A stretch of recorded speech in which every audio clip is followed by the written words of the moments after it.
Ladies and gentlemen, welcome back to another episode of the Challenger Podcast. Today we're joined with our regular co-host, Freakim the Third, and Black Uchiha the Third. And today we'll be discussing chapters 26, possibly some movies that we watched over the break, and also some Negro news. Welcome back. Wait, you upped your movie content, Barra? My fault. Oh yeah, I was just telling Freaking I watched Across the Spiderverse. Freaking say he watched Thunderbolts. Thunderbolts. Bro, yeah, I got a big ass smile across my face. You guys did good. I'm not gonna lie to you, y'all did good. Getting giddy as hell after his bath time. After his bath. Because I was like, damn, bro. I ain't really think y'all niggas gonna watch all that shit, bro. But good shit, man. Good shit. Nah, bro. I like my after work regimen is like movie time. I watch me a little movie and then I get to the rest of my day. Feel me? And Thunderbolts I thought, why not? You said I guess I might as well be able to talk about it a little bit in the beginning if y'all want. Yeah, in my opinion, bro, Thunderbolts was really, I don't know about the best Marvel movie, but definitely it was one of the greats, one of the GOATs for sure. It seemed like a parody of Marvel movies more than like a Marvel movie itself, you know? There's the first like real. I don't want to say street level because I feel like a lot of all the Spider-Man movies are street level too, but like it's the first like real street level. Since Endgame, I said it's the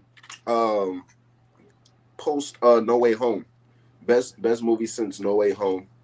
Post Endgame is it's the second best because I don't think there's a movie better than No Way Home, but yeah, for sure, bro. Bro, that shit was a whole comedy the whole time, bro. Yeah, it's a good movie. I didn't even like when I went to go see the movie. I didn't even because I wasn't even gonna buy a ticket to go watch this movie in theaters, bro. It's just so happened that the birthday party that I had already planned to go to for the month prior, the watch party was for the Thunderbolts. That's the only reason I seen the movie, and I was like, damn, this movie good as hell. So it's coming like Guardians of the Galaxy since it's like funny, right? It's more of a comedy. Yeah, the community moments are like they slap. I'm not gonna lie to you. I still got to see Guardians 3, but it's real. Yeah, it's same. Dry and sarcastic humor and just like real humor. You know what I'm saying? Bro, it's like the strongest superhero. His name's Centennial or some shit. I think that's his name. Sentry. Sentry. There you go. My nigga Bob. Yeah, Bob. I don't even know why I just didn't say Bob, bro. This nigga, yo, he was a meth addict when bro, this nigga Bob. I ain't gonna lie, bro. Bob is so funny. I was like, at first I'm thinking like we finna get past this. I'm like, why is Bob still here, bro? Bro, this dude, like, he touch you, and then you like see all like the worst point in your life, like that dream shit world. Be trippy, bro. Yeah. Dude, nah, it was the funniest part when he went into one of the rooms where he is, and he's like in a chicken costume and shit. He's chasing him with the motherfucking sign, and they're like, "Yo, what the hell is this?" He's like, "I was on meth." Yeah. Bro, that shit was funny as hell. That movie's good. Yeah, it was a good movie, bro. I'll give you that. You got good in taste in movies. Yeah, Thunderbolts. I gotta tap in there. I didn't even know it released in 2025. When I said Thunderbolts, I'm thinking I heard y'all talking about some stuff that released way back in the day. Nah, he said it had just came out. Remember, he was like, it's not on Disney Plus yet. Yeah. Oh yeah, I must have tuned out when he was talking about that. Yeah. And then like out of nowhere, I think you did say like Disney Plus has it on it's streaming it now. I started seeing mad people talk about it on like Twitter and stuff. Yeah, because they started streaming it because people was like, bro, it's a sleep. Not too many people went to theaters to go see it. Niggas would have been like me. Yeah. I just so happened to be lucky, but yeah, I was like, bro, that's actually a sleeper movie. I'm happy I paid to go see it. Yeah, nah, it was dope. I mean, I ain't paid to go see it, but I think it would have been a lot better in movies though, like in the theaters, because it was very cinematic. Only thing I didn't like was like the ending, bro. I hate Power of Friendship ass fucking. Oh, ending. I saw that. You said that Power. I was laughing because I was like, that's funny as hell. Tell me it wasn't a Power of Friendship ass ending, bro. Yeah, nah. I mean, stop it. I was on some like, bro. I was watching it and I'm like, bro, how they finna get past this nigga Sentry? That's what I'm thinking. And by the time we ended, like, remember when they walked through the thing, they was like, oh, the new Avengers? I was like, nigga, I was like them. Like, they walked on stage too. I was like, what the fuck? I was like, I was so confused. And then that's why I was like, oh shit, these niggas the new Avengers. I was like, okay. Bro, why did I didn't even, not even the superheroes that was my favorite character. It was the slimy ass. What was she, like a senator, or like what was she? The lady who kept on making those calls and shit. Yeah. I forgot whoever like Yelena was talking to, but yeah, shorty, something. I don't know. I want to say Wallace or some shit. I forget. Man, no, it's not. Bro, the whole movie they trying to take her down, and at the end she pulled a 180 on their ass. It's like, oh, that shit was hilarious. Yeah, when she was like backing up like that, I'm like, damn, they really want to annihilate this shorty, bro. The whole time she got the press ready.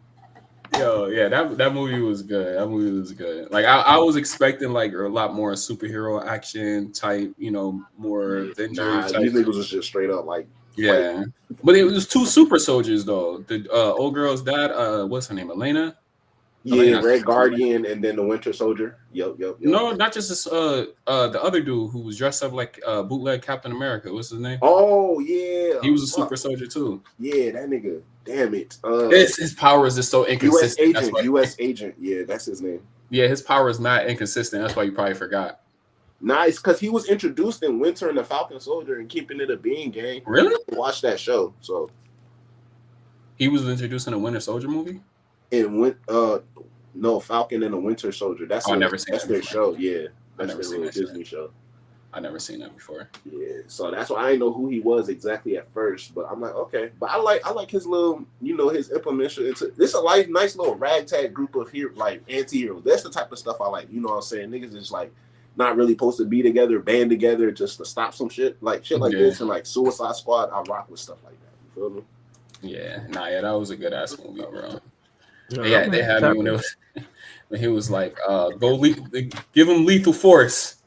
And old girl came up. She was like, make it non-lethal. He was like, what you mean? I've been planning all this time for lethal. Oh, yeah. When they was trying to take him down. Yeah, you gotta check that shit out, Bar. It was a good movie. I give it a 10 out of 10. It was real good. I don't really see no downside. So except for that, I didn't really enjoy the ending, but it wasn't a bad ending. Yeah, I respect that. Yeah, it still wasn't bad though. Like the ending, I just didn't enjoy the aspect of the little power of friendship type shit. But it fit with what was going on though. Yeah, them niggas are psychologically damaged and shit. So yeah, I get that. Yeah, a lot of people was like, I was seeing reviews like on Twitter and stuff like that, and people was like, it's like a mental health movie type. I mean, shit, motherfucking Black Widow and her sister grew up literally being sold off to just kill niggas since they was kids, bro. So got some real messed up stuff going on for all of them. Even the shorty with the mask, I kind of forget her because her story is connected to like the Ant-Man movies and shit like that. But I remember like Taskmaster, like they all got some real messed up. Oh, shorty that phased through shit? Yeah, shorty that be phasing through stuff. Yeah. Messed up stories. So. See, man, I gotta go back and watch older movies too because there'd be a lot of references. Like Marvel is so intertwined, you gotta really keep up with every movie. Oh no, yeah. People try to do they try to make everything connected. So yeah, bro, for sure. Yeah, like they have brought up something about the new Captain America movie that came out with the Red Hulk, and I had caught a reference from that. I was like, oh shit, if I didn't watch it, I wouldn't have no idea what they was talking about. You better than me because I didn't watch Captain America until that shit is fucking trash. That new Captain America movie is a sleeper fucking movie, bro. You talking about sleeper movies, bro? Definitely a sleeper movie. Fall asleep. They try to combine like a next Hulk and then the next Captain America in one. I mean, I get it, but I get it. Well, that Hulk is an actual canon character, though.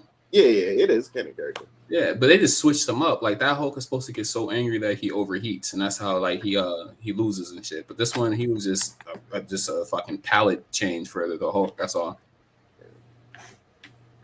But Byron, you rock with Across the Spiderverse though? Yeah, for a fact. One thing I did want to say about what's it called, Thunder. Yeah, see, I was about to bring whatever. Yeah, whatever it is. My point being, I got it confused with Thundercats. I was looking, it's like 15 different series with the name Thunder.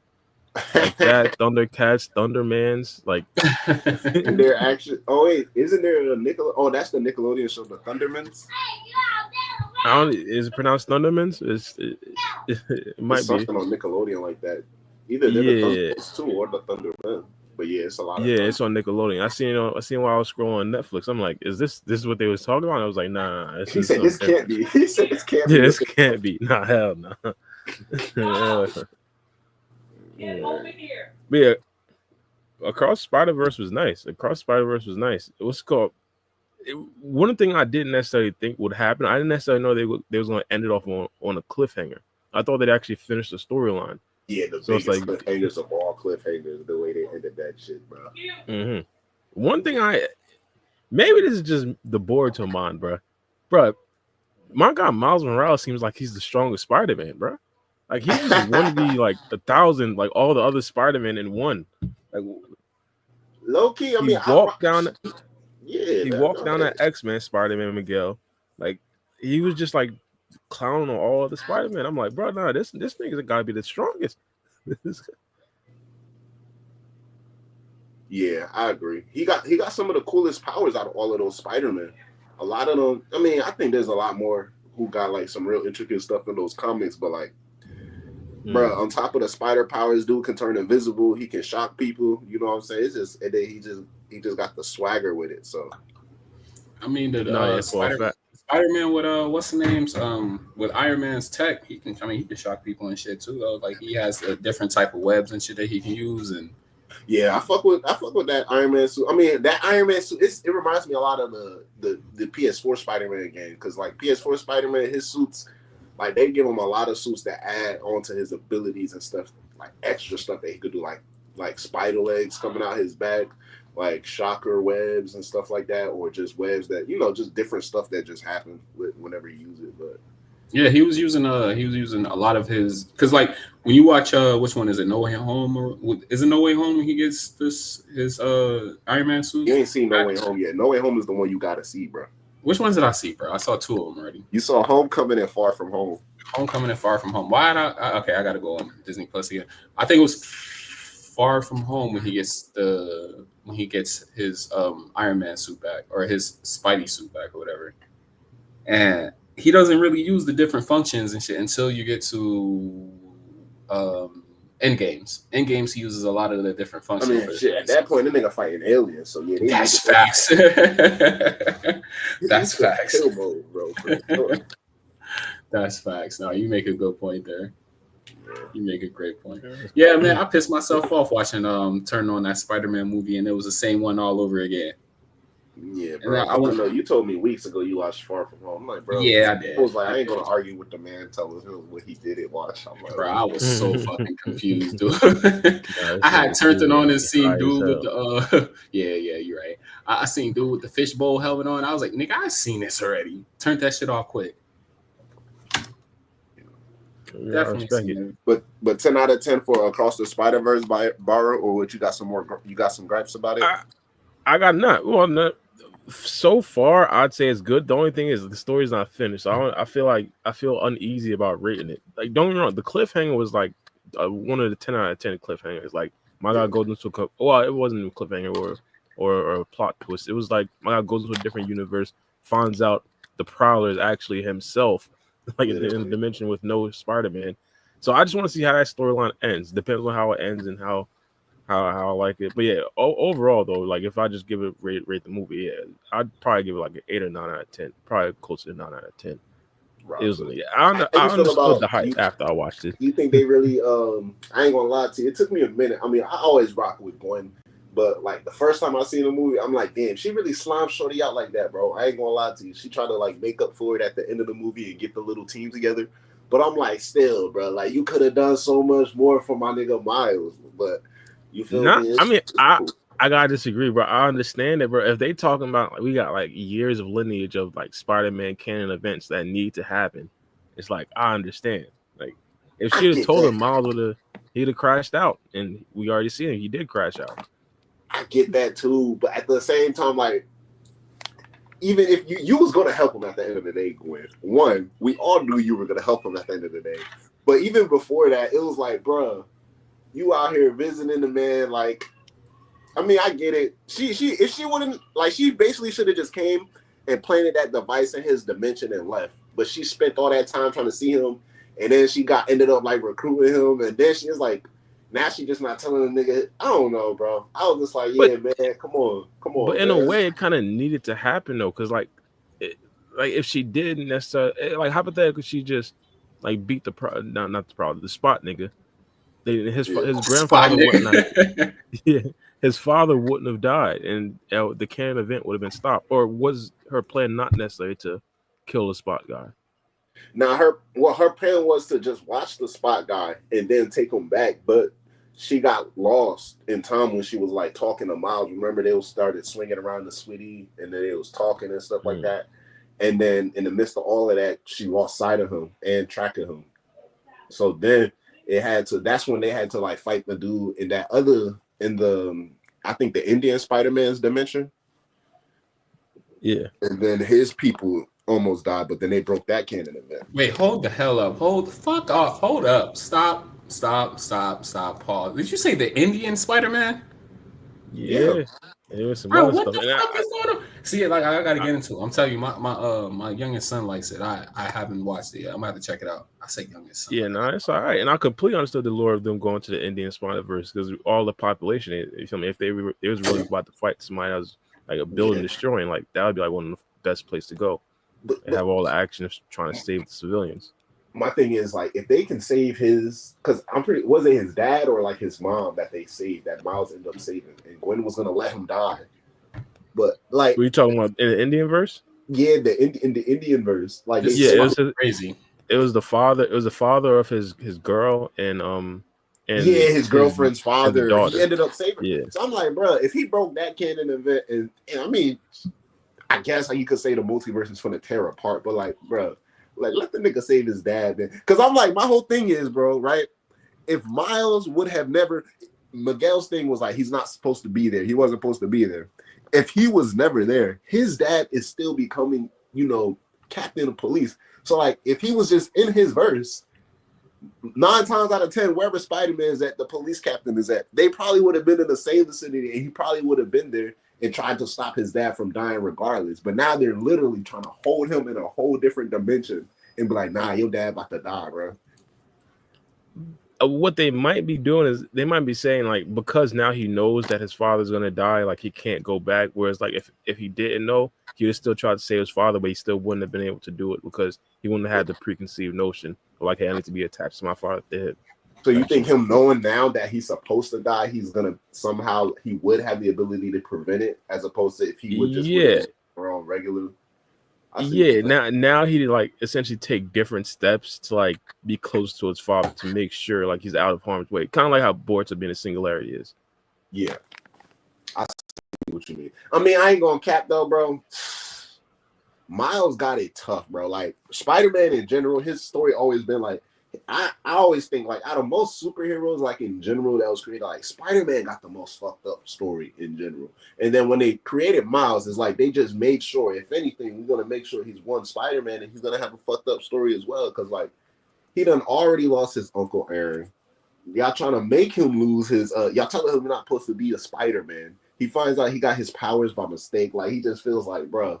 And then on top of that, he's the only Spider-Man that had to watch Spider-Man die. So, like, now people's on the like, oh, he's not really supposed to be Spider-Man. It's like he can hate inverse and outerverse. It's just crazy out here for my guy Miles, bro. No, yeah, it's tough for my guy. But the thing is, I might have to be on the other side of him. This might have to be Attack on Titan situation. Like, I don't know if he should be trying to save his father. Like, what's the difference between him and King Pill? The King Pill was essentially doing the same thing. I think that might be the lesson he has to learn. You're probably right. It might be. Yeah, that would be a fire lesson. But then right now, low key, I think the immediate issue is like the Prowler and his Uncle Aaron from a different universe. Like he not even gonna have to have time to go back there and somehow stop his dad from dying. Like I don't even know what would be happening right now that would cause his dad's death, but he's in a whole different universe right now, and he's tied up. He's probably gonna get like interrogated and tortured.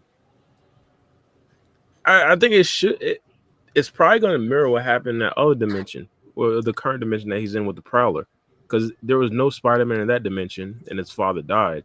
I'm guessing what's likely to happen. Well, it's probably not. It's probably not likely because let's be honest, the female Spider and the group of the group or her Bernie Otsutsuki, they're essentially probably going to save the day over there. So like but if hypothetically that didn't happen, it would just been like a mirror image of that, I believe. Probably not him as the Prowler, but like his father would just died. I kind of like the ruthlessness in the new Miles though, because he's kind of telling him like, "Hey, look, our dad, I gotta go to." He's like, "You're our dad." He said, "My dad already dead. I don't care about your dad," So I think it might even be crazier if it turns out like it becomes a thing where maybe the canon event is literally an alternate version of himself kills his own father, bro, just to make sure. He's like, whole time he came to this dimension trying to stop his dad's death. And by doing so, he entices the actual person who's destined to kill his dad simply because he knows you're trying to stop his dad's death. Like, you know what I mean? Like, yeah, that'd be crazy. The only canon event surrounding that is just that the father dies. It doesn't necessarily say who specifically kills him. I mean, Spider-Man loses his uncle and he loses the cop captain. That's like two people he loses in his life that like affects him. And then obviously he loses Gwen Stacy in most universes as well. But in the original text, the captain wasn't his father type. It was just in the original text. Now it's always usually like what's the name? It's like Gwen's father, or in Miles' story, it's always his father. His father is captain. So like in the comics, but in the comics, it still keeps like traditional where like Spider-Man has to lose an uncle and then the police captain after they gain some type of connection. So like in Homecoming, Tom Holland lost his police captain, and we already knew he lost Uncle Ben and stuff like that. And then obviously we know in almost every iteration Uncle Ben dies, so Miles had to lose Uncle Aaron, and now it's just that it's like because of the fact that he got bit from a spider that's not from his universe, he has a double whammy. So where like he's losing his uncle and his father just so happens to be the captain that has to die too. Wait, hold on. So every Spider-Man, they have to like lose a loved one. They have to lose their uncle or father or some shit like that. Yeah, Uncle Ben always dies. Yeah. Bro, the saddest one was in the Amazing Spider-Man. That one was the saddest. Uncle Ben dying to me, bro. Yeah, because they kept Uncle Ben on the story for mad long just to kill him off. I was like, damn, Andrew Garfield is just such an amazing actor, though. Yeah, I'm not gonna lie. He's such a realistic actor. You just feel his type of emotional scenes, pause, when he's trying to like convey those emotions. Yeah, I agree with you on that one. But yeah, most Spider-Man, they lose their uncle, and the police captain is also someone that dies normally in their arms or something they could have prevented. So when I'm putting a couple things together. So the best thing Miles could do right now to like kind of prevent this whole situation is just to convince his father not to become captain. He would try to, you know what I'm saying? I mean, but at this point, it's like, how would that conversation even go? Like, I don't even like, because he still got to tell the nigga that he's Spider-Man. Bro, don't get me started on that, bro. That in my personal opinion gives me the most mad, bro. He like, said sometimes you gotta let him fly, man. Bro, come on, right? 90% of the problems my guy got could have been absolved if my guy just being like, "Yo, Dad, I'm Spider-Man." Literally, he would be like, "Okay, you're taking on responsibility. We're both men out here trying to keep the streets safe. Let's just go from there." You're right. They could have picked up the conversation from there. Well, fact goes, but that scene was fire though when he was talking to his father as Spider-Man. That scene was fire. You know what's even crazier, bro? Now that I think about it, it is heartbreaking about Gwen and her dad. How it was like all of these unconventional events are occurring to where it's like it's putting Miles in the burner. And I don't want people like I love Gwen I love Gwen, bro. I love Gwen. I'm just pointing out all of these things I noticed though. But like all of these events are putting Miles under the burner, and it's essentially putting Gwen under the burner, but also it's like to the point where it's fixing it because her dad quit being captain. And she found that out. So it's like, oh, shit. She like, oh, she probably thinking, oh, I don't have to lose him. But the whole time I'm thinking, like, she joined the Spiderverse, like, committee just so she wouldn't be there whenever her dad died. It was great. Because you remember when Miles asked her, did you know about this? And he was like, your dad's captain, though, is it? And she just, like, stood there and saw it. I'm like, bro, that's crazy, bro. This is crazy. Yeah, nah, for a fact. But to be honest, her dad did what we was just talking about with Miles' dad. Like he quit being captain, so he might not die. But off a rip though, he was about to arrest her, bro. Like first reaction, like I get it. He had hindsight. He had time to think about it.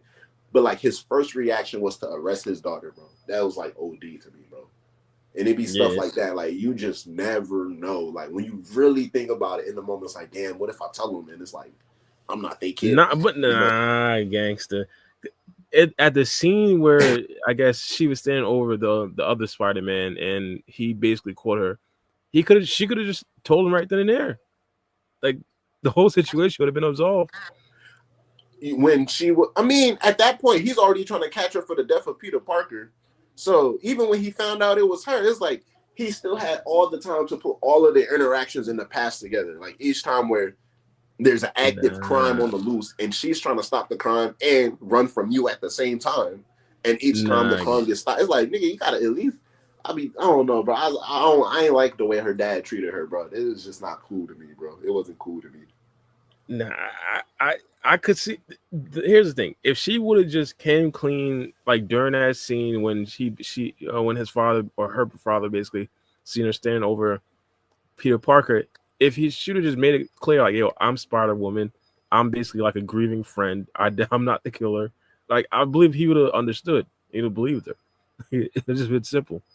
But instead, like, she kind of like I would have been like, bro, he just turned into. My whole thing is like, bro, y'all don't got cameras in the school dance. Like, nigga just turned into a giant monster, bro, in the middle. Like, come on, bro. Yeah, for a fact. Yeah, that's the thing as well. Hey, go ahead, my bad. No, continue, my fault. Oh, but so do you think her father's gonna die now that he's not a captain? Now that he quit, bro. I mean, I don't know. I feel like low key she was kind of waiting for it, just to not to say like she was wishing death on him, but just to like, if it's gonna happen, just it's gonna happen. So when she got back and found out that he quit being captain, she was surprised. One of them niggas gonna die, either Miles' dad or Gwen dad. Somebody finna die this next movie. I don't know who, bro, and I think it might be Miles' dad, bro. Unfortunately, bro, I won't be surprised if they both stay alive, bro. I won't be surprised. At this point, nah, bro. It's Spider-Man. The nigga gonna lose something. I don't know. That now I'm gonna do my own thing. It got me thinking. Yeah, that was tough. Hey, low key though, he did take on that whole like, bro. Nigga took a universe of Spider-Man. Bro, literally all of them versus him, they couldn't catch him. And he's been Spider-Man shorter than all of them. Like they all been Spider-Man longer than him. Yeah, that was nasty work by the power scalers. That was abysmal work by the power scale. Yeah, that's how you know that nigga Miles was really about it. He's out here moving different. Yeah, it might be like that. So, if you have a prediction, what do you think? Do you think Miles gets out of the predicament right now with the Prowler and goes back to save his dad, or you think it's cooked? I think the Prowler kills his dad, bro. I think Miles comes clean about being from another universe. They obviously believe him because they're like, bro, what the fuck is I'm doing here? What's going on? So they had no choice but to believe him. But then it's like, I think it's gonna be more so like the Miles that's the Prowler is gonna be on some, bro, we the same, and you telling me you got all of this. People treat you like, on some like jealous type of vibes. So he gonna take it away from him. Like, nah, bro. I'm gonna make sure we the same. We not the same. We got the same name, same face, but you too pretty. You still got the pretty boy nuance. I'm gonna go back home, ruin your family, ruffle some feathers, make sure we really are the same through and through. So I think his alternate self might kill his dad, bro. A nigga like Naruto, man, this is easy talk no jutsu work. Miles ain't with all that talking though. He's like, nah, man, I ain't trying to hear that, man. Y'all niggas talking about someone gotta watch my dad die. Yeah. Nah. Hey, I want to ask you. I'll ask you guys something. Since y'all both seen Endgames, we got Avengers Doomsday coming up, right? And Robert Downey Jr. is being recasted as Doomsday. Do y'all think that there's going to be any? Yeah, it's crazy, right? But I've been seeing implications that like they're going to notice, like they're going to make it in the movie where they know. Well, like they're going to make it in a movie where like Spider-Man has some type of emotional connection to Doomsday because he looks just like Iron Man. Because Iron Man dies in Endgame. Yeah. So like the characters are going to be going through like some emotional turmoil fighting Doomsday because of who he actually looks like. Yeah.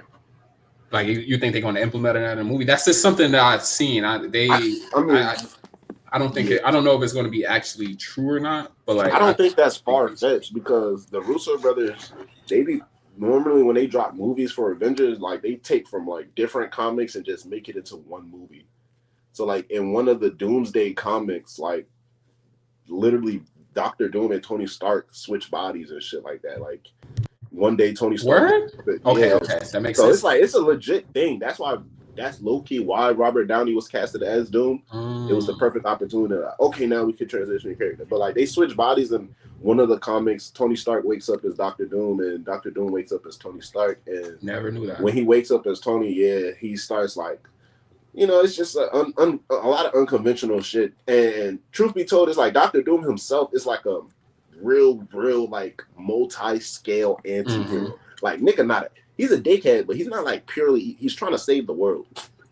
But it's one of those like, you know what I'm saying? It's like Thanos. Like he just thinks he's right, but at the end of the day, he's trying to save the world. It's like a pain type thing, or it's like a pain type thing. But then also it's like low key, like he's spitting, like he's making so much sense. Like it's gonna be where like, because you got Doomsday, we got Doomsday coming up end of next year, and then after that we got Avengers Secret Wars. And within that storyline in the comics is like Doctor Doom is the main cause for a lot of the shit that's going down, and he's making so much. It's such a controversial topic that it's like think Captain America Civil War on like a global scale. Like niggas are really in a disagreement. Like, and some niggas actually like, damn, Doctor Doom might be right. Yeah, some niggas is like, damn, he might be right. So it's like, then you got to go down. We finna go down like a big ass rabbit hole of Avengers versus Avengers. These next few years is about. What's a rabbit hole? I never heard of a rabbit hole. I meant to say rabbit hole, but it's about to be a big ass rabbit hole of Avengers versus Avengers for these next couple of movies. So, who do you think is going to be on Doom's side? Well, let me clarify. I mean, my bad. Go ahead, what you say? No, I just want to clarify. You saying some Avengers is going to take the Doom's nigga side? Yeah, because of like what he's trying to do. It's like, all right, so it goes into what Free Game just asked me. And the Russo brothers are famous for taking shit out the comics, so I'm sorry if I'm saying shit that's gonna end up being a movie chat, bro. It's just like, but like, in the comics, what's the name? The nigga Doctor Strange is like his eyes are open because he's one of the first people to come across Doctor Doom. And he's trying to stop him, but then they realize what Dr. Doom is essentially trying to do. Now, because like the main reason of what he's doing is the same, but like all the little details are different, so I can't really say that in the comics. But in the MCU, you know how, well, you didn't see No Way Home yet, did you? No, not yet. Fucking shit. Well, I can't even say that now. But Doctor Strange causes an issue. And now, since the events of No Way Home, his whole mission has been to fix that issue. What's the issue? Go ahead and say it. Go ahead and say it. I'm probably going to forget by the time I watch it. It's all good. I mean, it's a big spoiler, though. It's like never mind. All right. Yeah, it's a big spoiler for the movie. But like, basically, just know like he created the issue, and now he's trying to fix it. So by the end of No Way Home, he's trying to fix the issue. Doctor Strange. Oh, Doctor Strange created the issue. Okay. Yeah, he created an issue. So by the end of the movie, he's trying to fix the issue, and essentially, Doctor Doom, he realizes that the multiverse is in danger because of what Doctor Strange did. It's like an incursion. So basically, right now, universes after universes are just completely disappearing and being written out of existence. So Doctor Doom is looking at the big picture. You said what? Did you just tell what Doctor Strange did? No, I didn't. I mean, that's the repercussions. Like, nigga, the universe is dying, nigga. But I ain't tell you, like, I trust me, it's a big spoiler, bro. Is it because they gave away that Infinity Stone to Thanos? Nah, you ain't see No Way Home, bro. You got to see No Way Home. All right, I was just making guesses. I was making guesses. Nah. Oh yeah, but so basically, I know. No, sorry to cut you off. I know No Way Home is like right after Endgames. That's why, like, it's a movie after Endgames. That's why I was like. Yeah. I mean, it's right after Far From Home. Far From Home is right after Endgame. Oh, that's the order it goes in? Okay. Yeah. But you say, so the only thing right now you got to see right now is No Way Home. That's like the third Spider-Man movie. Right. But basically Doctor Doom, he's trying to stop the multiverse from destroying within itself. So his whole plan is to create a pocket dimension or create a world essentially where at least one world can be saved. as all of the rest of them are going to die. So he's already writing off the rest of the worlds. And, you know, Doctor Strange himself is very logical. He's pragmatic. So he sees Doctor Doom's pain. He's like, well, damn, it makes sense to save one as opposed to watch all die. So right now, in the midst of trying to just save the one, Doctor Doom has to, in some instances, speed up the case and destroy other worlds, but he has to implement a plan. This is where it's like, now we got to figure out how they're going to make it into the MCU movie, but he has to figure out a way to create this separate world that's separate from the incursions that are occurring. So once all of the incursions pass and the multiverse is destroyed, this one world is going to be the only thing that's left, and Doctor Doom is going to be the god of that world. So that's what Doomsday is going to basically be about, leading into Secret Wars. And some people agreeing with how he's going about it, and other people disagreeing with it. Yeah, I'm for sure tapping into that. Yeah, I'm definitely crazy, I'm about to buy a ticket for that. Yeah, me and Black was talking. I was like, bro, the MCU was about to take so much of my money in the next 2 years. He got so many drops in, bro. I'm like, yo, I'm gonna have to have a fund just from my movie budget. Yeah, bro. I'm looking forward to Doomsday. I'm hoping Dr. Robert Downey, he gonna kill it as Dr. Doom, bro. So I'm looking forward to see. Oh, you know he is, bro. Like Robert Downey Jr. is a fucking expert athlete. He's the only guy that put on blackface and you thought he was black, and no black people got mad at him, bro. When did he put on black? Was it in a movie? Yeah, he did the movie. Fuck, hold on, I gotta look it up real quick. Was that Pirates of the Caribbean? No, it's a real popular. It's an older movie. Robert. Is Robert Downey in Pirates of the Caribbean? He looks like a pirate. No, that's not Robert Downey Jr. No, I'm not. I know he's not Jack Sparrow. I'm just saying, like, yeah, but he looks like he'd be like a pirate, right? Tropical Thunder. You ever heard of the movie Tropical Thunder? It's an old war movie. It's called Tropic Thunder or Tropical Thunder. Yeah, that's. And he played a light skin in the movie. You looked it up. Robert Downey Jr. That name ain't black. I don't know what it is. Look up Robert Downey Jr. as a black guy on Google, and he'll pop right out for you. Yeah, but no, he as a black guy. Yeah, just put Robert Downey. I'll pull it up. Just put Tropic Thunder. I'll pull up his picture. Robert Downey Jr. Oh yeah, that's him, right? My guy. I've been seeing that picture on IG. People think it is fake, but it's actually him. Yeah, it's real, bro. That's Robert Downey Jr. That's no shot. Bro, I swear to God, this is from a movie. It's called Tropic Thunder, bro. Him and a couple other dudes play black. Yeah, that's him. Bro, I gotta see Gang's actual role. When I first seen this, I saw this when I was a little kid with my grandpa. When I first seen it, I swear I thought that was all. He looks so realistic. That was Robert Downey Jr. until recently. Yeah, that's this look like they did great with the. That's crazy.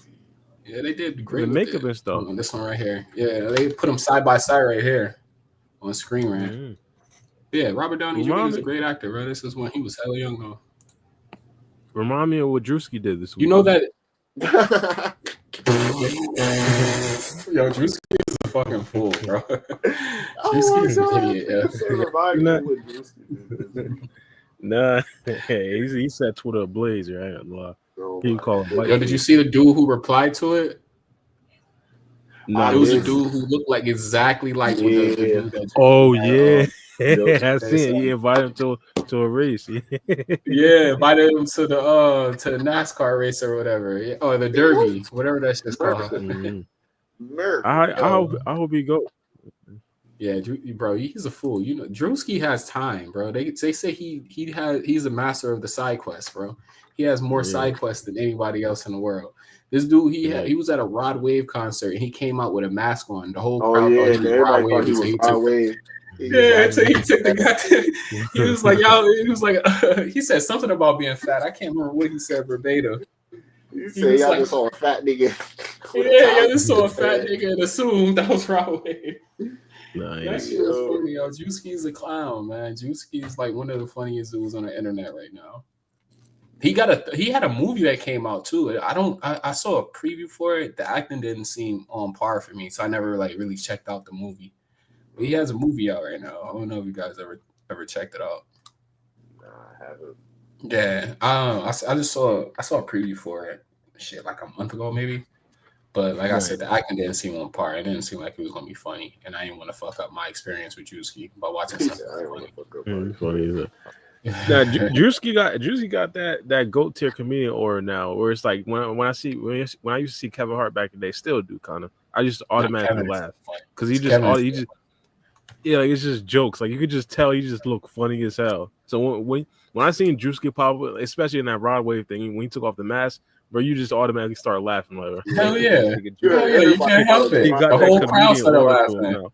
Yeah, he got that comedian aura to him now. Him, Kai Cenat, and Kevin Hart, Kai Cenat, and Drewski. That shit was like the funniest combo. They said they were probably gonna work on the movie. I don't know how true that is. They working on something, bro. You already know. Yeah, I heard that. Drewski said it on like when he was answering fan comments. He said they was working on something. I don't know if he was just trolling or not though. Nah, they definitely working on something. You see the reaction that they get on whenever they're together. They mouth. Yeah, that's a good. Yeah, that's a good trio right there. I fuck with that trio. Like they got to keep that going. They have magic. But yeah, man. I know our chat. You know, they come here to hear about Boruto. So Boruto chapter 26 is coming up. We gonna be getting some. You said watch out. Y'all be fucking killing Thug right now. I've been seeing that shit. Everybody say that shit now. Yeah, bro. That's all I have, man. Watch out. Watch out. Yo, but we're gonna get spoilers soon though. We're on the 6th. When we start getting spoilers, like the 13th? So we're like 5 days away. Yeah, the first sneak peek is the 13th. My God, that's 5 days. 7 days away. My bad. 7 days away. My fault. My math is off. 7 days around that. Around 5 days. That was 2 days off. Not too far off. But yeah, so about the 13th, we should probably get the first sneak peek. I think the actual legit spoilers probably going to release either the 16th or 17th. Last month I released the 13th, so like you never know. Like with these niggas, like, the leak is something. Some months they own it, some months they not. Like some months it come out the 19th, some months it come out the 13th. Well, the spoilers. Some months come out the 13th or the 19th. I don't know. Yeah, when they trying to be real secret at the weekend, it's gonna come out like literally the day before. Yeah, type shit. Because I think like 2 months ago it did that, right? We barely got the spoilers. Yeah, we got like a day before the official release, and it's like, what was the point? Yeah, for sure. That was chapter 20. And then last month they leaked that shit a whole week before. Mm-hmm. Yeah, they're mad consistent. They surprised us, bro. What do y'all have? What are y'all expectations for the next chapter? Well, not even predictions, but like expectations, basically. Momoshiki's agreement. I think that's like the main thing I'm looking forward to. Don't be wrong, all the other storylines, they are important. Sumune, Sarada, and Boruto with love triangle, that is important. Shikamaru having to talk to the elders, that is important. And all other stuff, it's important. Kawaki as well, it's important. But let's be honest, Boruto getting like a power boost like at this particular point, that got to be like one of the biggest things. So if Momoshiki agrees with Boruto, I think I'll be fired. My prediction is if I actually give like what I think is probably going to happen, I think Momoshiki is going to agree because as of right now, like he probably wants to kill himself, or he wants to rage quit. That's pretty much what he was insinuating in the last chapter. So I think the only thing he can do is accept. What I would say though, I think Momoshiki could add like a caveat to it, or switch it up a tiny bit, where it's like he kind of takes control of Boruto's body, or he wants to take control of Boruto's body even before Jura dies, to like ensure the transition of power type of thing. I want to see specifically what Momoshiki has to say, because I just don't necessarily think he agreed to 100% of what Boruto wants. I think he has to like add something into it. But yeah, that's one of the main things I'm looking forward to in the next chapter, what Momoshiki says. Facts. Yeah, I think Momoshiki responds to something that's real heavy on anticipation. The way they ended off the chapter is really nothing crazy. It's really a die down period, so it's not anything that we have to anticipate off a cliffhanger. But like Momoshiki's response, and I think the Shinju making it, like at least Mamushi making his move, but I think a conversation between Momoshiki and Jura, however that would look like in the future, that's going to be something very interesting. It's real. It's just about like if Momoshiki says yes, like he has to. I don't know. He has to have a plan. He has to be wondering like Boruto is thinking something. So it's about to be real mental gymnastics going on between both Boruto and Momoshiki for the next upcoming chapters. Yeah, one of the other things with Momoshiki I'm looking forward to, I don't think we really heard Momoshiki talk on the Shinjus too much, like in the Ten Tails, like in Boruto, even in part 1. And he hasn't really had any talking roles in part 2. And I'm pretty sure as an Otsutsuki, he probably got like a lot of at least opinions about the Ten Tails like sparking up and becoming like stronger than Jigen. Oh yeah, for sure. I said last part as soon as he sees Jura, he's gonna call him a tree with a hard R. And look right in his face, and then proceed to Rasengan. But it's gonna be interesting to see what type of, because I always felt like more Momoshiki content in terms of him just revealing more lore or more like history, whether it be about powers or anything, it's automatically gonna be a way to learn more about the Otsutsuki in general. So it's going to be interesting to see his take on like Jura's presence and like how much of a threat Jura actually poses and this anomaly. Like, has this ever happened before? You know what I'm saying? Is it something that the Otsutsuki may know about, like a Ten Tails possibly, gaining its own sentience and having its outside influence evolve in a way that we haven't seen, at least on Earth? Like, is this something that Momoshiki may have seen in another Otsutsuki world? Or is it something where, like, he's like, yeah, bro, this nigga's just different, bro. Momoshiki and Kurama, too, it's like they both have so much they can offer and expand the lore, but it's like we're not getting that right. Or at least from Kurama, we're not getting that. Now that we got Momoshiki, let's see if he might be the one to at least add a little bit more depth to this guy, Jura. Yeah, I do want to touch on Momoshiki, but speaking of Karma for a second, he has the ability to tell him Wadi for a fact, like, omnipotence is a thing. Who you think Boruto is actually Kawaki, and Kawaki's Boruto. Like, I don't know why they didn't necessarily even like broach that subject yet. I guess maybe they're just saving it for a later date. But we did kind of figure out that the Ten Tails aren't really like, or they are kind of immune to the current omnipotence that we're seeing. Not necessarily saying all of it, but the current one. So I do want to see what Karmic is. I agree with you. I don't know, bro. I think they really are saving it for another time where we might either find out how Himawari already knows, or we might see Kurama bring it up in real time. But I think for sure, either if he does know, he's already told her, and Ikimoto's just waiting for the right way to reveal it, or we just like we're gonna have to chalk it up to like they're all affected. But he's just staying away from the topic on purpose, and I know he's doing it on purpose for the sake of the story, but it's like I just want to know, like, are these niggas affected or not? Yeah, he withholding information like Amado. I understand it. But, word, bro. But speaking of Momoshiki, though, we talked about this last pod or a couple pods ago when we reviewed the chapter. I think one of the most important things he could probably talk about is how it specifically stop the wood style that keeps saving Jura, like how Jura pretty much could just dip at any time and just heal himself all the way back to 100%, even like cancels out Kawaki's insane move and just healed himself all the way back to 100%. Yeah. It might just be the fact that Momoshiki could also use wood style, so he could essentially just cancel out Jura's wood style, and that'll just be it. Because I know I'm probably in the minority, but I actually believe Boruto with Kawaki, like Karma Seals both had, with both of them utilizing Karma Seals, they could pretty much take out Jura easily. Right now? It's just, right now, in my opinion. Because I believe we've seen it where Boruto and Kawaki take on Jura one by one. If they team up, it'll be even worse for Jura. And if Boruto utilizes the Karma Seal, that'd be even doubly worse for Jura. All they got to do is figure out how to stop Jura from healing himself. That's pretty much it. I feel that. Yeah, I think right now the last shot is just Momoshiki's taking over. Like, Momoshiki has to have his power in combination with Kawaki in order to, because they know they can't beat that nigga. They would have did so, bro. They would have kept on jumping him, but they know they can't fade with Jura right now. He just gonna up the stakes on them. Just go to town. Yeah, we could agree to disagree on that. Yeah, I mean, but it's a chance though. Like, it's a chance that we didn't see Jura actually fully go all the way out, like see 100% full power Jura yet. Yeah, and I believe that as well, because I think he has like a different mode to go to when he realizes that he's actually about to die. Because even once we seen him like be like significantly injured in the last battle, where he seemed like he was actually about to die, you seen in his face like he was kind of playing around. He knew he had a failsafe with the wood style jutsu where he could just heal himself all the way back to 100%.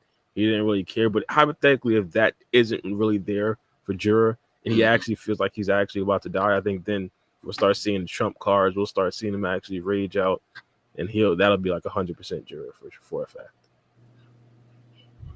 Jura, yeah, rage out Jura is crazy, but yeah, I see it. I mean, it's just not like, I don't know. We gotta have, I don't know what Amado fully even did to Kawaki right now, but even with that, bro, both of them together, it's just like they only gonna get stronger. So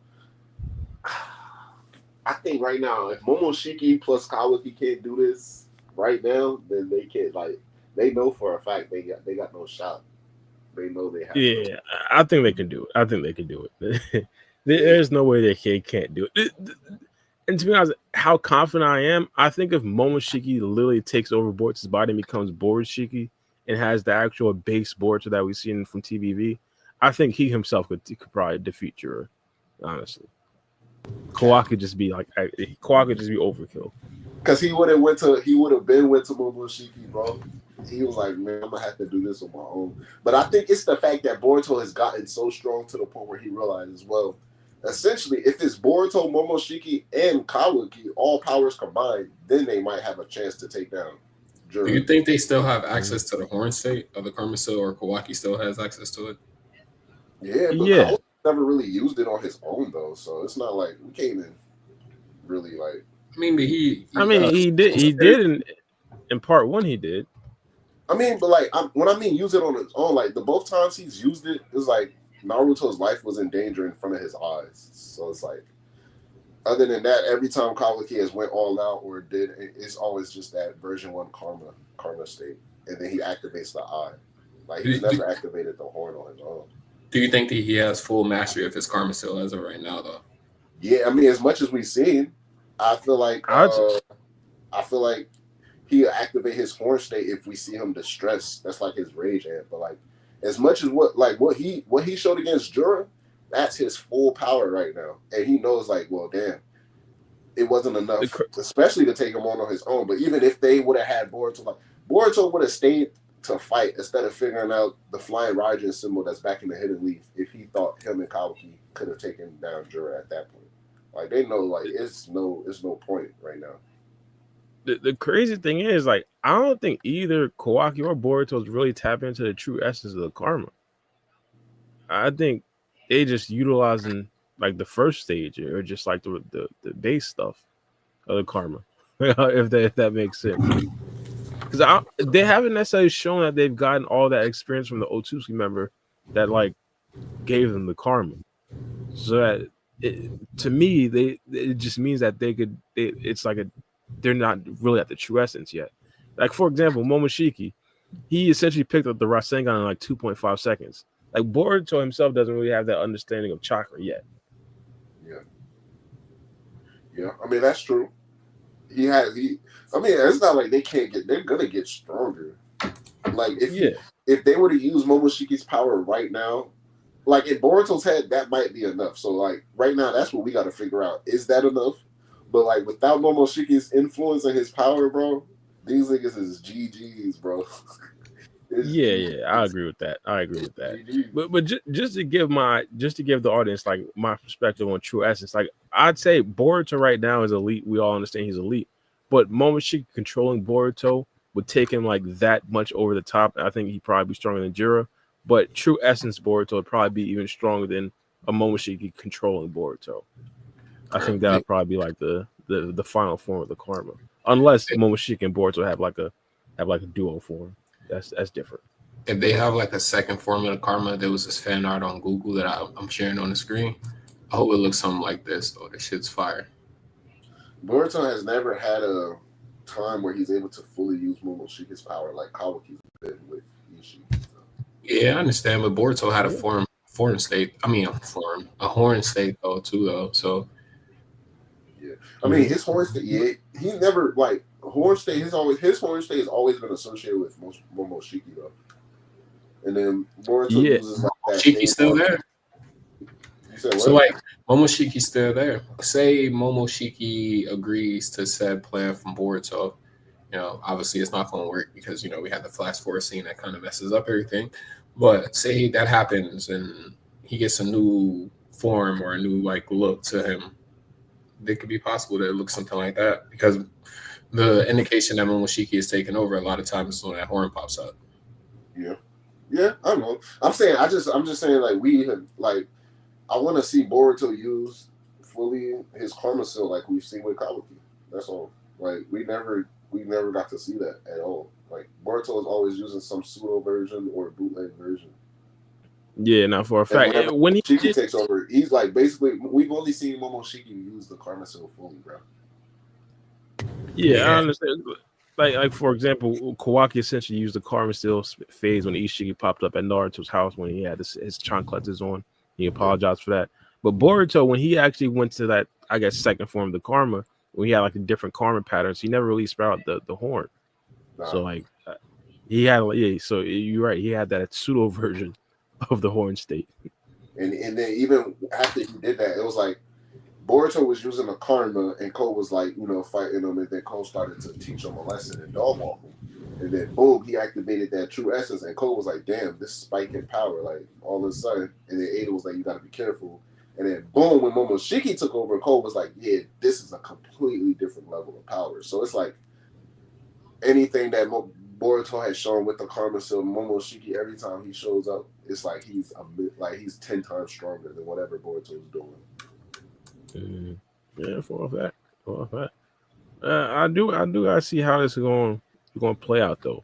Again, my thing is, I think Momoshiki could easily be like the key to unlocking Boruto's future power ups and stuff like that. I think he could probably get like 2 extra power ups from Momoshiki, but they could also go with the storyline that they're letting us know that Boruto and Momoshiki never become friends, and at this arc, Momoshiki actually tries to take over Boruto.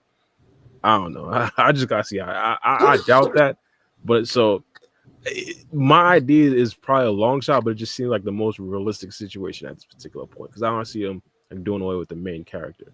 I was about to say, I mean, like I don't mind if they become friends, but I feel like they can do it in an unconventional means, whereas like maybe Boruto could be like the only human Momoshiki rocks with, like, and if they could keep it like that and keep it realistic, then I'll rocks with it. It'll be like whenever Momoshiki pops up, they always have a rule like, okay, I'm gonna do whatever I want as long as I don't harm anybody you don't care about, and that's the only rule.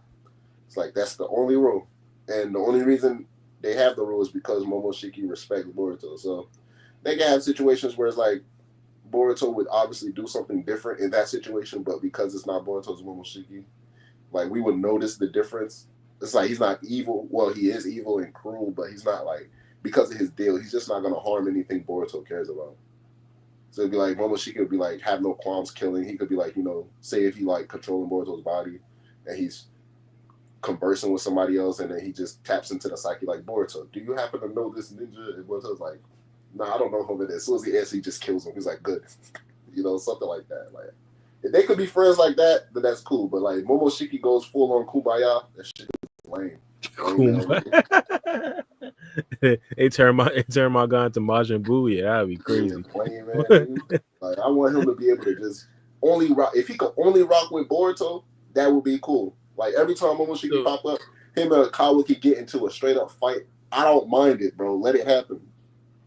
You don't think that would be too much Naruto and Karma parallels? No, because Naruto and Kurama is like they became friends, and now Kurama is like protecting humanity. Where it's like I feel like with Momoshiki, if he becomes friends with Boruto, it's more so like on a respect level, to where like maybe outside parties like, well, why is Otsutsuki working with Boruto? And he just be like, I respect the nigga resolve. It's just like I've been trying to take over his life for long, so we come to an agreement. I can do what I want whenever I'm in control. He does whatever he wants whenever he's in control, as long as we don't harm each other's love things. That's all.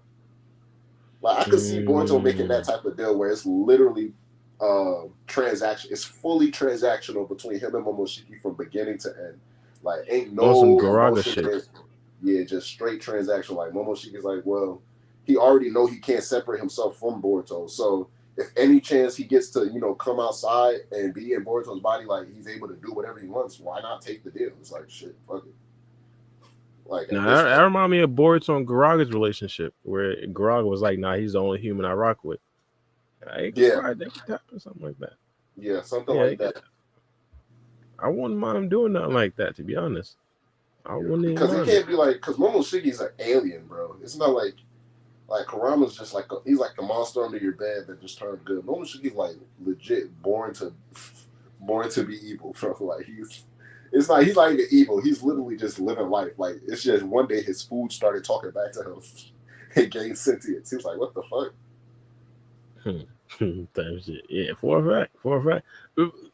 Well, that gets into the karma thing. What do you think karma's relationship with the outside world is going to be? Not necessarily Himawari, but like outside world. Do you think he's going to like actually be like a peacemaker? My thing is like I think Himawari is like too young to be like a Naruto figure, whereas like Karma could actually like he could probably have some more speaking roles to the outside public, like an A-Tails did. Yeah, I wouldn't find it far-fetched. He still looked like he's lazy though. Well, not lazy, like he just likes to have his for a fact. He looks like he might just be on some like he changed for sure. I mean, I don't think he would find it far because like I think word already spread like Himawari is the new Jinchuriki for the Hidden Leaf. So I think at least all the important people know the Hidden Leaf has a new Jinchuriki now. So for the mere fact that is the case, it's like niggas gonna just like niggas still think Naruto's dead. So like he was the symbol of hope. So the fact that Kurama's back, niggas like and it's Naruto's child who's harboring Kurama. Like what more perfect scenario could it be? So I feel like it's just like niggas who probably have like faith now. They like, oh look, it's a good sign. Kurama has returned or Naruto has returned to us. Yeah, I can hope so. To be honest, it's kind of crazy seeing like the switch now. Like for example, Tail Beast, like they're seen as like these loving creatures now, whereas Otsutsuki is like they're the new Tail Beast. Like if they figure out that Boruto, or they kind of know that Boruto has an Otsutsuki member in him, like he's the actual Jinchuriki now, in the old sense of the word Jinchuriki. Whereas Karma and Himawari is just like the loving couple or the loving duo that could actually save the world. Yeah, that's fact. It is crazy. It is crazy. No. And then when you think about it, though, like right now, they should all believe that Kawaki is the one dealing with this Momoshiki problem, not Boruto. Say it again? I said right now they should all like the Hokage, like Shikamaru and them, they all should believe that Kawaki is the one that has to deal with the Momoshiki problem and not Boruto. Yeah, I mean, do you think he told Shikamaru and everybody that he wants to kill all the Otsutsuki members? Like that's his stated mission. I mean, he probably has, but it's more so like on some. Is it that far fetched for either Boruto or Kawaki to say something like that? So I still think that because the only reason, like when you think about it, Sasuke was the one that sensed Momoshiki in Boruto, so that also helped. On top of Sakura saying go help him, but like. Sasuke's like, why the hell do I sense Momoshiki inside of you, Boruto, when he should be in Kawaki? Right? Mm-hmm. So I just think it would be interesting if, suddenly Momoshiki takes over Boruto's body. How would they process that? Would they process like, wait, isn't this something like, this is the issue that Kawaki had as a child? Like, they should know this, right?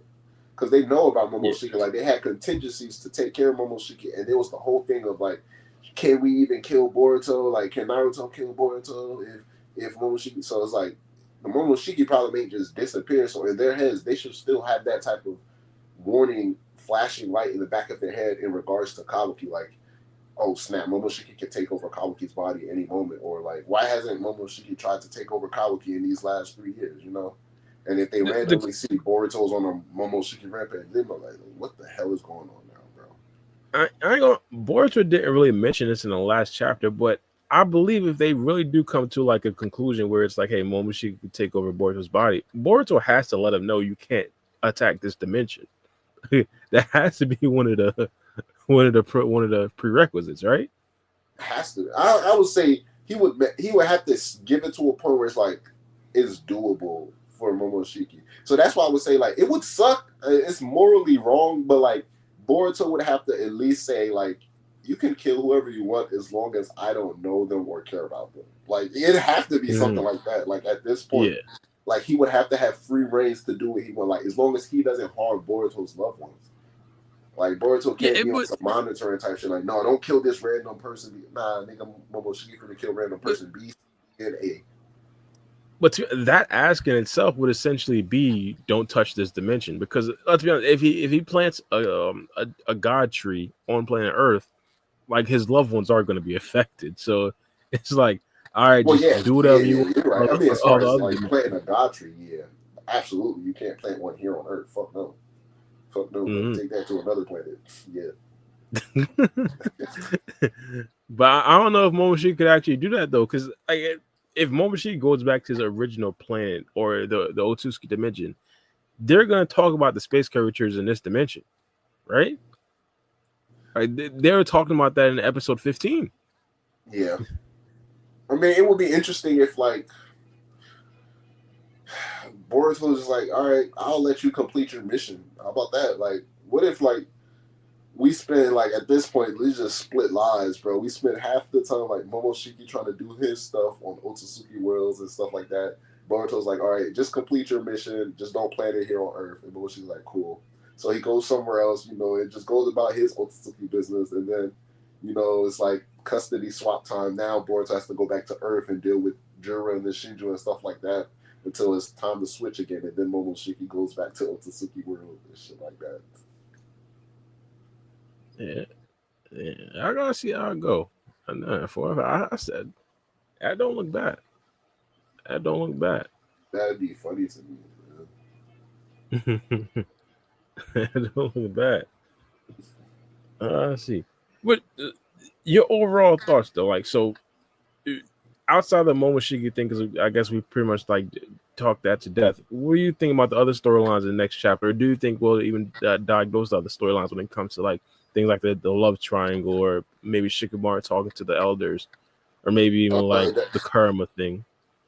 Definitely the Kurama thing, Shikamaru talking to the elders and stuff like that. Of course, the love triangle, but that's more like in-game type of stuff.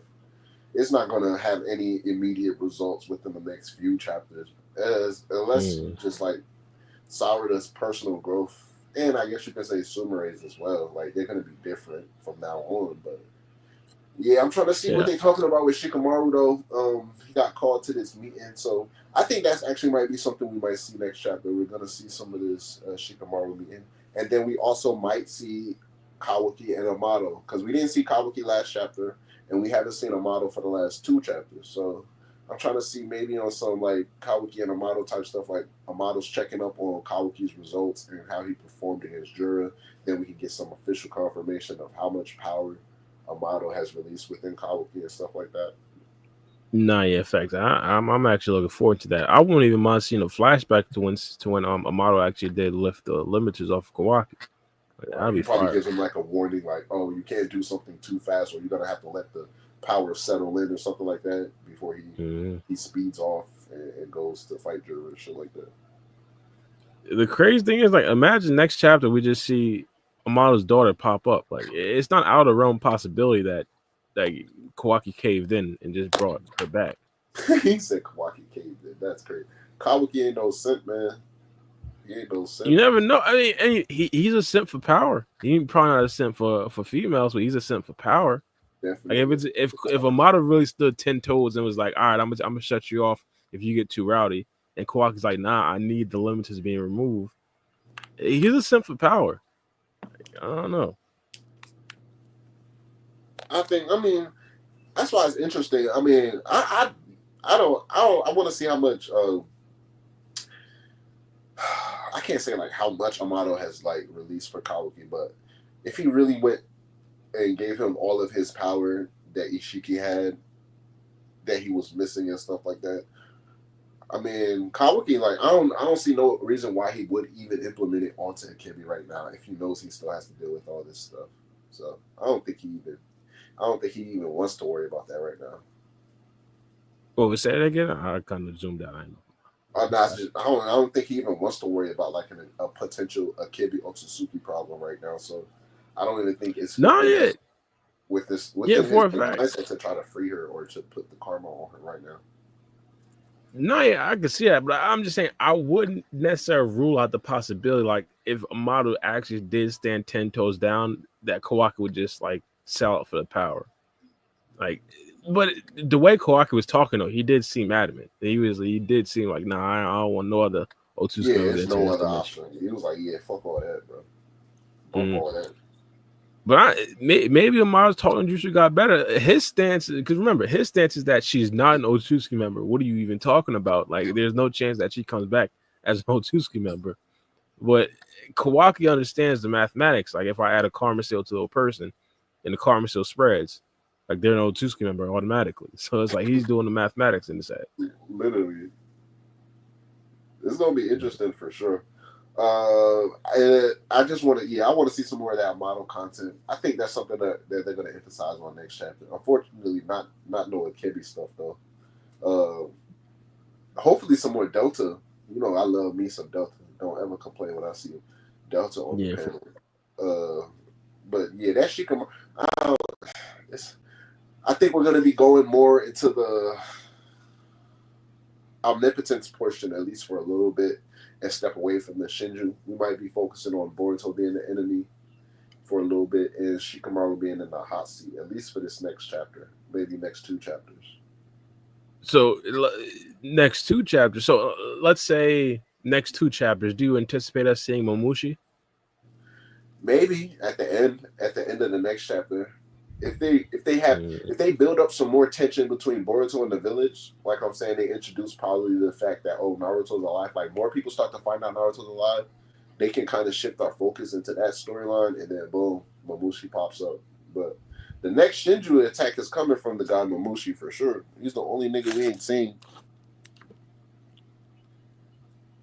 No, yeah, for a fact. So I'm super excited to see how Momoshiki get active because free game plus my guy Mello, like, and not only them two, a lot of people on Twitter they believe Momoshiki probably got something in the back pocket. They think he might actually be like that. He's the big bad. He might be the one with the plan, the man with the plan. Even like hypothetically, if he's even like close to Jura, like he's probably packing up a lot of characters. Damon, I don't know, because and that's another thing. Like we really got to see Damon be pushed to his limits, and if Momoshiki could actually hack his abilities, then we could possibly see that. Gonna rip that beard off of that nigga Momoshiki, bro. That's what I believe.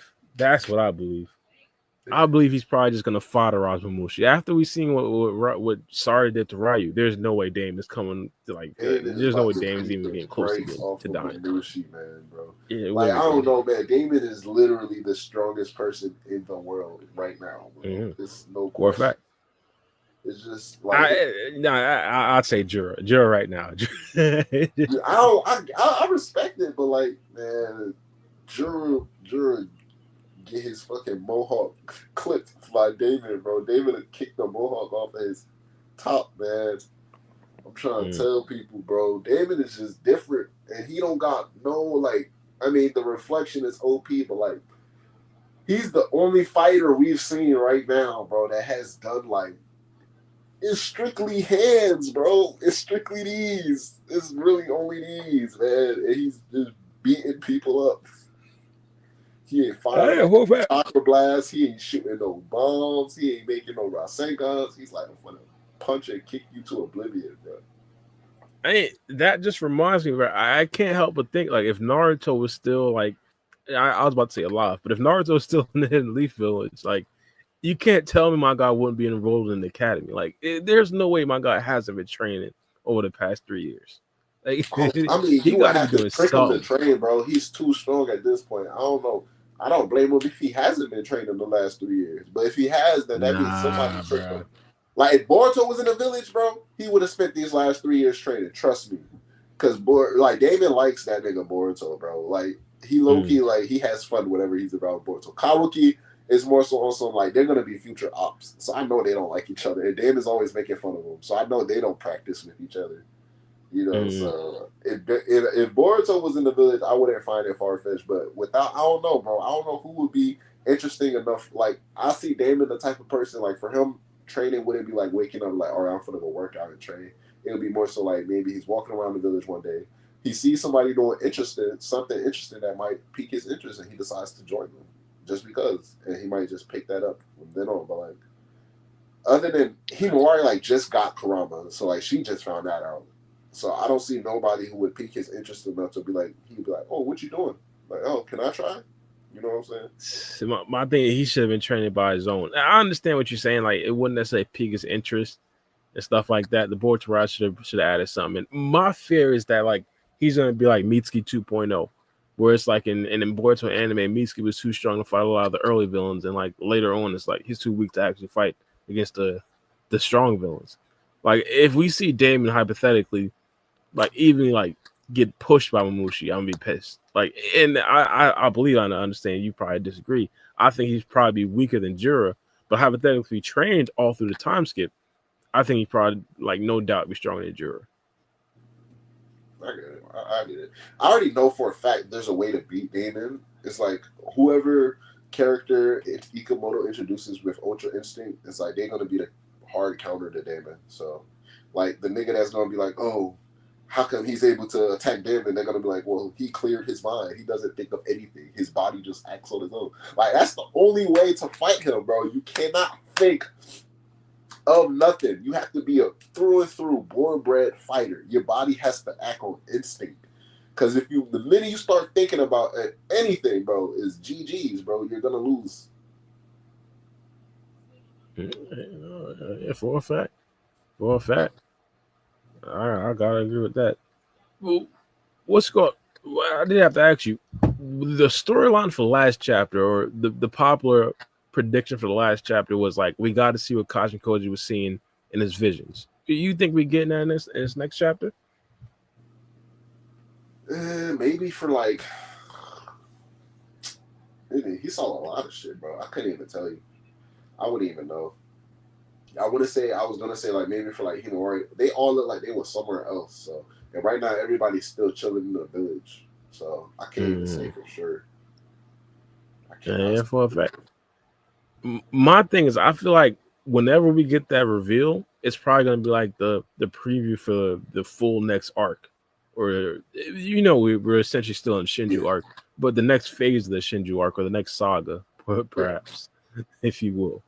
You feel me? So I think Kashin Koji could probably see a Momoshiki, like or a Borushiki. That could probably be in his vision. He could probably see like maybe even like Karma and Himawari, their next evolution or their next form. I'm excited, and not only that, the Shinju as well. I think that's a given. We're probably likely to see the actual next Shinju battle once he actually goes into depth and detail about it.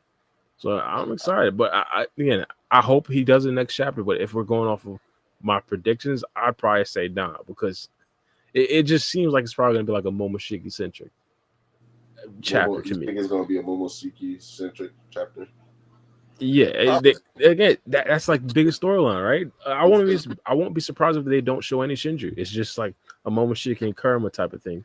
Yeah, that's what I'm saying. Like maybe for like the next 2 arcs, bro, we might like shift it to like get more like street level shit, and then we go start focusing on the aliens like a little bit later on. But right now we in the village level stuff, so like some Momoshiki stuff, even though he's an alien, but like in contrast to him, like Boruto basically being a villain and stuff like that. Just that could be like the back burner, them trying to figure out, okay, to use Momoshiki to take down Jura, but in the midst of that, Shikamaru on the hot seat, the village is tripling down. Boruto done been in and out this village like how many times within the last couple of weeks? Why is he still alive?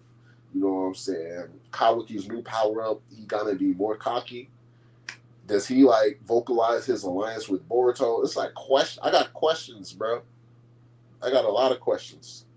Hopefully 26 answers. Yeah, for a fact.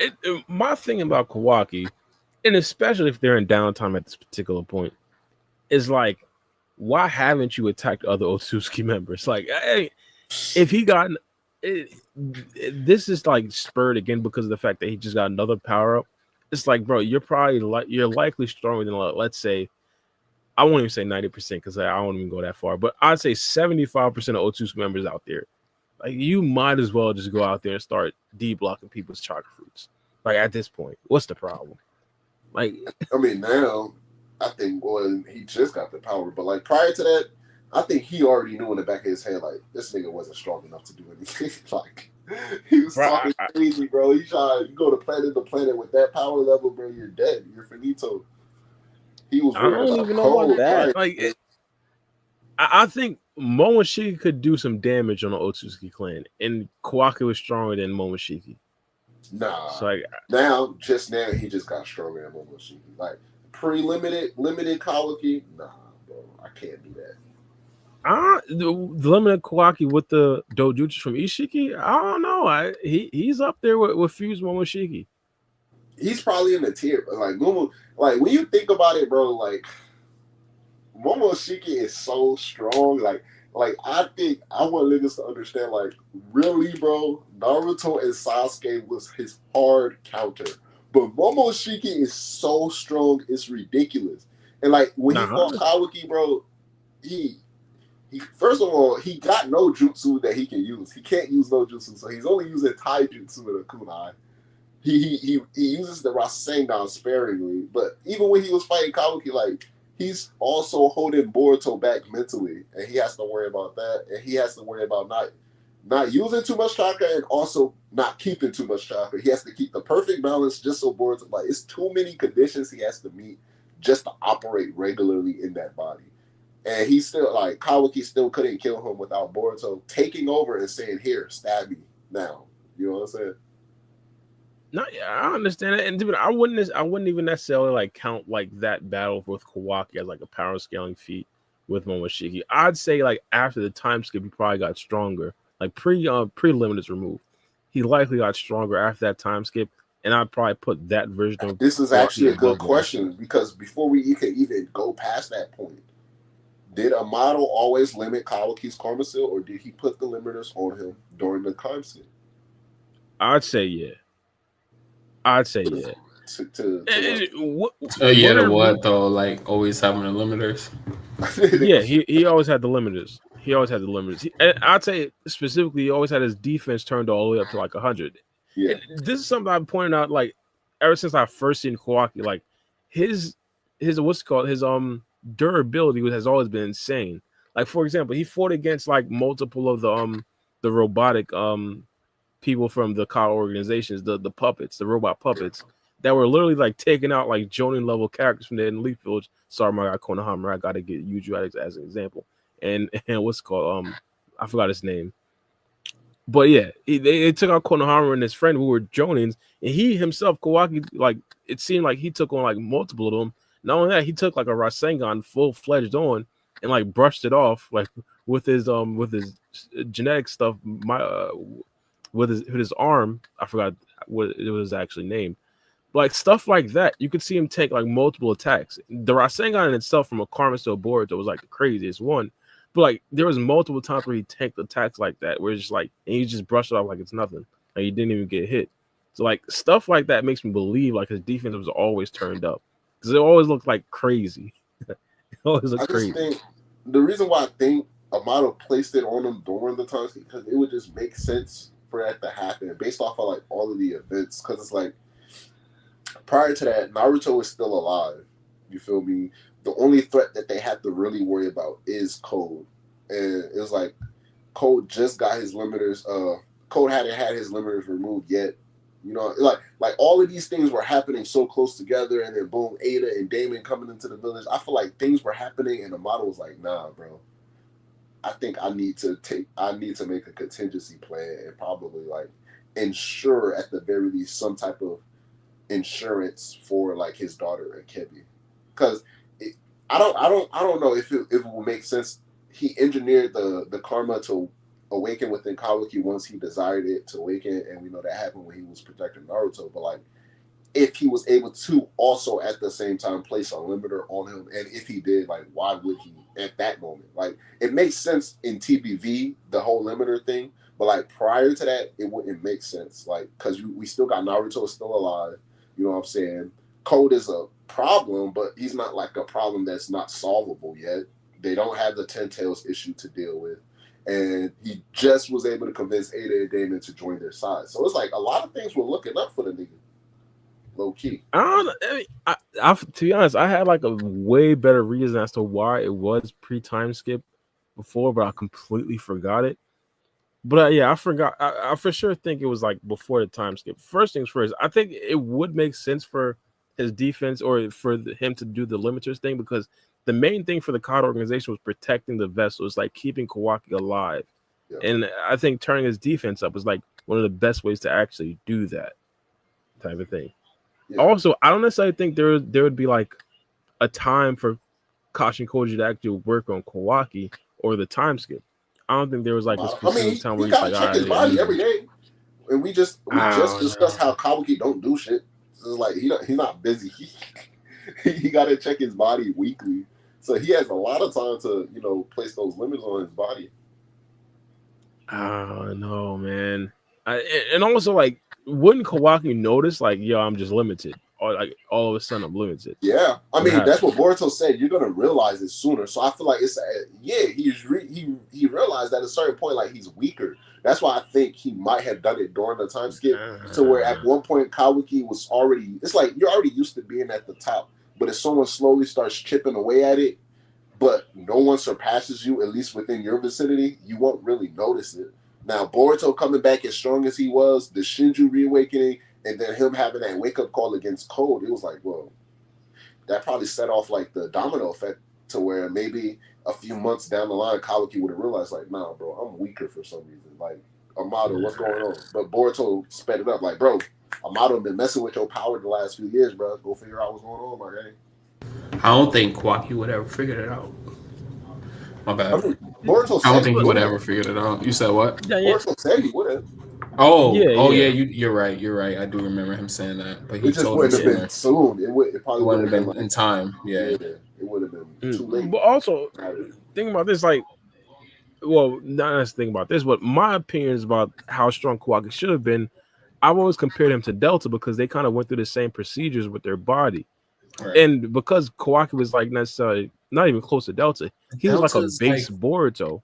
Delta is fully robotic though, so not really the same. Delta is fully robotic. She has three separate. She has multiple bodies. Yeah, she just got a consciousness robot. That's she doesn't have a physical body like Kawaki. That's just been augmented. She's fully robotic. Remember they said that it was like Amado trying to recreate his daughter and put her into a robotic body or something like that, and it came out to be Delta, but she didn't have the same personality. Yeah, I'm not disagreeing with that. My point is Kawaki's improvements should have been more advanced than what Delta went through. Kawaki was like the most advanced cyborg we ever seen. Remember when Katasuki was glazing him? No, what I'm saying though is he's not the same as Delta though. Delta was fully robotic, and Kawaki is organic. He's not the same, but I thought he's not necessarily the same. But I thought hypothetically, remember Garo? That's the masterpiece for Amado.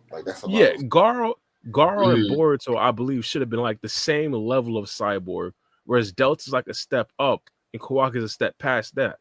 And we understood that Delta was way stronger than both Garo and what's it called? Well, Bor, you could make an argument because of his regeneration and stuff like that. Even Delta had regeneration as well, but his poison. But even still, I'd say Delta's probably stronger. Regardless, discussion for a very different time. But I thought Kawaki was the experiment above that. Whereas he should have been strong. Now I wouldn't even say strong because Delta is older. You could probably say she's more mature with her cyborg body. So you could probably say, hey, she should be stronger than Kawaki at that particular point in their development. But I thought the Kawaki was an advanced experiment that should have been at least as strong as Delta. Whereas he wasn't even close to Delta. He was more of a base Boruto when he didn't have his karma seal. Well, no, I wouldn't agree with that per se. I think that Boruto is his best creation, or the one that he holds sacred to him, is because he sees him as the last. Kawaki. He sees Kawaki as his last chance, or the most valid chance of him actually being able to revive his daughter. But even Delta past that, was a failure. I get that, but even past that, we just talked about how Delta herself is she's more of a robot, whereas Kawaki, he's actually I believe the perfect cyborg experiment. I think that's the actual pinnacle of what Amado was actually researching on how to create a body. Code probably went through that as well. I don't even think we figured out what Code's body's made up of, actually. But like that should have been like I thought Code and Kawaki should have been like equal, like that. That should be the baseline. And once Kawaki got unlimited, Kawaki should be the same thing. I mean, it's also about like potential and like the where you currently are at, and then your potential for growth. So like I think Kawaki, like in terms of like Amado's experiments, he showed the greatest potential. He was the most perfect because he was completely compatible for Ishiki, and he was gonna work for the transfer. Everything was cool with Kawaki. His body wasn't gonna break down. Like he was perfectly able to hold Ishiki's power. Now we just gotta watch the little nigga grow and learn. That's basically it. Where like other people are already went through what they went through. Where like Code is not more so potential with him as opposed to where like nah, his power is just massive. Like his room to grow is way less than Kawaki's, but his current standing is way higher, you know? So I just think that's how it really was. It was like, well, Kawaki is the prodigy of the group in terms of experimentations, but it's like, you still got to watch the prodigy grow. You know what I'm saying? He still got to, like, go through the steps. It's like watching, like, a high school prospect, like LeBron. Let's say LeBron. Like, coming up in middle school and high school, he wasn't better than every NBA player at the time, but we knew, like, yeah, this kid is the truth. It's kind of like that. Yeah, in fact, Walkie Talkie said they wanted to join. Could we add them, or would you guys want to? I should probably type that. But yeah, it was in the comment section. I know I already responded. I responded to them. All right, straight. Yeah, maybe they could probably add some. But to be honest, again, I could have sworn I remembered something that happened during the timeline that made it like that made me think for sure Kawaki was limited pre-time skip, but I forgot what it was. I mean, what was it that he had the 4 spokes in his eyes, or the 4 what? The 4 cones? Yeah. Nah, it wasn't that. It had something to do with the Karmic cylindr's power. I forgot what it was. Damn. Yeah, I'm probably not gonna remember it. I'm probably likely not gonna remember it. It's probably I'm probably gonna remember it on Wednesday, something like that. I wanna think that he was limited after he got his Karma cell reconstructed. Because I don't know. I don't know, but I would assume that that's when he got the limiters put on him. Is when he got his Karma cell reconstructed. Like he wasn't able to use 100% of Shiki's power. I know they said Cole was beyond Jigen, but I think he would have did a lot better in the fight with Boruto if he had 100% of Shiki power. He would have most likely dominated. I don't think he's going to get 100% Ishiki power regardless because he wasn't tapping at true essence of the Karma. I mean, the horn state, nigga. No, I think the horn state and the true essence two different things. I think so. Because we seen Kawaki tap into the horn when Jigen pulled up to Naruto's residence with the chancletas. I mean, yeah, but he didn't really do nothing other than that. It was like he was starting to use it, but like once he used that horn the second time against Code and then against Momoshiki, it was like the nigga was just spamming cubes, spamming chakra rods like he done been doing this since he was a jit. And we know for a fact he has it. I don't know. I think if he at that particular point, if he got 1,000+ years of Ishiki's battle experience, he could probably could at least activate a tiny bit. You want to know what also I think too? The nigga Code and Ikimoto, sometimes they just be saying shit, bro. Like sometimes you ever know people them niggas in life that just be talking just to talk. Sometimes niggas just be saying shit, bro. Like I think like true essence karma falls under that. Like the nigga Code was just talking at one point. Like long story short, he was better at using the karma than both Boruto and Kawaki. Like they didn't know how to truly tap into the power.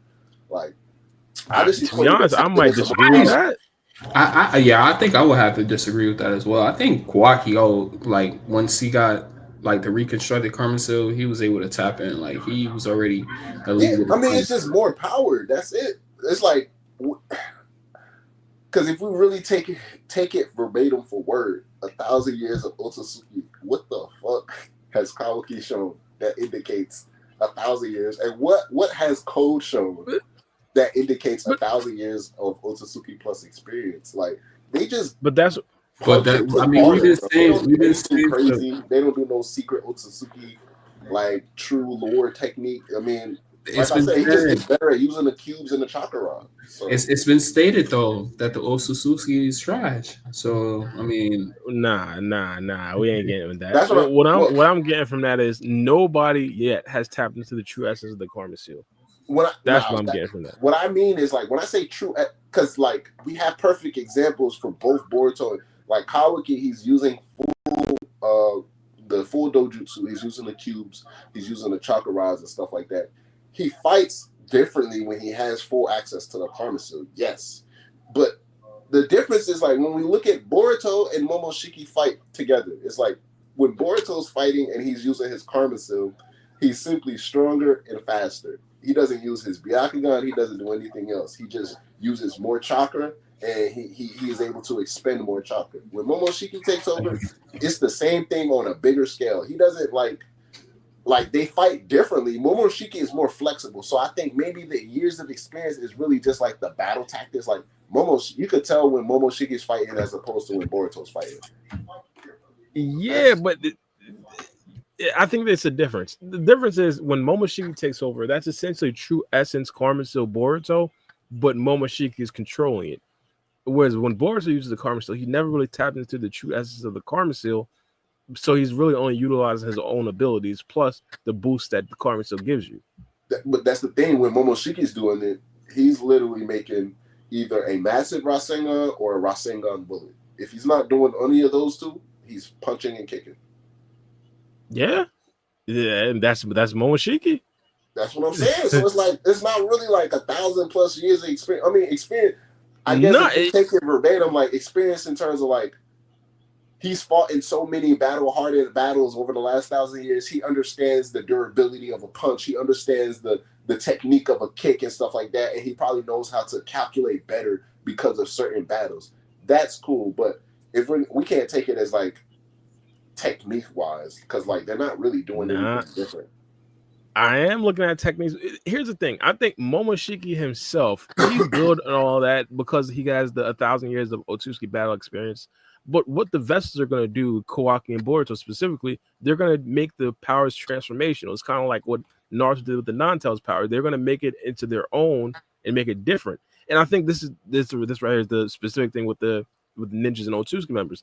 Ninjas know how to use the powers better than Otsutsuki members. Like even Pain with his Rinnegan. He makes it way better than even regular Otsutsuki members because he relies on a lot more. He knows more ability. He knows how to combine it with other techniques and stuff like that. He knows how to maximize it. Whereas Otsutsuki members, they just know that they have all the abilities and they just never really utilize it. Whereas like hypothetically, if Boruto is able to, hypothetically, if Boruto had the ability to utilize or just learn the name of a Rasengan and just utilize it willy-nilly and create guns and mega Rasengans, Boruto would be that much stronger. Whereas like he doesn't really know how to do that yet, and so he could only make regular Rasengans or the mini Rasengans.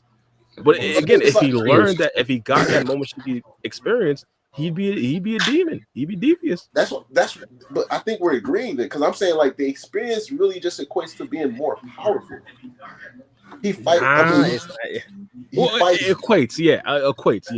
That equates to just simply being more powerful because he's stronger. But like the main difference in Boruto and Momoshiki's fighting style, like we haven't seen Momoshiki fight with teenage Boruto's body, so we don't know.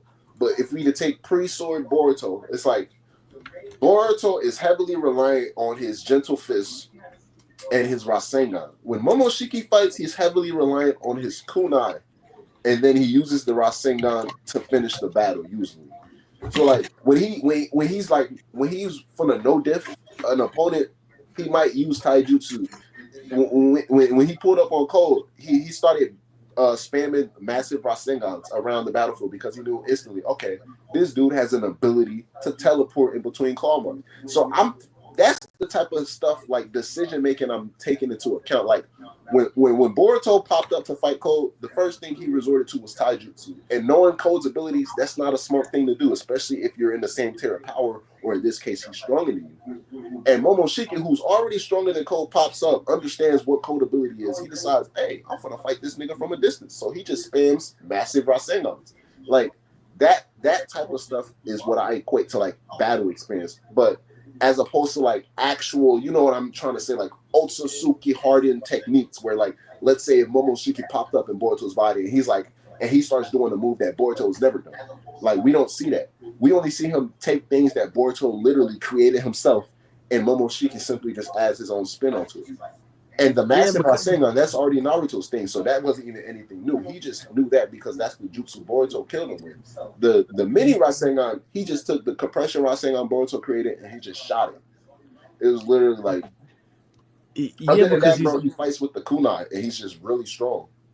And that's why I also say he's nerfed, because it's like he can make he should be able to make chakra weapons. He should be able to absorb a jutsu when he's in and then also, like, he can't do certain things because of the fact that he has to worry about Boruto. So whenever he's fighting with Boruto's body, because if not, Momoshiki would be able to take over Boruto's body, absorb anything you throw at him, and shoot it back at you twice as strong.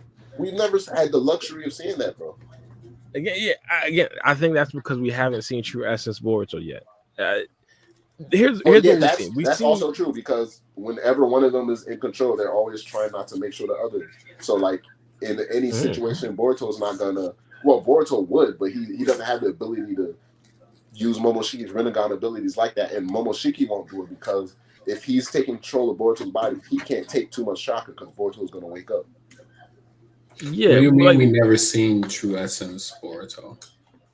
We've never really seen Boruto use the full abilities of his karma suit. Yeah, just to, like, emphasize this, because and this isn't necessarily gonna be like the perfect emphasis, because I'm kind of like exaggerating on both ends, because Shikamaru one seem to be as super smart, one to seem to be as like kind of dumb. Hypothetically, Kage in Shikamaru's body and controlling Shikamaru's body is going to be significantly weaker than Shikamaru being in Kage's body and controlling Kage's body, if that makes sense. Boruto's body is essentially being controlled by Momoshiki, whereas, like, in a true essence, I believe it'll be Boruto controlling his own body, but with all the powers that Momoshiki has. Yeah. Yeah. You see what I'm saying? That's what. Yeah. So the Borushiki that we seen, we didn't really get to see all the Momoshiki stuff, even though Momoshiki was controlling it. Momoshiki got all the battle experience and everything like that. Momoshiki couldn't really use his own abilities. Whereas, like, I think Ishiki and Kawaki, they have like an even like more advanced stage of it, whereas like Kawaki can use some of the abilities of Ishiki Otsutsuki, but I don't believe he has all the battle experiences of Ishiki Otsutsuki. Whereas I believe the true essence is like Boruto would get some of the abilities of Momoshiki, but also get all the battle experiences of Momoshiki. Yeah. But as of right now, it's not necessarily that. Yeah, I would agree, because Kawaki still fights like Kawaki. Nothing really changed. As far as like him being low key though, I think Kawaki fight better than Ishiki. So shit. I mean, I wouldn't necessarily disagree. Yeah. I'd still say Ishiki probably beats him. Ishiki would probably still beat him right now, but like I like Kawaki's fighting style. Like Kawaki, like it's, and I also think it's also a talent to Ikimoto, because you got 3 characters, the same exact abilities, but 3 complete fighting different styles in Kawaki, Jigen, and Ishiki. And out of all 3, I think Jigen is the coolest. But also, I like the way Kawaki, because he mixes in his ninja tech with it also. I would say Jigen out of all of them fought the best. And that would be, I think that you can like correlate that. I don't know if that's Jigen's fighting style. I don't know if like Jigen was still in control of. I mean, he wasn't, but we're gonna do. Is he like a dead husk at that point then, or? It's Ishiki controlling Jigen's body, but it's like the reading comprehension in 2025 is so critical. Like, I don't even try to confuse people like that by keep on like splitting it up. So I just say Jigen. Yeah, because he was a monk or whatever, so you can assume that he had some type of combat training or whatever. So you wouldn't say that Jigen when he was fighting Naruto and Sasuke that was just pure Jigen, or would you give that to Nah, Ishiki? nah, that was Ishiki. But then Ishiki fighting style is fucking elite. Then That's why I said Jigen though. I like Jigen. I know it's the same person, but like when he's Jigen, he fights better than when he's versus. Obviously, because like they all fight differently. When you see them fight, they all fight differently, but it's the same powers. But I like the way Jigen fights, and I like the way Kawaki fights too. I mean, I maybe would maybe if Ishiki didn't have such a wide power gap as far as his strength with Naruto and Sasuke and everybody that he faced off on, when we actually got to see him actually fight, where he was just pretty much just like demolishing them like this. You know, he didn't really give him a chance to fight back, really honestly. Like everything that they did was futile. Whereas like when the Jigen fight, Naruto and Sasuke didn't beat him, of course, but they still like put up a significant fight. Yeah. They almost killed him like at least once. You know, they didn't get that opportunity with. I mean, with Ishiki, I mean, he started using the cubes in a interesting way, and he had to resort to some type of like. I mean, like hacks wise, they still showed like Ishiki had to use his abilities in order to win the fight. Like What if the fight was a little bit more close in power though, like how it was? Jigen was definitely more closer in power, but it's still like Jigen just fought differently. That's like I mean it's still Ishiki, but the nigga fought using Jigen's body. So I'm just saying that Jigen fought differently. Like he never used the cubes in the story. He only used chakras and karma absorption. That's the only thing he used, and I loved his fighting abilities. It was just like he summoned a field of those chakras into the Naruto shadow clones, and then he's out here. Like, and then plus Jigen was the one who introduced the bow staff, and now Kawaki's fighting with the bow staff, so that's cool. I fucked with it. Yeah. Ishiki ain't fighting with no bow staff. Like, I mean, technically Ishiki did when he was Jigen, but like when he was in his true body, like he summoned like those spike version of the chakra rods. He did the cubes, which is cool. Yeah, he ain't need to. That's why I think Jigen was more in control. Like I think he was just amped up by Ishiki's power. I mean, Ishiki's living inside of his brain though, so he's alive. Yeah, I think Ishiki was just in control. Okay. I'm sorry, I always bring up this comparison, but that's like the episode of SpongeBob where Plankton is in SpongeBob's head. Yeah. Basically, Jigen's just there. He's fizzling out and shit. He's dead, bro. That nigga's technically Jigen's an Otsutsuki too because he got the karma. So he was just in pain. Yeah, he wasn't looking back at it, changing his DNA though. So I don't know if you can consider him Otsutsuki. I mean, the karma was on him. Yeah, but he was never gonna. I mean, maybe he was 100% at that point. Yeah, it's just that Ishiki never revived inside of him. He just chose. Yeah. Well, he did, but he was inadequate. Well, he did, but he didn't want to. Yeah, he wanted to do it Kawaki's, which is pause moment, but yeah. But yeah, I mean, Jigen's fighting style is lit. They all have good fighting style. Essentially same power system for all three characters, but you notice the difference. And all of that to say, it's like like Jigen fights like a war veteran.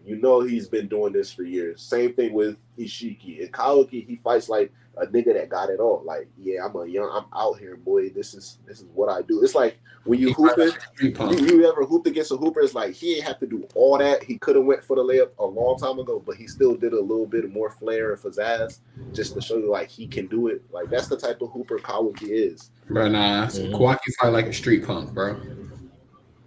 Yeah, it's like Ric Flair and Shawn Michaels. I get his analogy. Yeah, exactly. That's even better way to put it. Ric Flair and Shawn Michaels. It's like that, bro. It's like he took it, he added a little twist to it, and he's keeping it alive. Old school ass fucking wrestling references too. How old are y'all niggas? That's crazy, bro. People understand it. People understand it though. Hey, chat, they showing their age right now. These niggas is 54. Hey, bro, I still remember that match when Shawn Michaels made Ric Flair quit. You still remember that match? Yep. He made him quit, bro. That was crazy. One of the worst matches when that fucking Rey Mysterio I Quit match, bro. I was so sad when Rey Mysterio quit in that ladder match. I forgot who he was. Rey Mysterio, bro. See, look, was showing y'all age. destroying y'all fucking. I don't know. It wasn't Batista that made him quit, bro. It was somebody else, bro. Fuck. Oh no, I think he kept on hitting that nigga leg against the ladder. I'm like, no, Ray, bro, no, he can't 619 no more. I was like, fuck. You know, some other shit. Yeah, it was tough out there. Nah, but yeah, good analogy, impeccable analogy. I got to lie. Free game probably lost.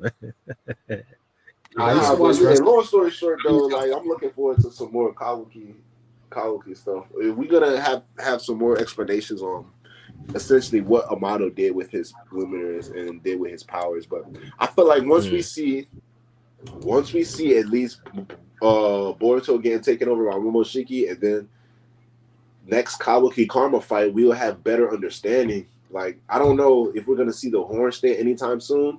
I just equate that to like Kawaki's mental and stress levels. If we find him being put under the hot seat, we might.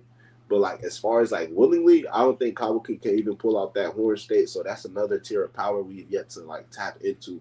On top of that, bro, I think by the time we see Boruto versus Kawaki, they're both gonna be fighting that Horn State. Smart. Oh yeah, for sure.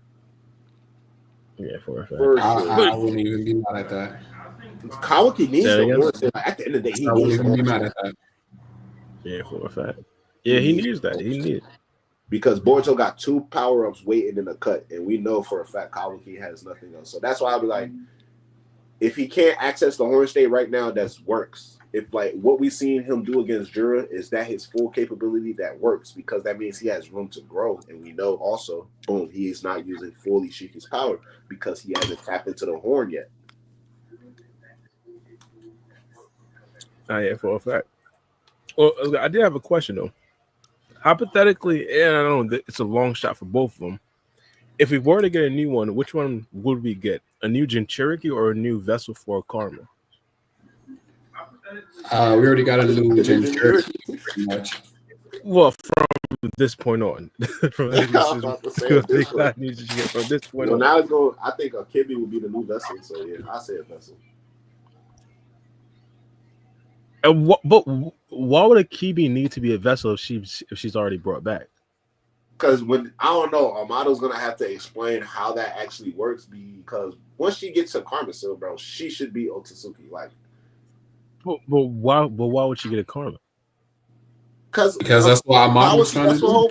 That's what Kawaki's supposed to do. Put the Karma on. No. Kawaki's supposed to put a Karma Seal on a vessel, and then that vessel turns into Akibi. That's what I'm saying. That's what I'm saying. But it'd essentially be like. It'd essentially be Akibi without a Karma, because Ishiki didn't come back with a Karma. Ishiki came back as himself.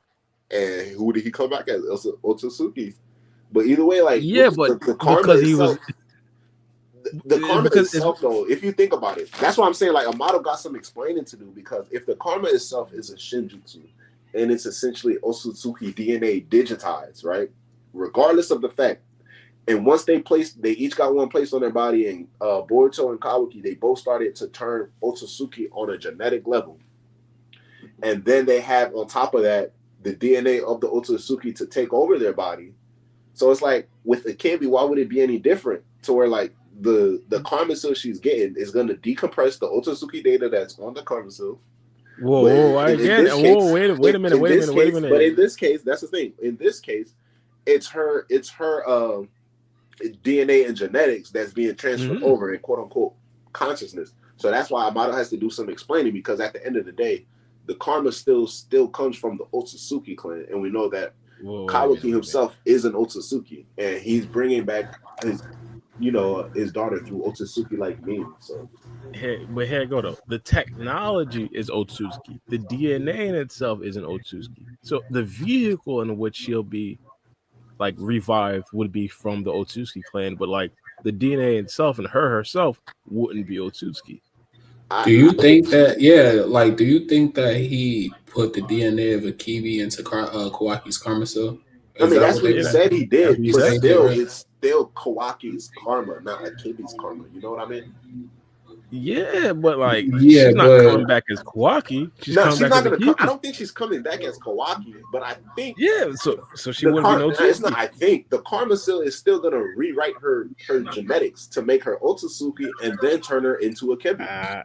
Again, I don't know about Or that. maybe he has like a organic body or something like that he created, and he's going to get Kawaki to place that Karma Seal on that She body. still, Even if it was because like even if it was like a Kawaki, he white wouldn't have Zetsu. brought up the ideas like, is she gonna come back as Otsutsuki? And Amado wouldn't have said he doesn't know if this wasn't a like, because when Momoshiki and Ishiki place their karmas on Kawaki and Boruto, it's like Kawaki and Boruto are turning into Otsutsuki, and then they're respectively turning into Ishiki and Momoshiki. So for Akibi, it's like she's turning into Otsutsuki, and then the DNA of Akibi is going to be transferred over. Here's where you got it wrong. She's not turned to Otsutsuki. The vessel is turning into Otsutsuki, and then that vessel turns into Akibi, which isn't an Otsutsuki. Akibi isn't. I don't think Akibi herself is she's becoming an Otsutsuki because of the way she's brought back to life, though. Like she's coming back to life with a Karma Seal. But here's a disagreement. I don't think she's turning into an Otsutsuki. The vessel is turning into Otsutsuki. She is the vessel. No, the vessel is probably going to be a white Zetsu or a Delta. Amado already made the clone. Yeah, he did. He already has the clone. So that's what I'm saying. So that clone will turn into an Otsutsuki. But once that clone is fully Otsutsuki, then that clone will turn into Akibi, which isn't Otsutsuki. I mean, Otsutsuki in terms of like DNA. Like the DNA is going to be Otsutsuki. It's going to be an Otsutsuki body, but it's going to be Akibi. I don't think that's like a if guarantee. That wasn't the case, Amado wouldn't have like.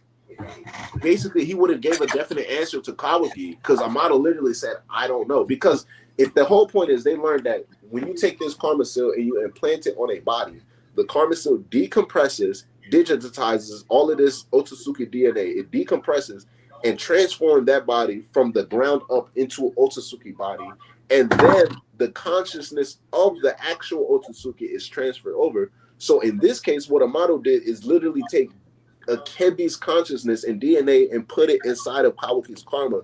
So when he transplants that karma onto her, it still has to go through the entire decompression process and change the body genetically. I think here's where you're getting confused. And this isn't necessarily, you might not be getting confused, but here's where I believe you're making assumptions. It's the fact that the previous Karmic Seal exchanges or the previous Karmic Seal processes that we've seen, an Otsutsuki member was actually revived. In this case, assuming Amado isn't lying, an Otsutsuki member isn't being revived. So hypothetically, if the process actually does go through to fruition and the vessel turns into 100% Otsutsuki, it doesn't necessarily mean that the vessel is going to be revived as an Otsutsuki. It's said we believe it's going to be revived as an Otsutsuki because the only people that were actually revived were actual Otsutsuki members. But the thing about it is that the karma itself is like that. That's what we can't deny. Like the karma itself, once implanted onto a vessel, the whole point of it is to transfer like the body from a human to a different species.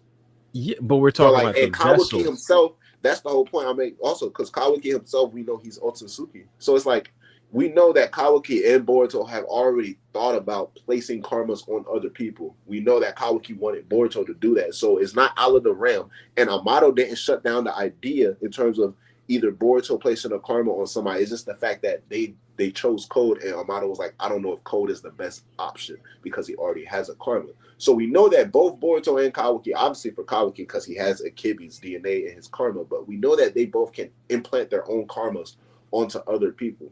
Like they're fully Otsutsuki to the point where like they can do the things Ishiki and Momoshiki were walking around doing. So yeah, they already know that. Kawaki brought it up. Yeah.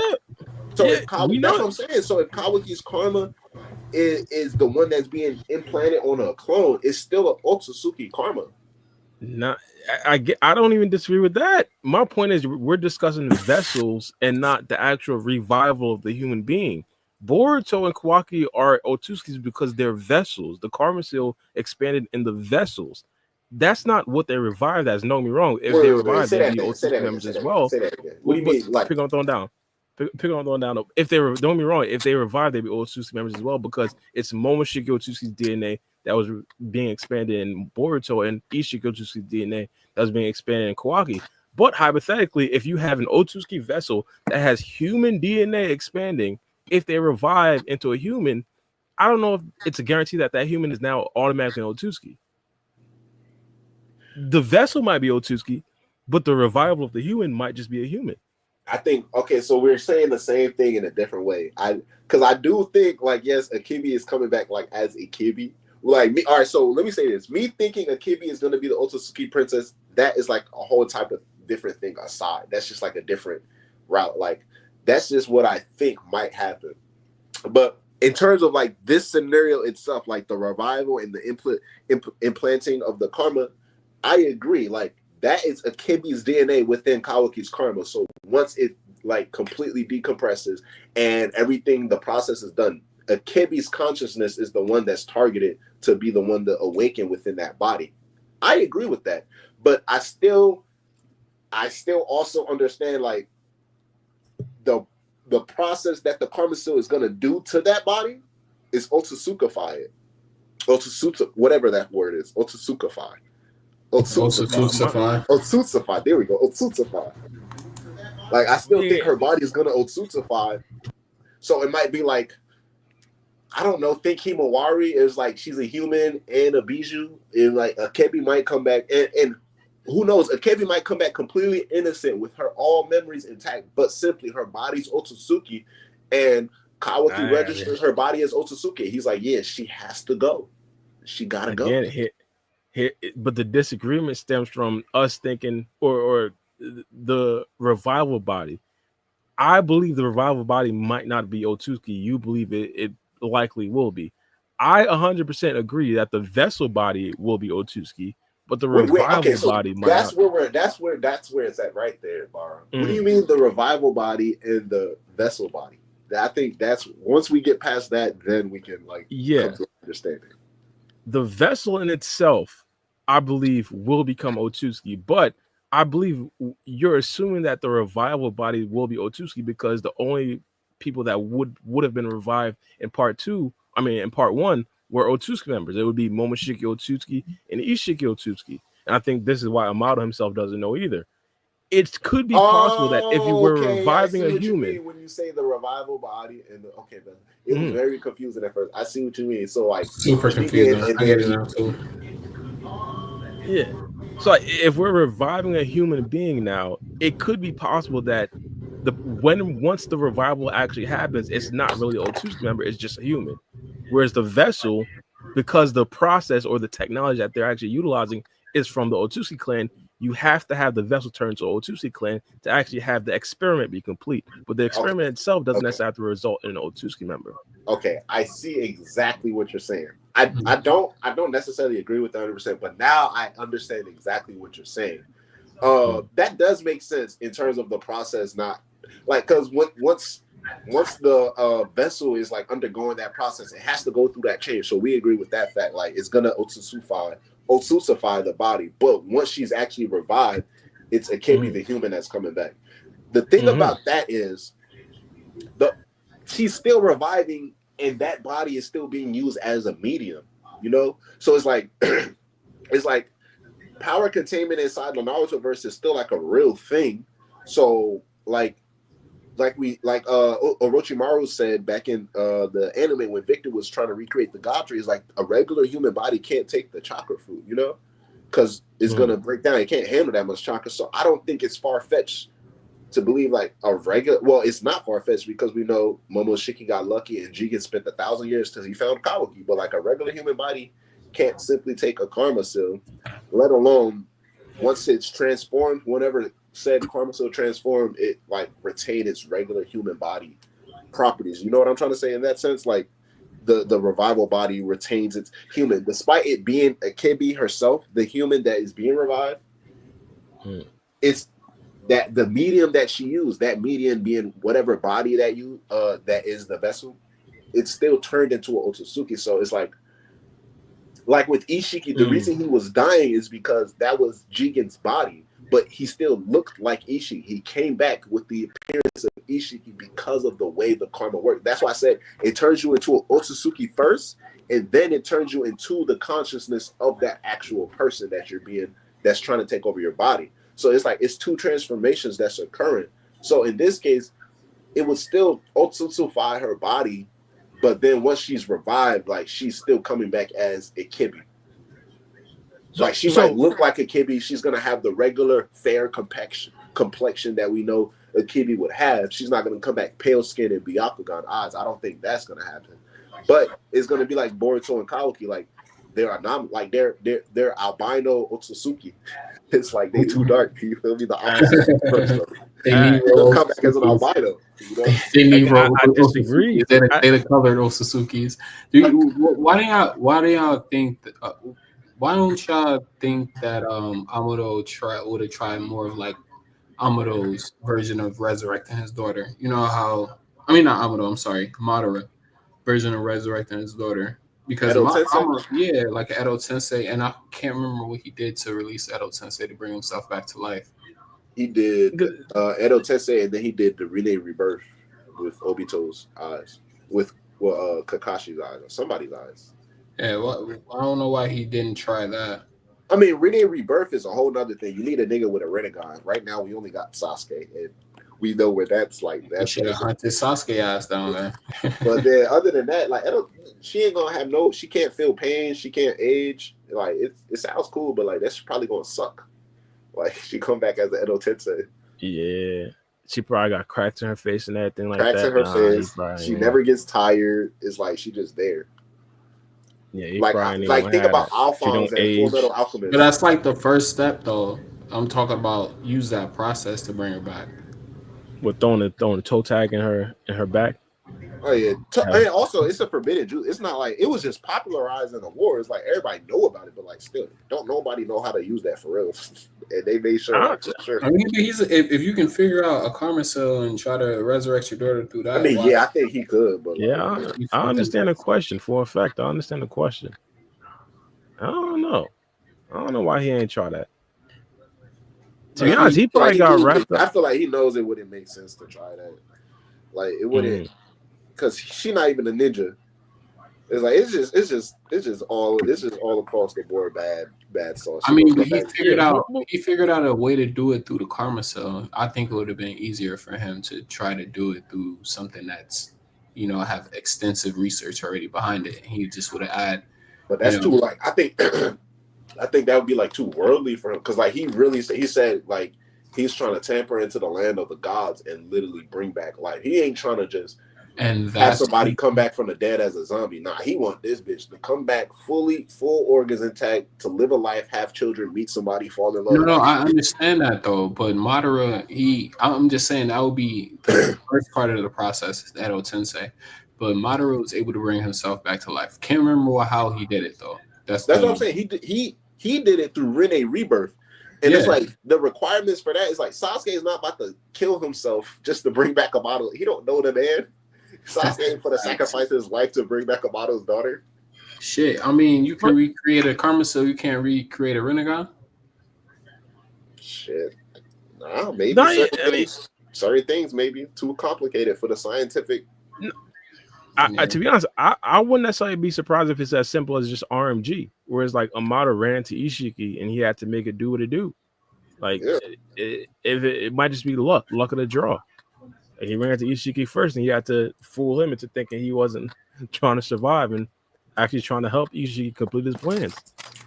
It could be a case where Ishiki had no choice but to stay with Jigen in his lair and help him like create his brand new vessel. And that's the way he figured out how to create a brand new daughter. Yeah, most likely Jigen. I mean, it sounds like, because the way he explained it is like Amado created multiple versions of Delta before even meeting Ishiki. So like, he was already far along in his research, and he was talented enough to where it's like he's not. If he wanted to simply create a life, he could have done that. Like he brought back Delta. He made the Delta, but he's like, that's not my daughter though. Like he just wanted his daughter. Yeah. Also, another thing, it's not far-fetched for him to just not know of the technique, because it is a forbidden jutsu, right? Yeah, that's what I'm saying. And it's like he's not a ninja. Well, to our knowledge, at least, we don't know anything. This nigga too sussy to say anything for sure. But yeah, he don't know about that stuff. I mean, he's a scientist though, so I don't know. I think that he would do research on certain ways to bring. And then when you think about it, on top of that, like, it's what he's doing now. Like in my head, that's already closer than like if he would have do an Edo, because it's like he's literally creating a whole entire human, looks exactly like his daughter, sounds exactly like his daughter. The bitch even got his daughter's memories. It's just that he knows for a fact. It's one of those nagging things in like the back of your head. It's like, nah, I know for a fact that's not my daughter though.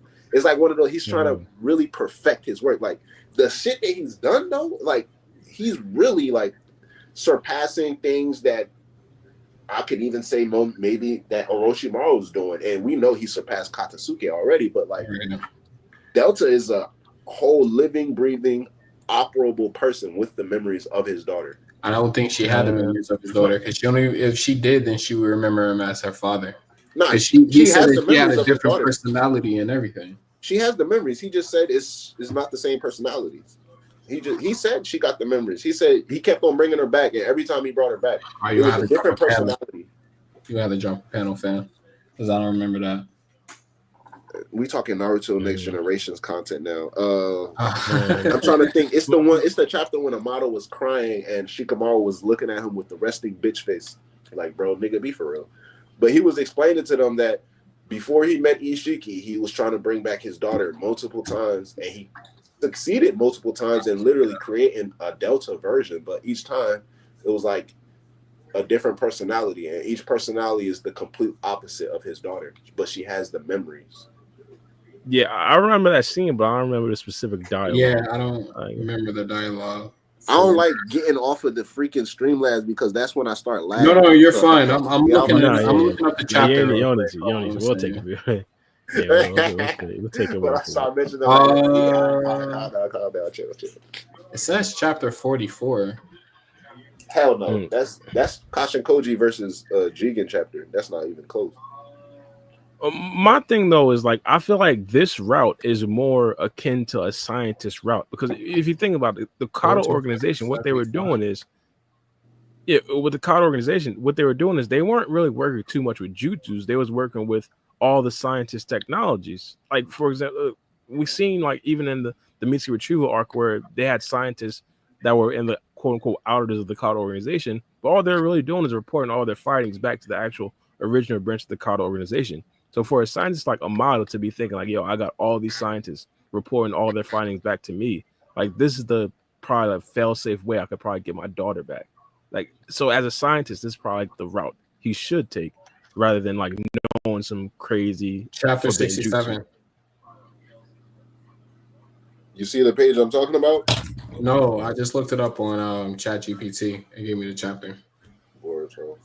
It's Boruto chapter 67. Bro, I use ChatGPT for everything, bro. Bro, like if I was gonna be Iron Man, that'd be my motherfucking Jarvis, bro. That's what I'm saying. I even call him Jarvis in response to it. Did you get ChatGPT 5? I forgot to ask. What?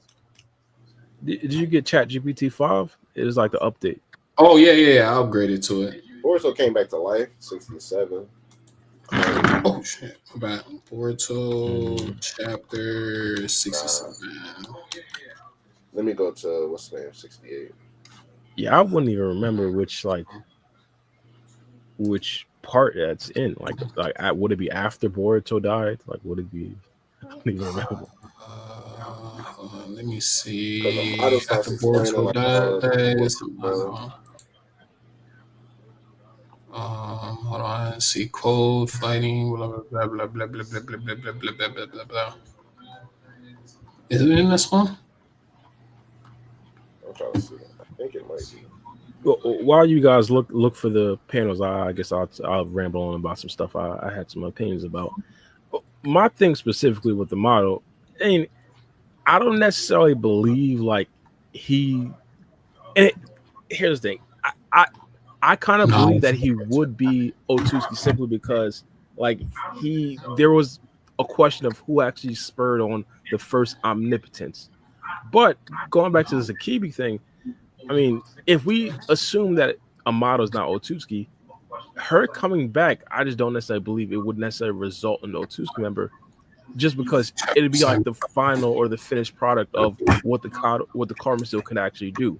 It just brings back the original body of the DNA that was alongside the Karmic still. And the Karmic still itself is a different process. Once the Karmic still expands, I believe that's what actually creates the Otsutsuki member from the actual vessel. So I think that would be the problem. Now, Amado not necessarily knowing, I think that's like one of the first times that Amado was actually honest with everybody, not necessarily lying. As a matter of fact, you could argue that he never really lied. He just withholded information. But I think this was like a super honest moment for Kashin Koji, because he could have easily lied to Kawaki right then and there and said, "Nah, I know for a fact she won't return Otsutsuki." Like, I don't know. That was like a noble moment for my guy Amado. That nigga, man, we ain't finna. All right, we giving him breadcrumbs though. That's what we do. I think Gang said, "Man, watch out." I think it's Watch out. I think it's this chapter right here. Bro. Hold on, I'm trying to. I think it's this chapter right here, bro. Chapter 75.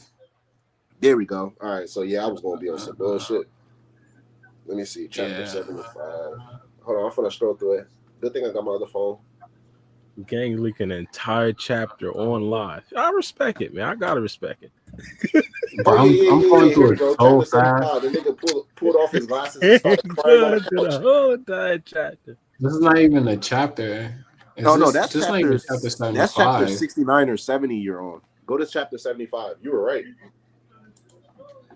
Yeah, that's back when Eida pulled up on that tiny little room. Yeah, literally. Okay, so here he goes. Shit, I ain't gonna read it yet. But yeah, it's on chapter 75. Let me see. With Damon on the cover? Yeah. Oh, actually, I think in 74 is when he brings it up. So chapter 74 and 75, because 75 starts off in the middle of the chapter. You guys are just joining the chat and wondering what we're looking for, we're looking for the specific moment where Amado talks about like all the things he did to try to get his daughter back. And we're kind of going off on a tangent, trying to look for the specific dialogue when he talked about how Damon the current Delta actually has. In chapter 70. Oh no, he whipped the brakes off of Boruto and Kawaki in chapter 74. We're essentially trying to figure out if Delta has the memories of his daughter, pretty much. Oh yeah, it is 75. So 75. Really? Oh yeah, so it is 75. This is not it. Chapter 75 has Damon on the cover. It has Eida on the cover. Eida? Okay. Big Eida. I had to pull it up and go off of it. What page is it? Do you know? Damn, bro. I think we on the like they milking the what's the name, bro?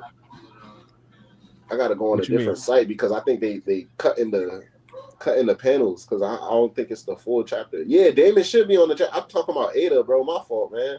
Look, I was on some fugazi site, bro.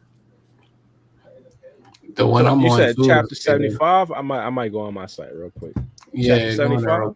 Yeah, and then drop the link if you can. If you find it. All right, here we go. Is this in the content house? So he's talking about Shibai. He's talking about all of that stuff with Shibai.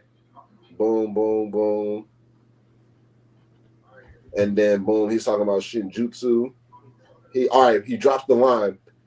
Should I start reading? Give me the link real quick, because I don't. Oh shit, let me. Damn, I don't even got your number on this phone. Hold on. No. Put it on in the private chat or something. Maybe that'll work.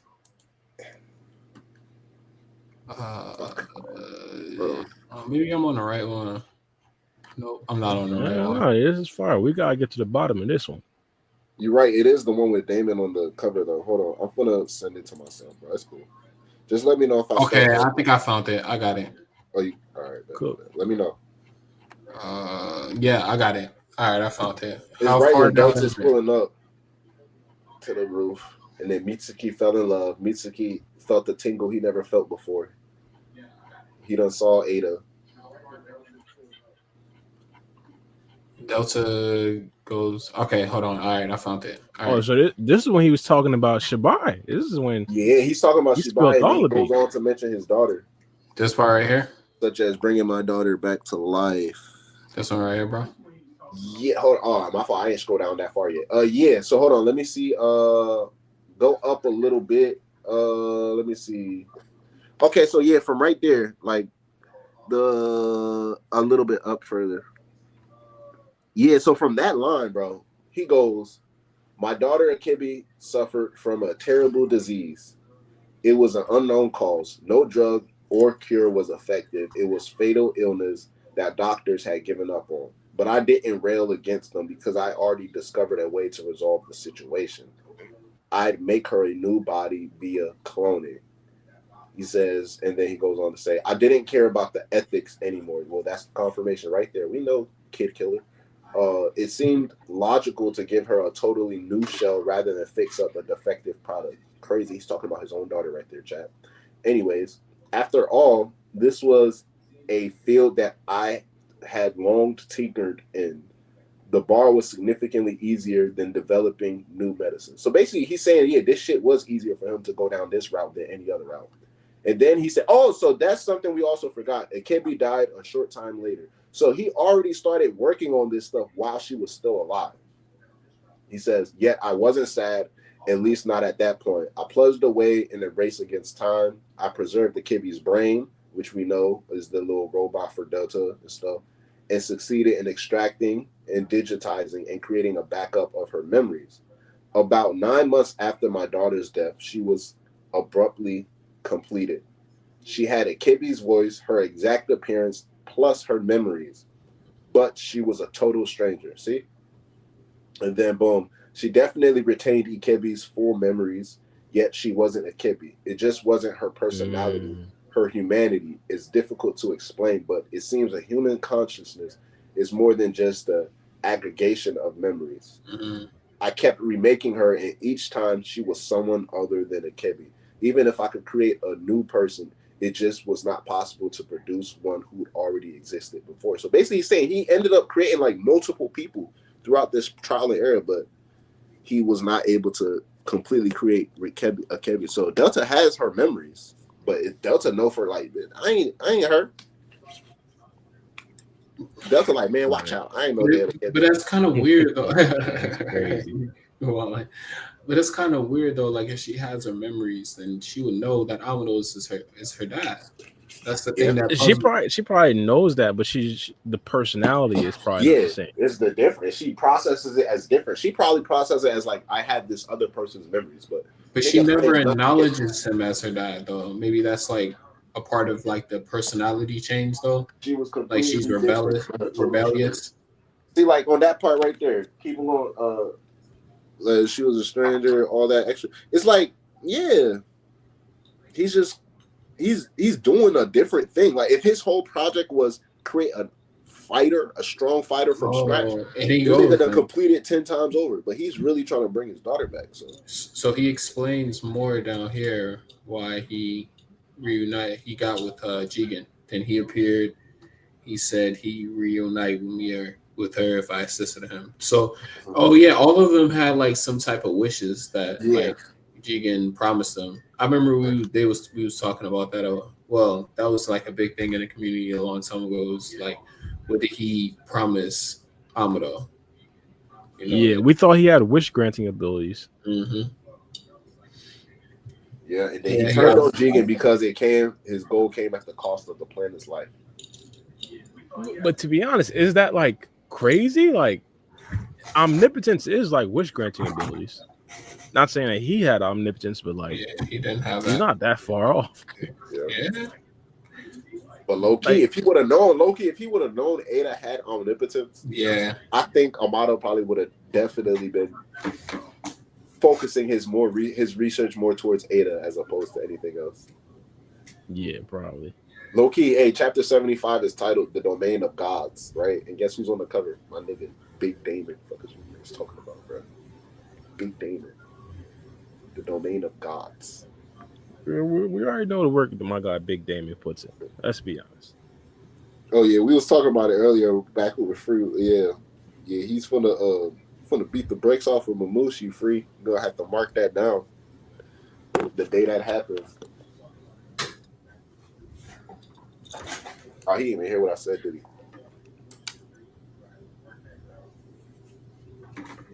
Yeah, I got it. My thing though with this whole Akibi situation, I just can't really see her coming back as being like a bad guy. Maybe it's just me, because I think the popular opinion right now in in the Boruto community is that she might be like a final villain type of character. Mm-hmm. Well, it's because he even says too, like he's trying to enter the domain of the gods, so that can be his downfall. Him trying to play God. Who said enter the domain of the gods? Amado He was trying to. He Yeah. realized he had to have a wake up call. Yeah. Oh, say it again. What was the context behind that? He realized he's entering he's trying to do something like create life. That's something only God can do.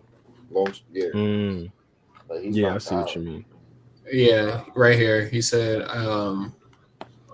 I kept remaking her, but each time she was someone other than Akibi. Even if I could create a new person, it was just not possible to reproduce one who existed before. I realized that this was the domain of the gods, a world that humans were not meant to step into. So him realizing that, I think that's going to be his downfall. That's what I'm saying. Like him trying to, be a god when he's just a mere human.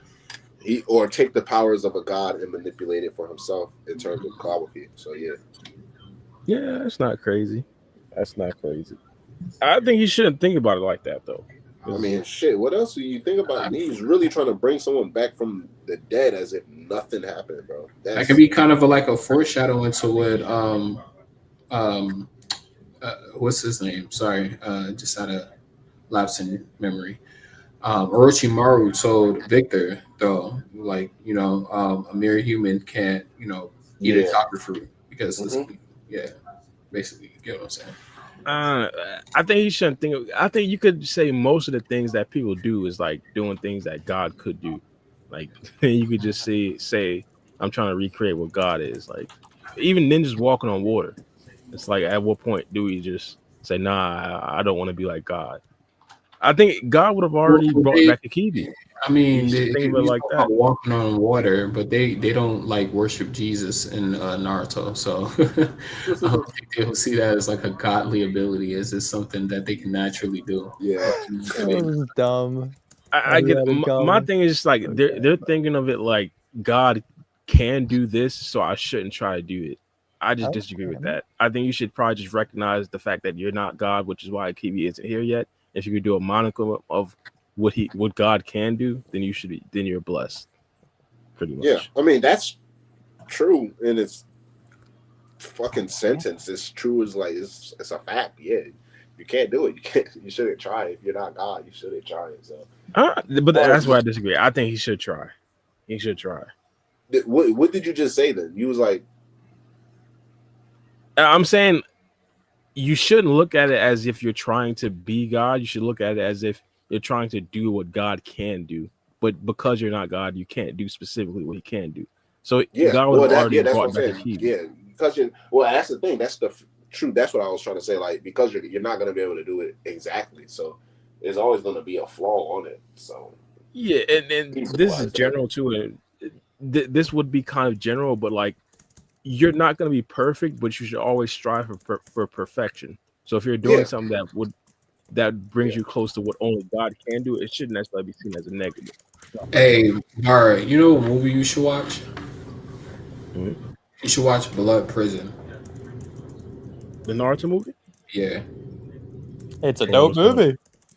What up? Ooh, what's up? Like my Kamui? Oh, what's up? I could have sworn. Didn't you say something like literally like 3 minutes ago? I thought he did too, but I wasn't sure because I can't see his icon. I see mine, but I can't see. I didn't realize that Free Game had added me, and I was just trying to keep talking to my stream while they were talking. So I was just bluntly just talking over. I looked at my screen and I only saw 3 heads, so I'm like, nah, I just imagined. Free Game, did you also add Immortal and War Chief Muzone or whatever he made his name for this? I have no idea. Oh no, I see Immortal right here. My bad. Well, I said that here. I did him at least. Oh, that's weird. Why would it show me Udi? It showed Immortal when you added him.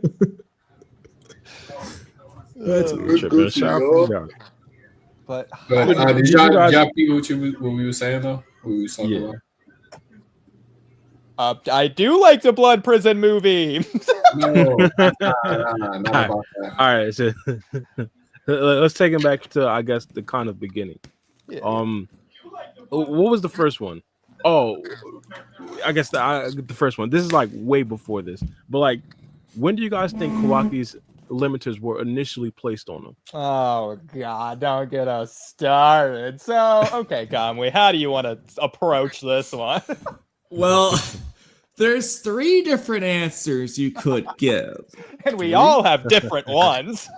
And This is what I like. Let's one see of who I them. agree. Okay, so Udi is going to pick. Okay, one of them makes absolutely no sense. You're right. And Udi's going to pick that one, and he's going to explain why the story kind of makes it seem like that's the case, but it makes absolutely no sense for a bazillion reasons. Then there's the most likely answer. Then there's another answer that actually can work. It makes more sense in some senses, but less sense in others. My answer would be when he reconstructed the karma in the beginning of the code arc is the best answer overall. Second place would be That's what I say. before the Kawaki arc even started. When you first see him, he already has him on. And third choice, Udi, I'll let you take it away. It's gotta be during the time skip, even though it doesn't make any sense at all. It just doesn't make sense for him to not be limited before the code arc, but then be limited in the code arc. You know, it's the supreme peak of No. Yeah, Go ahead. I agree. Yeah, the Super Vortex, he's weakened again, so it's just weird. It doesn't make sense in that regard. It seems like, based on the power, or at least the way it's portrayed, considering Prophecy Arc, considering Code Arc, doesn't make sense for him to be limited going into the Code Arc, considering what we saw. Yes, I know, karma shenanigans, but still. No, like, he does, like, still, like, work on Kawaki's body. Like, if Kawaki's going to go to anybody, he's going to go to Amado. I don't think he is, though, because of omnipotence. So I don't think he's gone That's to the problem. Amado. Because Amado Kawaki, even if Amado is immune, Kawaki doesn't think Amado's immune. And the whole point is in chapter 5, it's the first time Amado's revealing to anyone that he's the one who modified Kawaki. So everyone in the village but he also doesn't think he works though, like No. He also says, though, that it's weird. Like, when he was, like, trying to think about things, he was like, Boruto should... I don't think he said Boruto, but he said, like, Kawaki is supposed to be, like, Boruto or something like that. But you're right. He was the one that has... he was like, he has the- all my tech and stuff in him. Like, so that wouldn't make sense. So, like, he was, like, trying to figure out, like, what's up with his memory. He kind of flat out states it, but it's more so like the story heavily alludes to the fact that Amado figured out, like, early on in the time skip that Kawaki somehow, some way has, like, he's known the whole time, but he hasn't told anyone. And if he's modifying Kawaki every week, there's no question on who modified Kawaki. Everyone would just know. It wouldn't be a secret. So to be fair, I do think it's fair to say that it's possible that Amado could have put limiters on Kawaki back in the Kara, just not arc, but just when he's a kid. He just didn't have the limiters going or on or whatever, and he just verbally adjusted them over the time skip once he realized what was happening, because then he could just approach Kawaki, who's just in the village. He could just go to Eida's house. He doesn't need Kawaki to approach him for that regard. I mean, that is also possible. That's the compromise answer, I suppose. Yeah. Or somewhere around the time where Shinju appeared. The only thing for me is, like, pre-time skip in any scenario, in most scenarios, it doesn't really make sense for me to see, like, Amado reconstructing Kawaki's karma and adding the limiters at the same time. Because, like, he's already banking on the fact that Kawaki might reawaken this karma. You know, so it's like he doesn't even have a definite answer to where he's like, he reconstructs it and then possibly places the limiter on at the same. Who knows? Maybe he did do it. Keep in mind, though, when he does the limiters, he is amping his defensive and regenerative powers. That is the point of him doing it in the first place. It's to keep Kawaki from dying. So you could argue when he finally gets the chance to redo karma, he wants anything but Kawaki to die at this point, which would be a reason for him to do the amp defenses weaken offense thing that he does. But that's also just a problem, though, Kamui, because that's a separate issue. Because die against Code, if they kill Code, the Shinju probably don't come about. There's nobody else in the story that but that's a separate problem. Altogether. I know. That's the thing for me personally. The way I looked at it is, like, at the time, like, before Naruto was sealed away, before the problem of Code having his limiters removed, and before them understanding that a Ten Tails army is being created, like, Amado would have no real reason to limit Kawaki's power, especially with Naruto and Sasuke both alive. It's like once things started to hit, like shit started to hit the fan, it's like Naruto's gone. Everybody's perceiving Boruto as the real threat, and then they confirm Code is making a Ten Tails army. Code has his limiters removed. It's like everything. I feel like all the dominoes were in effect to where Amado was like, yeah, maybe I should try to ensure Kawaki, like implement some type of insurance plan for Kawaki and his daughter. I'd say there was a reason for him to be limited earlier with the COD organization, because the main goal for the COD organization was to protect the cargo. So like if the cargo was damaged or destroyed, that would essentially be it for Jigen. So I feel like Amado would be incentivized. It were incentivized. Up his durability. He's like, hey, we're gonna blow up the plane. Just up his durability. Jigen already was limiting Amado's capabilities with modifying not only Jigen but Kawaki, probably all of Kara. He was also just restricting access to what he could do. Not build a cyborg stronger than Jigen. If he does, get rid of him. I don't think he's gonna allow Amado to limit or potentially limit Kawaki, at least his own vessel. Yeah, that's giving him. It depends on if he just does it in secret, though. Yeah, you're right. Because this is one of okay, real quick, anime versus manga here, I know, but this is one of those dumb things that makes no sense. So Amado secretly put a shutdown code in Kawaki after the fact because Jigen forbade it in the first place. But in the anime, he was secretly giving Kawaki the Byakugan suppressant pills to slow down his karma extraction. If Jigen can't notice the fucking pills, you think he's noticing the shutdown code? No, he's not noticing, bro. That's true. I mean, he probably was crushing it up and put it in his food. You never know. And I don't know. I think the shutdown code is probably always something Amado, like, he's tampering with the fact that he's creating beings that can contend with Naruto and Sasuke. He has to have some type of safety measure. Like, he has to shut these people down with the say of a word or a look or something. So, yeah, like old girl having that button for Century. Yeah, it's like you gonna tamper with something that you obviously know you don't have the fullest extent of knowledge about. You better have a safety plan in the back pocket. Hell yeah, that's just like Dr. Giro, but he had like a big ass button. Don't know why he had that, but whatever. Genius. Yeah. I mean, but then we get to Amado's motives in the first place because Eida and Damon, they're already created. They're already stronger than Jigen. Right. Why would Amado need to listen to Jigen? Oh, yeah, I better destroy him so Jigen doesn't catch on to me. Let me just destroy these people stronger than Jigen. Well, maybe because... No, just ask him to destroy Jigen. Bring his daughter back. No, he wants to bring his daughter back. Yeah, that too. And maybe Eida just don't like him too. Yeah, I'm about to say, they're not going to do what Amado says. Regardless. I think it's like they looked at him as like, not a guy who's trying to bring back his daughter as most opposed to like, this is the guy who was sticking needles and punctures and procedures on me, like while I'm awake, while I'm asleep. And it's just like been going on for weeks. Yeah, he gave me this power that I don't want. Like he just cursed me because she feels like she's cursed. She can't find true love, blah, blah, blah. You know what, actually? I'm glad we're talking about this. I wrote this down as a podcast topic, so let me go find exactly what I wrote. Because I literally wrote a topic about them. Let me just search Eida here. Okay. Where is it? Someone's actually... Oh, we have so... Okay, yeah, here it is. Okay. It's a paragraph. But you're talking about the Amado Eida thing. Yeah. So, let me ask you guys. Does Eida even hate Amado anymore? In chapter 75... Eida learned that Amado didn't actually create her power and instead was merely a byproduct of Shibai cells.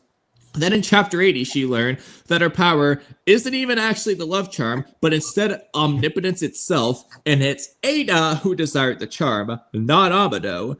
And since then, they've never addressed, hinted, or implied any sort of remorse from Eida towards Amado anymore.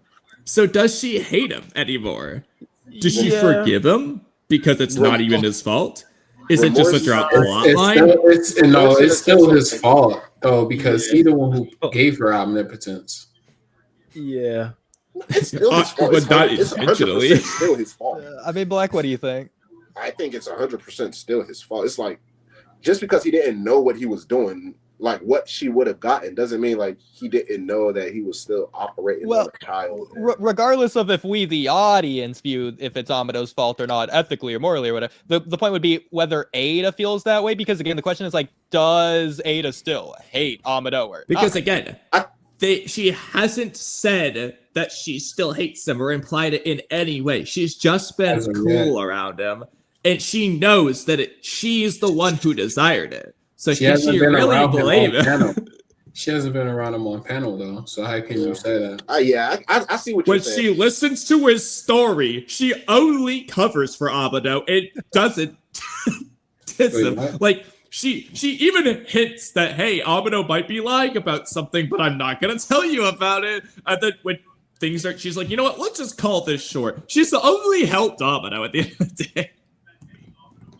Yeah, I mean, and Amado hasn't helped her and Kawaki get together. By the way, that was the whole promise to not kill him. Amado hasn't done shit for that. She's still being nice to him. I think part of it is like her in her own character arc in terms of her development. I do think she still hates him. Like it will only make sense because of like the fact that she still is in the predicament, the situation that she's in because of him. But I think it's more so on like Eida is very. It's very like whimsical with her. Like she goes with it's like a with the wind type of person. So it kind of looks like it's not like she's not.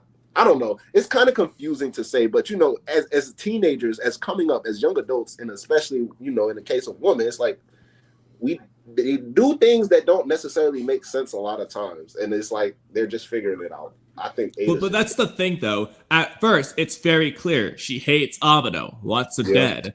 And if she's just being a teenager and changing her mind, okay, so did she just change her mind on that? She doesn't want to kill him anymore. She doesn't hate him anymore. Well, I think because what's the first reason why she even said she wasn't killing him in the first place? Like when they had that alliance and they agreed to go back to the Hidden Leaf Village, she basically said like because Amado was gonna help her and Kawaki get together. He's gonna negotiate, which he didn't do, and she's not mad at him for it. And before that, it was because Code needed them for the limiters. Yeah, that too. He Loki did get them together. He brought them to the Hidden Leaf Village. Loki and they do stay in the same. Well, no, he didn't. Shikamaru did. Amado didn't do anything there. Yeah, all he did was just tell him, hey, we're on our way. You know that offer that you came up with? Yeah, she's taking it. From Eida's perspective, and the Ripcheck mission wasn't Amado's idea. If it was Amado's idea, I'd give it to you. But no, it was Shikamaru's idea too. I don't know. I think it's interesting because she has the capabilities to kill him whenever she wants to. But like for the sake of the story, obviously it's not going to happen. But then for Eida's like own personal reasons, I don't know. I think maybe it's just like, well, now she's been living with Kawaki all this time, and plus the whole thing with Boruto, she says she feels bad. I just think it's just a lot going on to where it's like she still has it in her head that she doesn't like him. Maybe she just needs another reason. Well, what fully makes her so sure that she has it in her head that she doesn't like him still? Considering we haven't seen that. Because if she already established it, right, that she doesn't like him. Well, that was before she learned the truth about everything. That's the thing. Like, if they don't have any more emphasis on her positioning or stance in that regard, it's not really any major change. Like, she learns like truth about her powers. Like, okay, she's in control of her powers. It's truly what she desires. It doesn't change the fact that, Amado's the one that created her. And then also it's like how she simply just views him. Like she said, like he's the type of person to create a problem and then present a solution to get credit for it. So like she doesn't really think highly of him. I don't think why is she hovering for him in the interrogation? Real quick, what do you mean Amado made her? Because whereas it's possible she could have made her like she did Delta, I think that Eida and Damon just were alive and humans beforehand, just like Kawaki. They're just given scientific ninja tech. Shinju, I don't think she's like fully robotic. Yeah, that's what I mean. Made her is like the powers and stuff that she has right now because of because that's what she hates Amado for. Yeah, she literally took away her regular human life, and now she's a product of that hasn't changed his creation. So yeah, I don't think that's what I'm saying. I don't think her stance necessarily should change. They haven't added emphasis. Even when she first was introduced as hating Amado, it wasn't more so on like, oh, I swear I'm gonna make him pay every second I get. I'm gonna think. It was like in passing, she mentioned like, yeah, she really just don't like Amado because of what he did. I'm gonna redirect you to that chapter. She was putting a bit of emphasis on why she hates Amado and wants to kill him. When she talks, when she's speaking the code, she makes it very clear. Like, yeah, she hates him. Like but it's also one of those things. It's like when I think. Is it Code that questioned her? Like, why do you want to? Either somebody questioned her, why does she hate Amado? And her rebuttal kind of gave off a condescending tone. Is like, why wouldn't I hate him? It's kind of.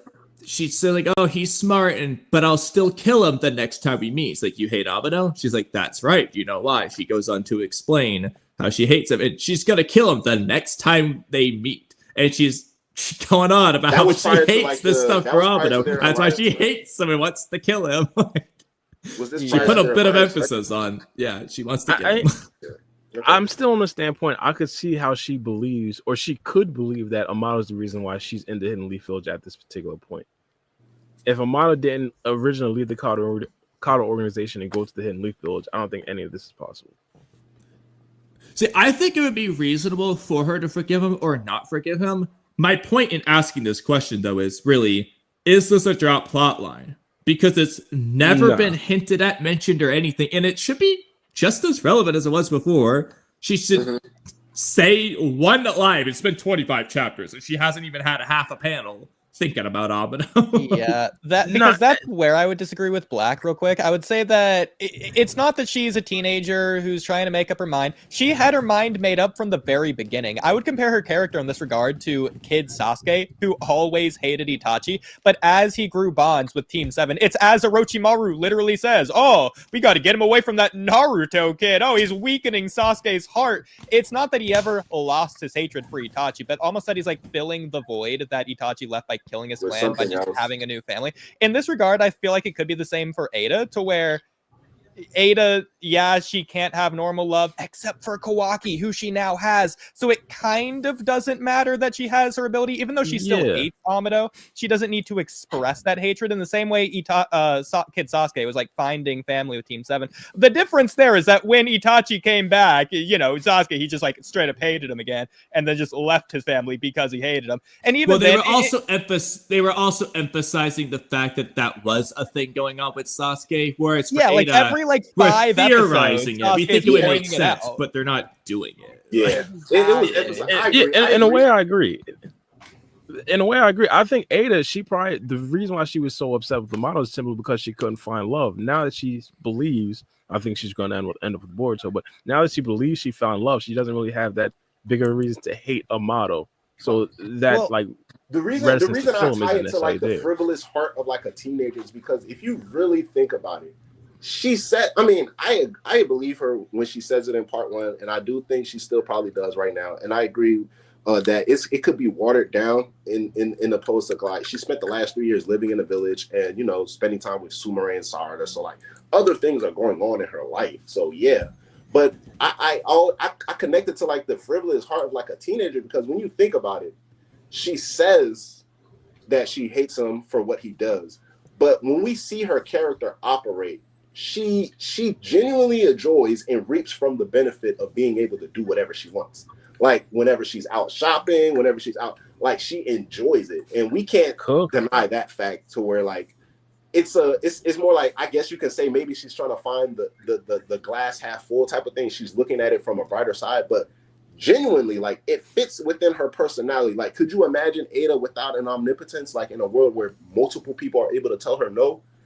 Like, it's kind of hard to, see her in that type of light for me personally. The problem there is that it could be like Kawaki, who switched from hating the Karmic to actually accepting and understanding the Karmic and switching that hatred to hating the Otsutsuki. But Eida isn't switching her hatred from, it's Amado, it's the love charm, to whatever else she's hating. That hasn't happened. The story hasn't clearly told us that like it did with Kawaki. I would also say, I don't know what Kawaki doesn't, I don't think he likes the Karmic or loves it, but he just knows that he needs that for his end goal. Yeah, he doesn't hate it anymore is the point. Power. Yeah, no, I think he just needs it. I think that because he despised Otsutsuki, so if you're going to despise Otsutsuki, you're going to despise something that Otsutsuki gave you. So I don't think they actually loves Karma. So he just missed the power that he gave him. Amado even gave him that speech before he even yeah. But yeah. So I don't think that's the case with Kawaki. I just think No, but we're actually just saying the same Well, the thing. point is that he just doesn't hate Karma anymore because he explains that to Amado in chapter 76. Yeah. But I'm not exactly sure what you mean by the frivolous heart of a teenager, because that's just me trying to like trickle and choose my words carefully and basically saying that Eida doesn't really know what she wants right now. I'm not trying to make it like a sexist thing, like, oh, because she's a girl, or just a thing like, oh, because she's a teenager. Oh, yeah, I was looking at more like teenager thing, because I was gonna say, if anything, I feel like teenagers have a lot more intensity to them. Like Obito wasn't frivolous when it came to the Blood Mist Village after Rin. It's like Kawaki sure hasn't been frivolous at all.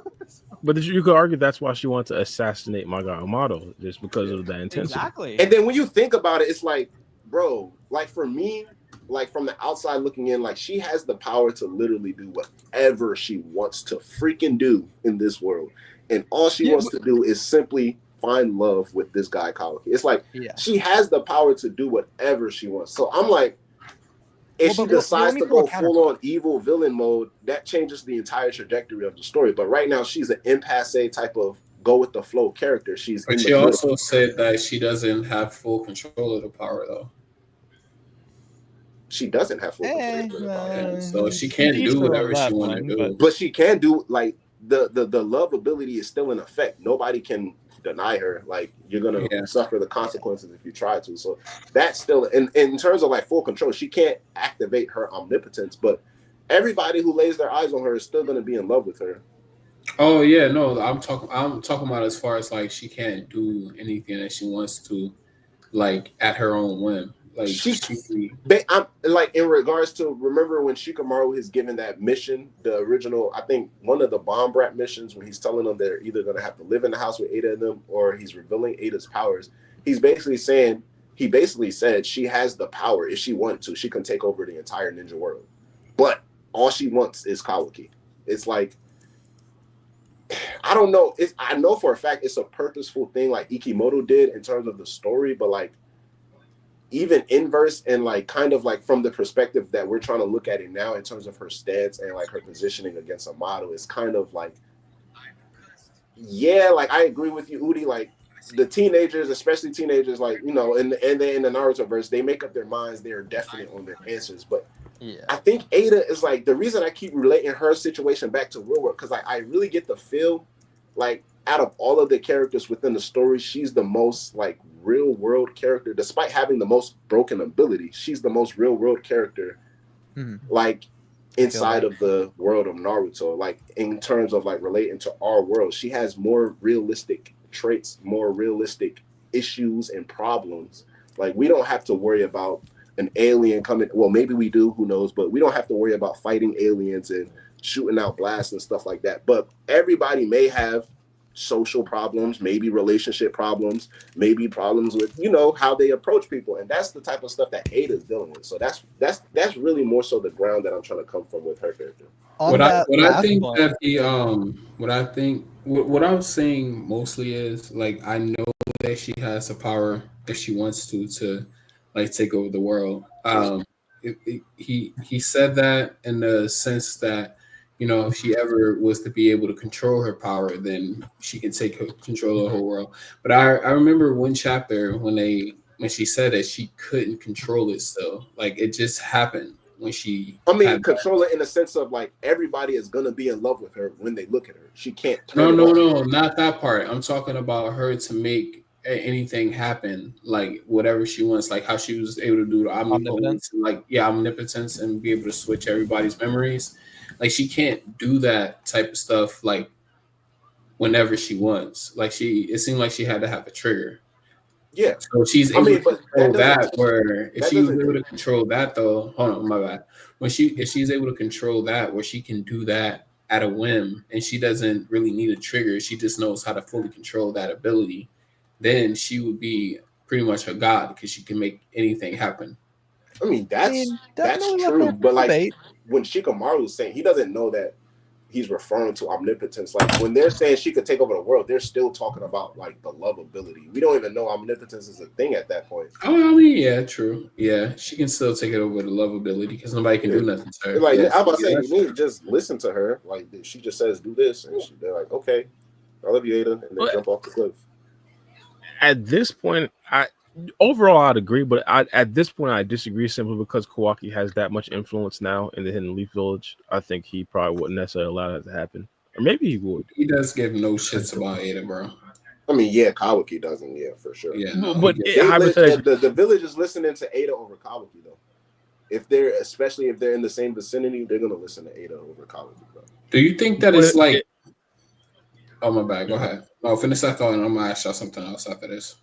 No, I'm saying if Eida becomes in a position where she's now ordering Kawaki to do certain things, I think that's probably not going to fly. I mean, that's not gonna. I don't even think that's gonna happen. Like Kawaki's gonna be like, he's gonna look at her with a dead stare. Like, what are you talking about? Yeah. Real quick, free game. It's funny because I feel like, assuming that Amado truly is also under the effects of the love charm, I feel like Eida doesn't even have to do anything. If Eida just like expressed her feelings to Amado would just take himself out. Like Eida doesn't have to get her hands dirty. It's just like, oh, you hate me? All right, bet. See ya. Yeah, true. So, it's funny. But I would say do that y'all I think feel like it's my bad. Go ahead. Yeah, go ahead. Give your thought. My bad. Yeah, so similar to Kid Sasuke, how Kid Sasuke found Team 7 as family, he replaced that void, and then Itachi kind of came in. He's not just coming back, he's specifically going after Naruto. You know, his brother might as well be. So, you know, the new thing that he loved. So that's like extra reason there. I'd say the similar thing is for Eida. Oh, she doesn't have to hate Amado anymore because she has Kawaki. You know, the person who Amado is controlling maliciously. So Eida still has all the reason in the world to hate Amado. I just need to like see it. Yeah, I agree. I agree. Do y'all think for that nigga? He's a snake. Yeah. do y'all think that it's kind of like some type of like foreshadowing with Eida and Kawaki being around each other more than usual? Eida and Kawaki. Are you referring to Delta or are you? Oh, Delta. Sorry, not Eida. My bad. Yeah, Delta. Since she is supposed to be, you know, like Akibi. We back on the Akibi stuff, man. Yeah. Well, I'm glad you said that. Are we gonna get an update on Akibi? We just didn't get like anything at all. Did you call her Akibi? Is that her name? Is that Yeah, I think we should in the next chapter, to be honest. I won't be surprised if we see Akibi pop up or the vessel or the quote unquote cyborg pop up with the Karmic seal. Well, no. I mean, because the problem is Kawaki's stance was Amado. I'm not doing that until I kill all the Shinju and Code and Boruto. So again, we shouldn't expect either direction. We just don't know who won the argument. Seemingly Kawaki won, but it's possible Amado secretly made a different deal. We don't know. But this, if anything, we should expect to not see it. Yeah, I would say that. I would say don't expect to see anything, but I'd say I won't be surprised if the vessel pops up in the next chapter with a Karma still on it. My thing is, I believe, and this is my personal opinion, I think there's a very good chance that Kawaki and Amado came to an agreement where Kawaki believed the only way that he'd essentially revive Akibi is if he'd essentially get the Karma Seal and defeat all the enemies. And Amado wanted specifically for Kawaki to implant the Karma Seal into the vessel, and then he released the Karma Seal. I mean, he released the limiters. It could be a certain situation where he released the limiters, and then Kawaki implants the Karma Seal, but he still has to fight the enemies. So I think that could be. The question is how did Amado convince him? Like, did he hypothetically just shut him back down and say, "All right, I'm taking a timeout again, buddy. Are you gonna do this or not?" Did he offer some other deal? Like, what did he do? Because I don't think it's impossible for him to convince Kawaki. The story just needs to tell us how he convinced him, because as it left off, Kawaki wasn't convinced. Yeah, I agree with that.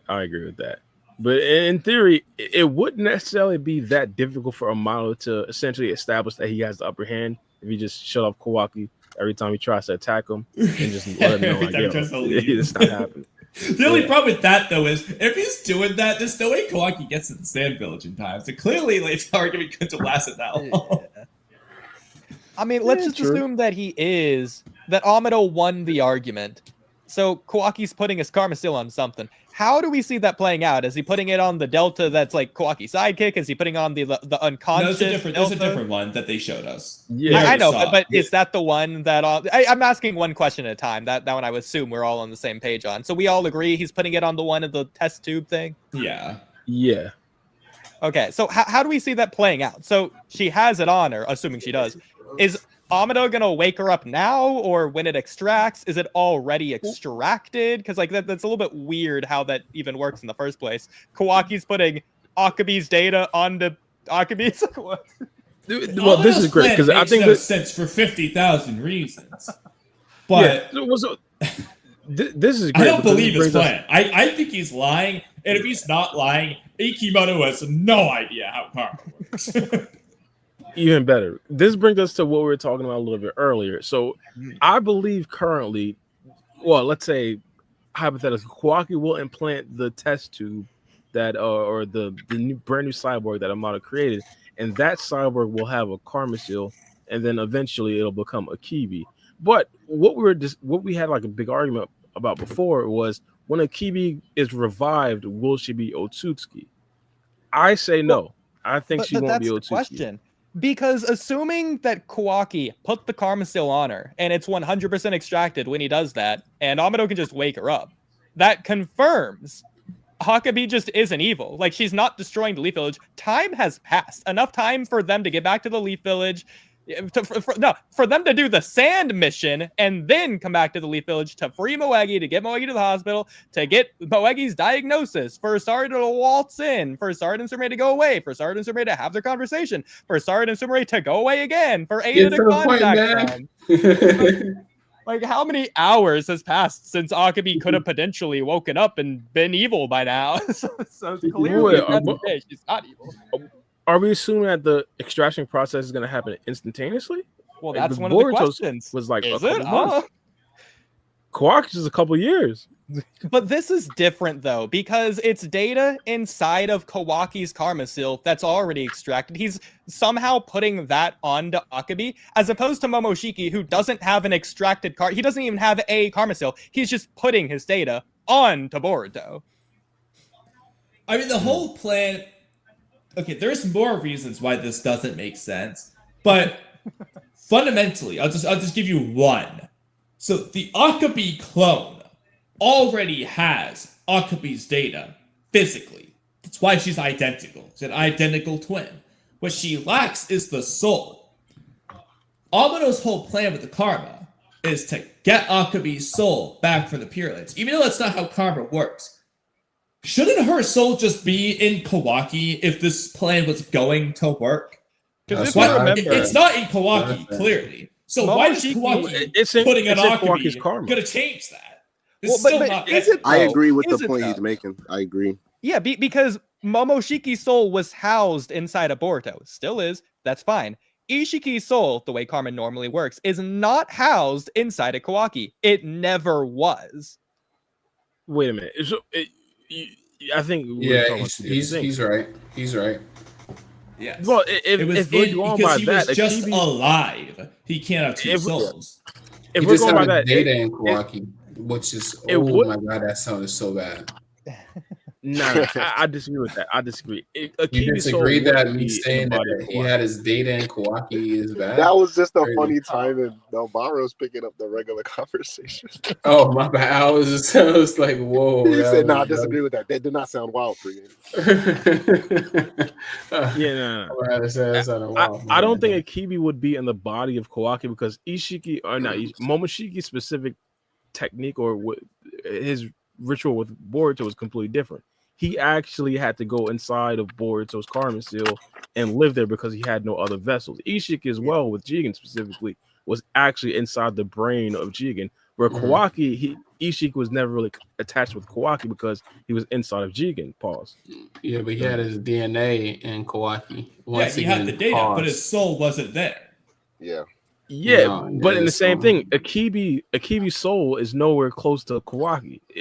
Her DNA would be in his karma seal. Bringing up is this about that old topic that we were talking about earlier? How she comes back? Say it again. However she comes back, it's not by Amado's plan, the one that he explained, or if it does happen that way, Ikimoto has created the world's biggest plot hole. Which shouldn't work. Because if it did work, then Ishiki should have come back inside Kawaki when Amado reconstructed that karma. He clearly has Ishiki's data. That's how he's using his powers. So if Akibi comes back and there's no other strings attached, then Ishiki should have already come back. She's coming back. She's coming back as an Otsutsuki, bro. She's gonna come back. Well, not just that. There's just gonna be more to the plan that Amado didn't explain. Yeah. Well, wait a minute. We know why Ishiki didn't come back. We know it. We know why he didn't come dead. back. Yeah, because he died and his soul wasn't in that karma. So when Amado reconstructs it, it didn't bring Ishiki's soul back. And you know who else is in the same situation? Akibi. Amado did stay though. I get what you're saying, but he stated he separated Ishiki's soul from his power when he reconstructed. But then he just said that Ishiki's died. His soul was extinguished. But on the same note, it's like, how is he able to continue to tap into more Ishiki's power and unlock more Ishiki's power if Ishiki's soul is essentially dead? So I get it. Because the data is where he's getting the power from. Yeah, data, DNA. Again, Ishiki's soul is never at any point inside of Kawaki. If Kawaki passes out at any point of the timeline, Ishiki's soul cannot take over Kawaki's body. Yeah. Because Ishiki was alive. I think that's the same thing with Akibi. He was alive. Yeah. And I think that's the same thing with Akibi as well. Well, she's not alive, but because Akibi's soul has died, it wouldn't necessarily be in Kawaki's karma or in Kawaki. Her data would be in Kawaki's karma seal. So or alternatively, if her soul wasn't Kawaki, Amado would just say that and just be like, we're going to transfer it to this clone. Because that makes sense. Nobody's going to question it. And they're just going to be like, that's a great idea, Amado. The fact that he's not saying that makes me think it isn't the case. Yeah, it's not. Because if he can't essentially recreate her soul, I don't know. Pretty sure one of y'all said this. Like, what's the difference? How does he able to recreate it and put it inside of Paul's and inside of Kawaki's karma if he already can't recreate her soul? Like, if he's just if he's just transferring the DNA, right? That's essentially what Delta is. She's Akibi's DNA with her memories, but it's not Akibi's soul. Nah, see, that's different. That's just the memories, not the data. The data, it is the data too, but it's the same idea. The only difference is what Amado's saying is karma magic. It's going to bring her soul because it's the godly work of Otsutsuki. That's why her soul will come back. The problem is, we, the audience, know that won't work for this plan. Amado can say it and trick Naruto or whatever. Naruto's going to believe him. That's fine. But we, the audience, know that can't work because if it did, it would have brought Ishiki back. Or Akibi would just be inside Kawaki right now. I don't know that. The reason why I say I don't know that is because the karma seal specifically is supposed to bring back the actual person, whereas what he was doing before was just creating cyborgs with the memories of the person. So, Bara, let me ask you. He used all of Akibi's data. He literally explained. He digitized the data. Amado did karma, but with technology, essentially. Yeah. And he did that to Kawaki again. He implanted that into Kawaki. And then it's never explicitly explained how the karma seal manifested. My theory is that Kawaki, as an Otsutsuki, manifested the seal part on his own. Amado couldn't do that. But regardless, Amado, in both cases, is doing the idea of karma. He just lacks the Shinjutsu itself. Yeah. But he's doing the compressing and aggregating of the data. He did that with Delta. But that just didn't give him the soul that he needed. But that's fundamentally different, though. You're essentially implanting that data into a vessel where, in this case, with the karma seal, you're turning the vessel into the actual person. And I guess I might be on the same. Yeah, it's the first half of karma, essentially. Yeah, I might be on the same side as Amado, where I believe that the karma seal would result in different effects, but the karma seal in itself, like, it's a different process than just like implanting memories and a personality into just a random vessel. Well, it's not a random vessel, though. It's a grown copy of Akibi. So it is Akibi's data. It's all of Akibi's cells. It looks identical. Everything about it physically is Akibi. Because the only difference is their personality. If what Bar is saying is true, then that means if Kawaki passes out, Akibi should be able to take over his body. Likewise, just like Boruto in this latest chapter, if Kawaki closes one eye to go inside his weird mindscape thing, he should just be able to talk to Akibi inside of his soul or whatever. Nah. See, that's different. We just talked about how Akibi's soul is gone. Akibi's soul died. Same thing with Ishiki. Whereas Momoshiki never died.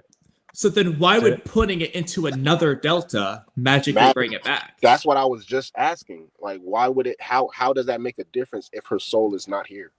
Because again, Kawaki has a real karma now with Akibi's data. If that didn't summon her soul, why does just giving it to a different person bring it out? Because we're not the whole karma process isn't complete. Hypothetically, if Kawaki does implant the new cyborg with the karma seal, or the Akibi look like with the karma seal, then the karma seal resurrection process would take place. The karma seal resurrection process isn't taking place with Kawaki. Yeah, but that would be transforming the body. The soul would have to be there for the resurrection process to take place in the first place. So, like, theoretically, I don't think so. Well, no, we do know that's true. There's nothing to resurrect if the soul's not there. Well, let me put it to you this way, Baro. Let's say that Kawaki's karma seal kept extracting 100% and then did extract. What Kawaki's going to turn into isn't going to be Akibi. It's just going to be another delta. Yeah. All right, so let me ask you a quick question. Hypothetically, Ishiki Otsutsuki was actually alive and he implanted his karma seal into 2 separate vessels, but his soul wasn't necessarily in those karma seals because Ishiki's still alive. His soul is just in his current body. If he dies, would he still be able to resurrect in one of those karma seals, even though they don't really have a soul? It transfers to that soul. It would just jump there. Yeah. So how is that not the case with Akibi? Because Akibi had already died. Her soul was already out of the world of the living. And as we see with Kawaki, making an Akibi data infused karma seal with Kawaki didn't summon her back. So why would Kawaki... But there's going to be another problem with this plan, but let's just leave it at that. Why would Kawaki just copying that over to a Delta or another Delta 2, that's that Akibi clone, why would that just summon her soul this time if it didn't inside Kawaki? Why would it do it that? As a rebuttal, because we were just looking over the chapter when Amado explains the situation about his daughter, and I don't know if it's something that y'all remember because I forgot personally, but he was already working on digitizing her data and all of this, all of that. Yeah, stuff I literally mentioned that earlier. When he makes Delta, he literally digitized the data. He did the idea of karma, but obviously it wasn't karma. But he did the same idea. So he started all of this research because he says he started the research and then she died and he continued the research. So I don't know if it's possible. Maybe he found a way to digitize everything about her, in a way. Yeah, he did prior to her dying. But he did. We're still not. I believe we're not taking into account the actual karma process of resurrection. He did that, and you could argue that Kawaki's karma has all that data as well, but the resurrection process hasn't taken place with Kawaki. So then her soul, it wouldn't be a problem for her soul to be there within Kawaki's karma. So then the issue is why isn't she taking over Kawaki's body or something like that? Or why isn't it just mentioned that her soul is there? Yeah. Or she doesn't have to take over. She doesn't have to resurrect. Her soul should just be living there. I think Boruto and if he can do that, he shouldn't need Kawaki. I don't think her soul should be living. Very rare in this situation. But that's the point, Bar. You don't think her soul is inside Kawaki. So even if the resurrection's incomplete, why would the soul be in the new Akibi clone when he puts karma there? Why is the soul gonna summon? Because just as a reminder, karmic resurrection, it doesn't make a new soul. Karmic resurrection doesn't do that. Ishiki's soul, let's just say Momoshiki actually revives in Boruto. His soul is there from 0 to 100% extraction. It's always there. Resurrection is just the body changing into Momoshiki officially. But that's specifically for Momoshiki because Momoshiki didn't have another vessel and his original body died. That's why he had his soul. Akibi doesn't have another vessel either. It's only one. No, I completely get that. The idea though is that they're going to revive the soul. But that's not what Karma does. That's not what Karma does. Well, hang on. What do you mean by revive the soul? Bring it back. Like that. In my personal opinion, that's the whole entire point. No, it's not. That's not what Karma does. As Momoshiki explains, it's the anchor that prevents his soul from dying. It's never been used to revive an already dead soul. In fact, Ishiki's the example of that not being the case. Otherwise, he would have come back when Kawaki reconstructed his karma. Now, if they later revealed that that was the case and Amado knew all along and he lied and that's why it's going to work for Akibi, then fine. But as of right now, it didn't do that for Ishiki, so it shouldn't do that for Akibi. It's different because Ishiki wasn't backed up into a secret USB file like Akibi. Here's the thing. It's not far-fetched for Amado's plan to not work. I'm fully on board with the idea. But Amado should know it won't work is the problem because he has the Ishiki example. No, I mean, he is banking on it working. He didn't say he knows for sure she won't come back as an Otsutsuki. He doesn't know how she's going to come back. Here's why that can't be the case. It's been 3 years. If the Karma Seal was still extracting on Kawaki, it would have just by default automatically extracted 100%. It just would have worked. Ishiki would have taken back over. Ishiki can't be in there because it's not extracting. It can't be based on what I just explained. If the Karma Seal, because again, the Karma Seal was placed onto Kawaki after Ishiki's soul had already been extinguished. His soul went to the Pure Lands. Wherever it goes, it's out of this living world. Yeah. If putting the Karma Seal back onto Kawaki brings the soul from the Pure Lands back to the living world, then Ishiki's soul would be inside of Kawaki. That clearly isn't the case. And it doesn't mean that Kawaki's karma needs to extract. It wouldn't be extracting. But that doesn't change the fact that Ishiki's soul should be inside Kawaki, regardless. And he would be able to do a Borushiki-like thing with Kawaki. Yeah, he'd be in the same exact instance as Momoshiki is right now with Boruto, where Boruto's karma seal isn't extracting, but Momoshiki's still trapped inside there. Ishiki would be the same exact situation with Kawaki. He did. I mean, he said he separated it, though. He separated the soul from the power. That's not what Amado said. When he explains the entire door and house analogy with Kawaki and his body, that's basically what he's saying. What he said is that Ishiki's soul is gone. So the homeowner, so Kawaki's the house. The homeowner's gone. And there's no door, there's no karma. So Amado's saying is, the homeowner's gone, but I can reopen the door for you so that you can still enter the house. The homeowner's still gone. Ishiki's not coming back. He moved away to a new country. And in this case, entering the house is, in this analogy, that's accessing Ishiki's power.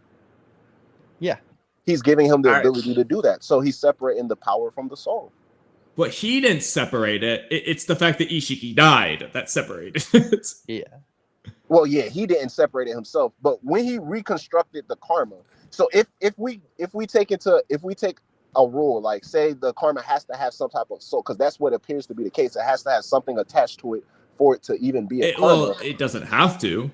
We know that from several examples. Well, yeah, for this case, in Amado's case, he's trying to recreate something. So he didn't recreate it in a sense where like Kawaki just has power, because we know that he said, oh, he wants him to revive his daughter. So there's something else with the karma in terms of whatever Amado did. But the fact still remains that he was able to construct it in a way that Kawaki could still access those same abilities prior to, like, if Ishiki would have been dormant in his karma, as opposed to now that he's not. He still somehow, whatever he was able to do it with, he was able to construct that karma again onto Kawaki's body. All he did was just attach soul to it. So it's not that he didn't attach the soul of Akibi there. He put her data. Akibi's DNA or genetics or whatever you want to say. I'm still on the belief that it's gonna be a big question mark as to what happens once Kawaki places that karma on her. But all of these questions are right, because if he but that's another problem though, because let's actually address this for a moment. There are two options. So Amado says Kawaki needs to put a karma on Akibi. So we have two options of what he's gonna do. Option 1, specifically, the karma on Kawaki's hand will be copied to the Akibi clone. Option 2, Kawaki is just going to make a Kawaki karma on the clone. So what's that going to look like?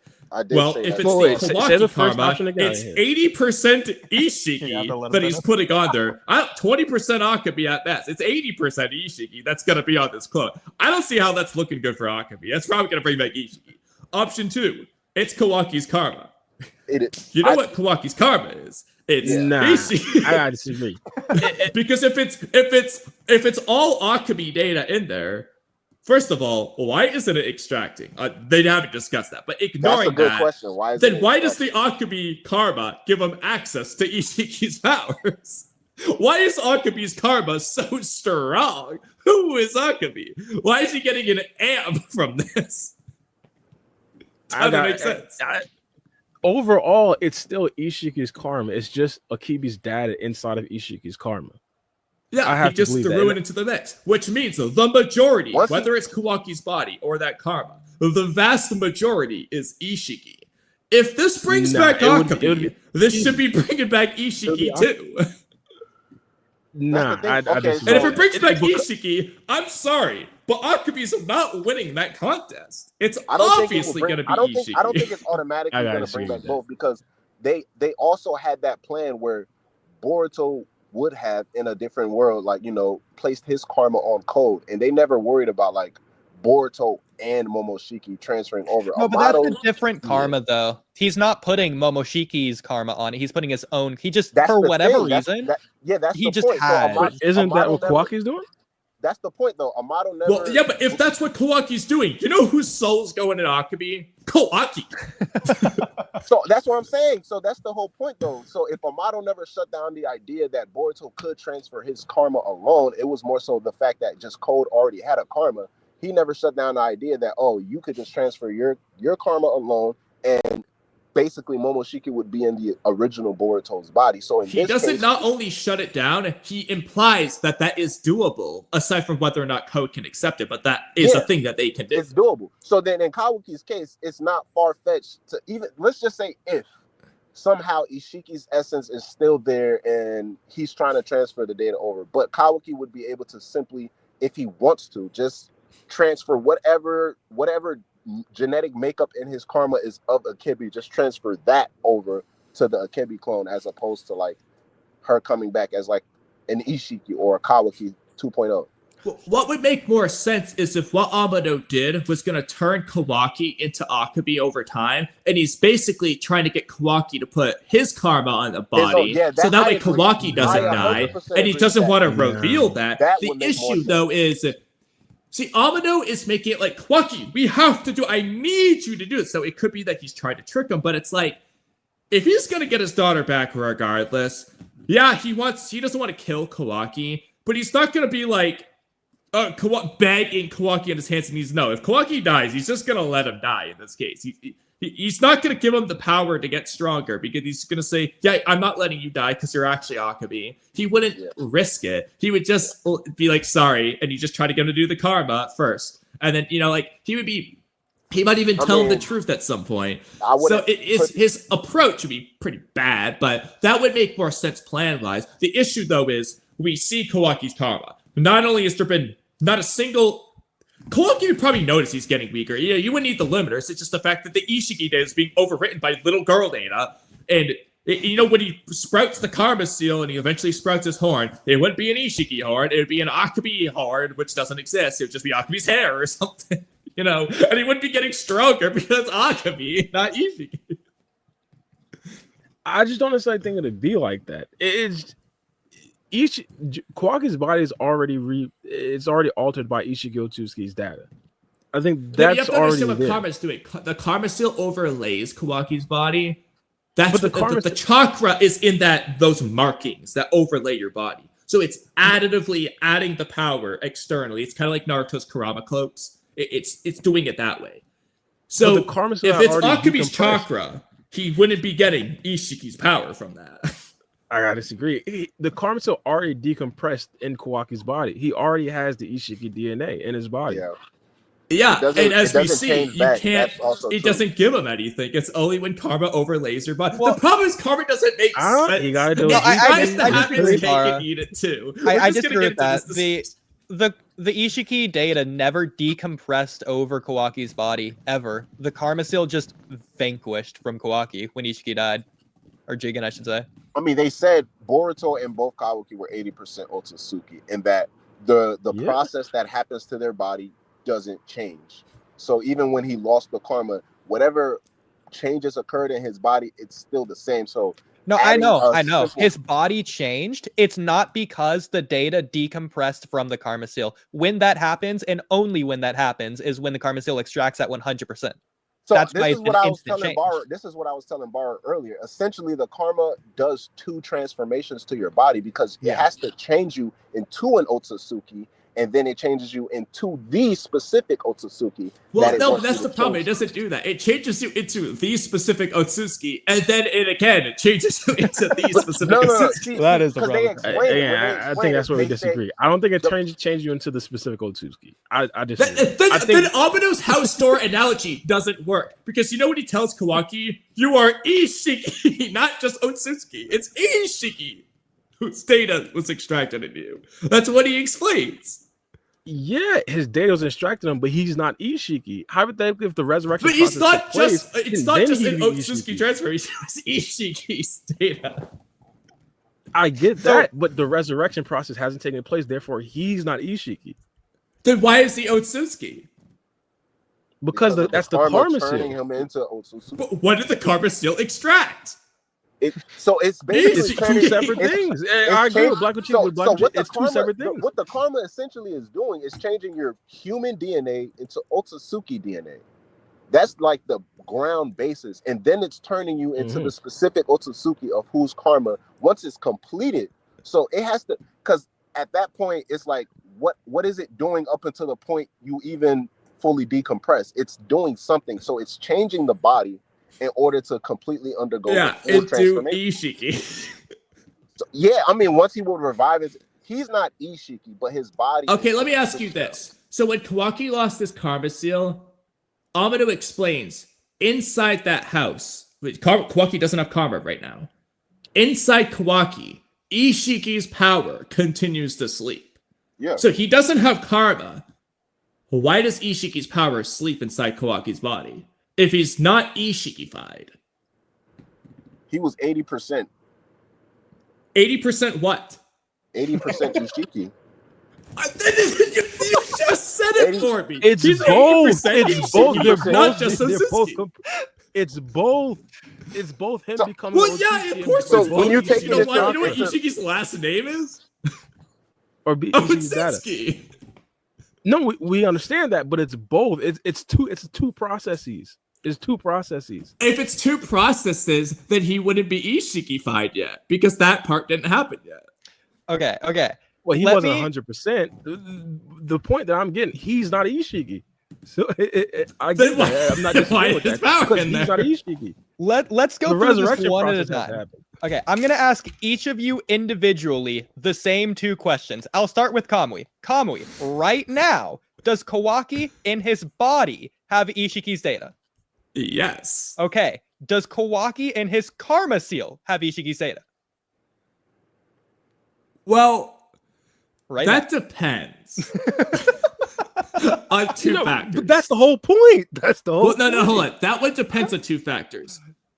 Well, 3 factors actually. The first is so 3 factors. 1, do you think the karma finished to 100% or not? There's like 80%, Oh. like 82%, I believe. Well, ignoring the fact that they say he's 100% Otsutsuki, do you think it finished? Yeah, I don't think it was like karma's 82. split, no. I'm not taking that. It was like 82.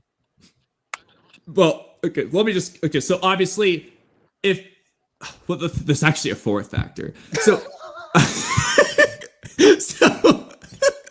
okay, instead of asking all the questions, I'll just list the factors. Okay, so the first is whether or not it extracted.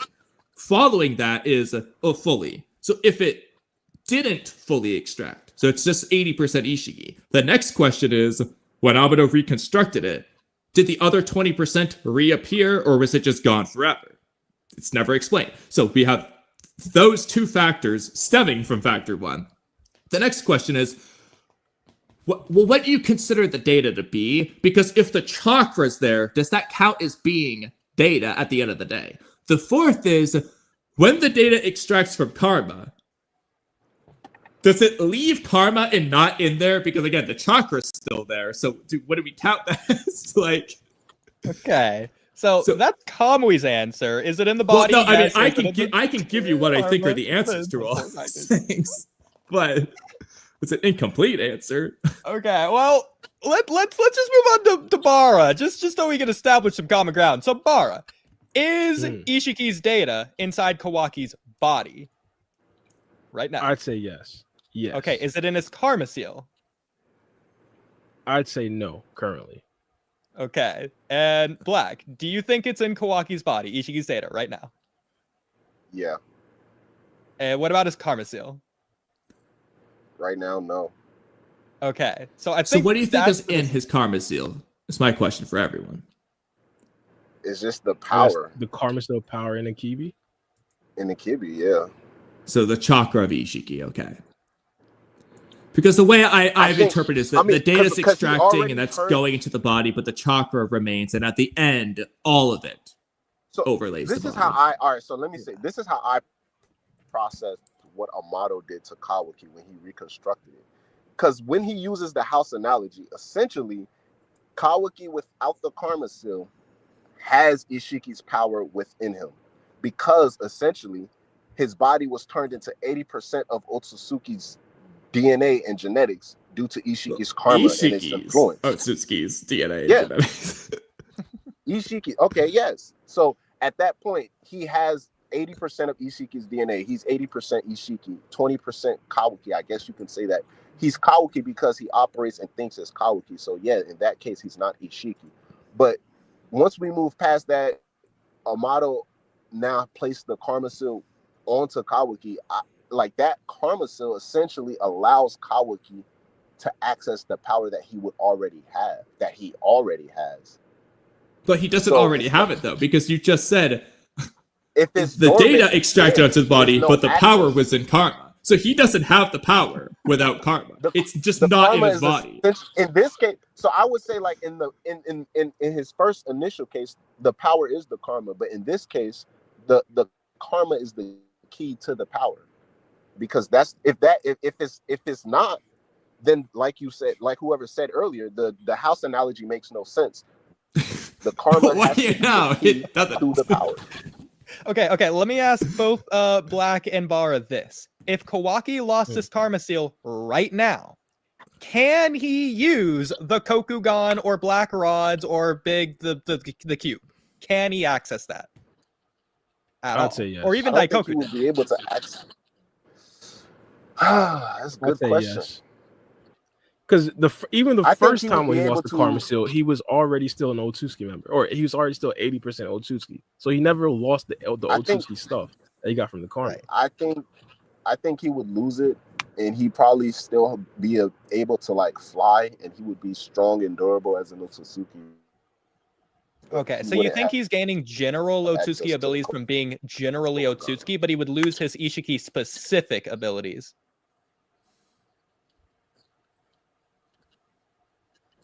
To be clear. That's where my mind is at. Yes. That's where I would have fallen. And I disagree. For example, I know this isn't necessarily a one-to-one. I think it would be more so like how we see Boruto can use general Otsutsuki abilities, but he's not using Momoshiki abilities. Okay. Well, he's not using the with or without karma, so. I say it's a little bit different because specifically with Kawaki, and I understand it's not necessarily one-to-one or super accurate because we understand that Kawaki could partially activate his karma seal, but we see Kawaki utilizing his dojutsu without the karma seal. We see him using both Sukuna Ikona and Daikokuten without the karma seal. Yeah. I mean, we see him using it without the eye as well, so it's kind of weird. Yeah, even more reason. Yeah, that too. even more reason. So I think this gets into what is really base Kawaki question, but I do believe base Kawaki has has the dojutsu, like without the karma specifically. Based on what we saw. Okay, I mean that's just weird. How he's just not doing that until he activates the karma seal. Yeah, if he loses it's weird no matter what. There's plenty of fights where he utilizes the dojutsu without the karma. But he never started using the dojutsu until he got karma back. Yeah. No, I completely get that. I think he loses the eye. Like, why would he even surrender himself to Code if he could have just one-shot him with a cube? And before you say, well, he didn't know, blah, blah, blah, blah. Okay, but he also just unconsciously mastered chakra signature extinguishing and other things. So, like, I just do that to the eye. Yeah, but also he was like unconsciously trying to absorb that big Borushiki Rasengan without realizing he had karma, which is why he activated the karma seal. So it's like, I think he's just gonna try it anyways. Yeah, the problem is he just never thought to try the cube is the issue. If he just knew, which he does now. So I'm rereading chapter 46, and in a way, I believe it kind of explains it, but I think it's up to interpretation. And my interpretation it was two separate processes. So specifically, when Amado's explaining it to Boruto, he says, "And when all the data is fully extracted, Boruto's body will be overwritten with Momoshiki's data." Yeah. So this is so. Let's go through this. I'm already on the same chapter. Been waiting to do this. So let me explain. If it's not clear, I've been prepared and gone over this. Karma makes no sense for $1,000,000. So during the battle, Momoshiki converted himself into data, replicated himself and planted into Boruto's body. Do you understand? Karma is a highly compressed Otsutsuki backup file. Backup of who? The Otsutsuki who planted Karma. Momoshiki, the data. Then he says, the compressed file. What is the compressed file? Momoshiki's data. That extracts over time. It's going on this minute. When all of the data fully extracts, what is the data? Momoshiki's. Boruto's body will be overwritten by Momoshiki's data, and Boruto himself will completely cease to exist. So, the first thing he says, you could say, oh, it's not overwriting his body until the end. Okay, it's just extracting, but it's not overwriting. Fine. If that's the case, why are Boruto and Kawaki Otsutsuki at all? Because their body wasn't overwritten. It was overwritten. They say that later on. That's why they're Otsutsuki, because it was overwritten. They're Otsutsuki because of the karma seal. Not because it overwrote. But it didn't overwrite 100%, like 80%. Then why are they Otsutsuki? Because they're fully fledged ones at that. Why is Boruto 82% Momoshiki if it didn't overwrite his body? Well, no, there's two separate. Again, I believe there's two separate processes activating at this particular time, and they go the same speed, in my personal opinion. Boruto turning into Momoshiki and Boruto turning into an Otsutsuki member. Boruto was 82% Otsutsuki and 82% to Momoshiki, in my personal opinion. But the process of being reborn still has to happen, or the resurrection. The rebirth. We know that's separate, but his data was overwritten. So what do you consider Jigen? Was he 100% Otsutsuki? Yes or no? Yes. But he 100% wasn't 100% Ishiki Otsutsuki, to be specific. But he wasn't Ishiki. And the thing is, he didn't turn into Ishiki until Jigen essentially died, and then we see what the karma took its full effect and turned him into Ishiki. Yeah, so that was like but Jigen's data was Ishiki's data. Yeah. But he was still Otsutsuki, so it would make sense. Like, it reached a point to where now it was 100% complete and ready, and now we know that the Otsutsuki can decide to revive. But my point, though, is it did overwrite Jigen's data. That's why it's Ishiki's data and not Jigen the human's data. Yeah, so now when it's 82%, it's like 82% of the data, like, has been overwritten. Yeah, has been overwritten. So when it's 100% like Jigen, 100% has been overwritten. Then you become 100% Otsutsuki. Fully Otsutsuki. No. But yes, but that's separate from when Ishiki takes over. Yeah. But it's still been overwritten, is my point. By Ishiki's data. It's already been overwritten. Yeah.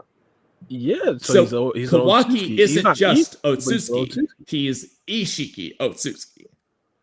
Nah, he's just an Otsutsuki at that point. The resurrection process. No, because you just contradicted yourself because you just agreed to what I said about Jigen. There's no difference. I agreed with him being Otsutsuki. He's not Ishiki I asked because the resurrection process. You agreed to him being Ishiki Otsutsuki like 2 minutes ago. No, I believe that was that might have been Black Uchiha. You both did. He's Ishiki, but he's not Ishiki. Yeah, he's not the soul or appearance of Ishiki, but his DNA, his cellular inside the nucleus of his cells, that double helix thing, the sort of Nunoboko shaped thing inside his cells are Ishiki specifically. Yeah. Well, now that applies to Kawaki too. It's Kawaki but we do realize that those are two separate things, though. Like Boruto hypothetically being, let's say hypothetically, his data was 100% Momoshiki. Momoshiki himself is 100% Momoshiki, despite being 82% Momoshiki. Well, yeah, but Momoshiki himself still doesn't consider that body as Momoshiki himself. He still considers that as I have to take over Boruto's body. Yes, but we're having two separate arguments. Really Momoshiki. Yeah. But we're having two separate arguments. I'm not saying there aren't two different things, because we see with Jigen, despite Jigen being 100% Ishiki's data, he just looks like Jigen. Ishiki has to separately do the thing where he transformation jutsuifies into Ishiki. We agree those are two separate things. My point we also realize that Jigen isn't Ishiki, right? Jigen's data is Ishiki's data at that point. But yeah, and here's where we agree, kind of disagree, but same thing. Even though Jigen's data is 100% Ishiki, he's not Ishiki. We agree. What I'm trying to say though is that his data is 100% Ishiki's data. Do you agree? So yeah. I know he doesn't look like Ishiki. I know he looks like Jigen, but his data inside his cells, the double helix, sort of Nunoboko shaped thing, that's Ishiki. His data is Ishiki's. Do you agree with that? Yeah, I wouldn't disagree. Okay, so why would you disagree about that with Kawaki when it's the same thing? Because you framed it as he's Ishiki. I said his data is Ishiki's. He has Ishiki's data. So now you're rewording it. I'd agree with that. No, I'm not. That's been the argument. My argument is that he's not Kawaki Otsutsuki's data. It's that it's Ishiki's data specifically. That's what he's saying. That's what he's always been saying. Nah. And you said, I'm saying like technically, like, well, yeah, that's what I was saying earlier. Technically, yeah, but he doesn't look obviously he doesn't look and talk like Ishiki. He's not Ishiki, but he is 80%. That is Ishiki's data, but he's still like Kawaki Otsutsuki. Like, so he's Kawaki in personality, but I'm just trying to distinguish. It's not Otsutsuki data. It's Ishiki Otsutsuki's data that Kawaki has. That is. Well, it's only both because Ishiki is an Otsutsuki, but it's Ishiki's data. You know what? Here, okay, let me help you out really quick. So, okay, what is Ishiki? Ishiki? He's an Otsutsuki. So if you're saying it's both, to where he's both Ishiki and an Otsutsuki, Ishiki's an Otsutsuki. So you this is great because he's Ishiki. Well, no. All right, so this is great because I think this is where our earlier Akibi disagreement was. I don't believe that you have to be an Otsutsuki member for the resurrection to take place, which is why I believe that Akibi won't come back as an Otsutsuki member.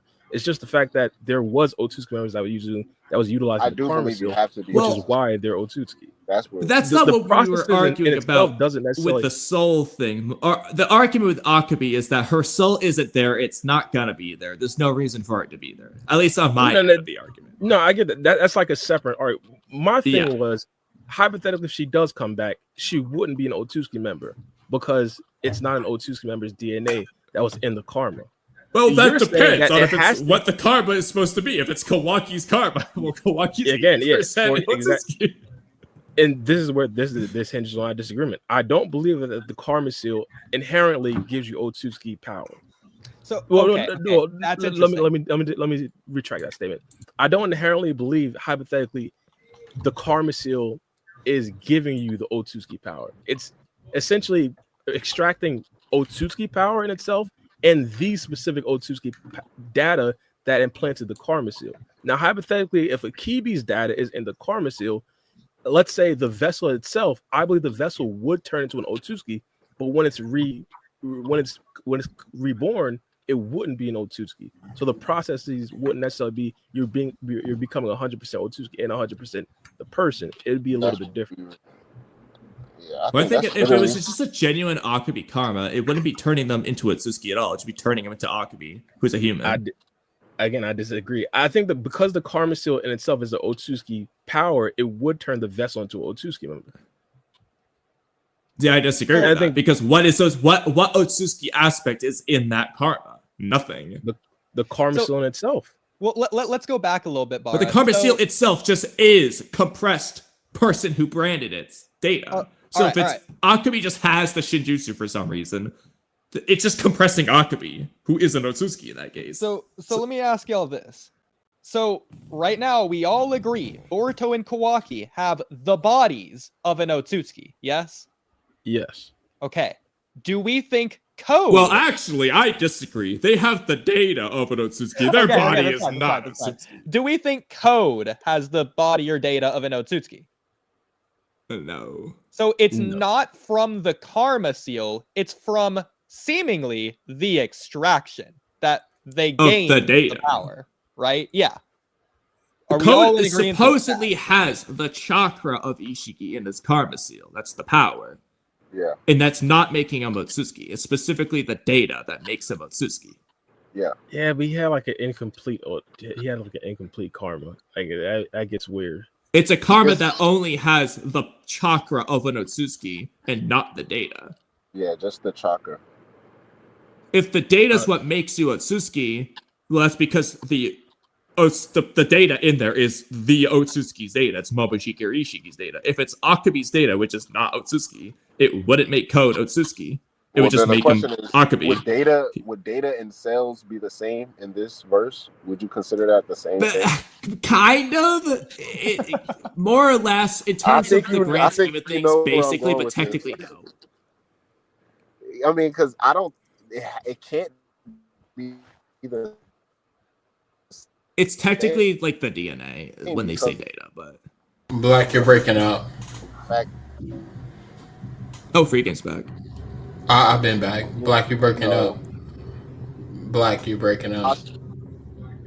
I don't know if he can hear us. He probably can't hear us. It's so broken up. I would say it's pretty obvious in the story as of right now, unless they're gonna like reveal something new, that Code is an Otsutsuki and Boruto and Kawaki are, considering Otsutsuki are immune to Shinjutsu and Eida has her love charm. Well, no. It's not. No, they're immune to Eida's love charm.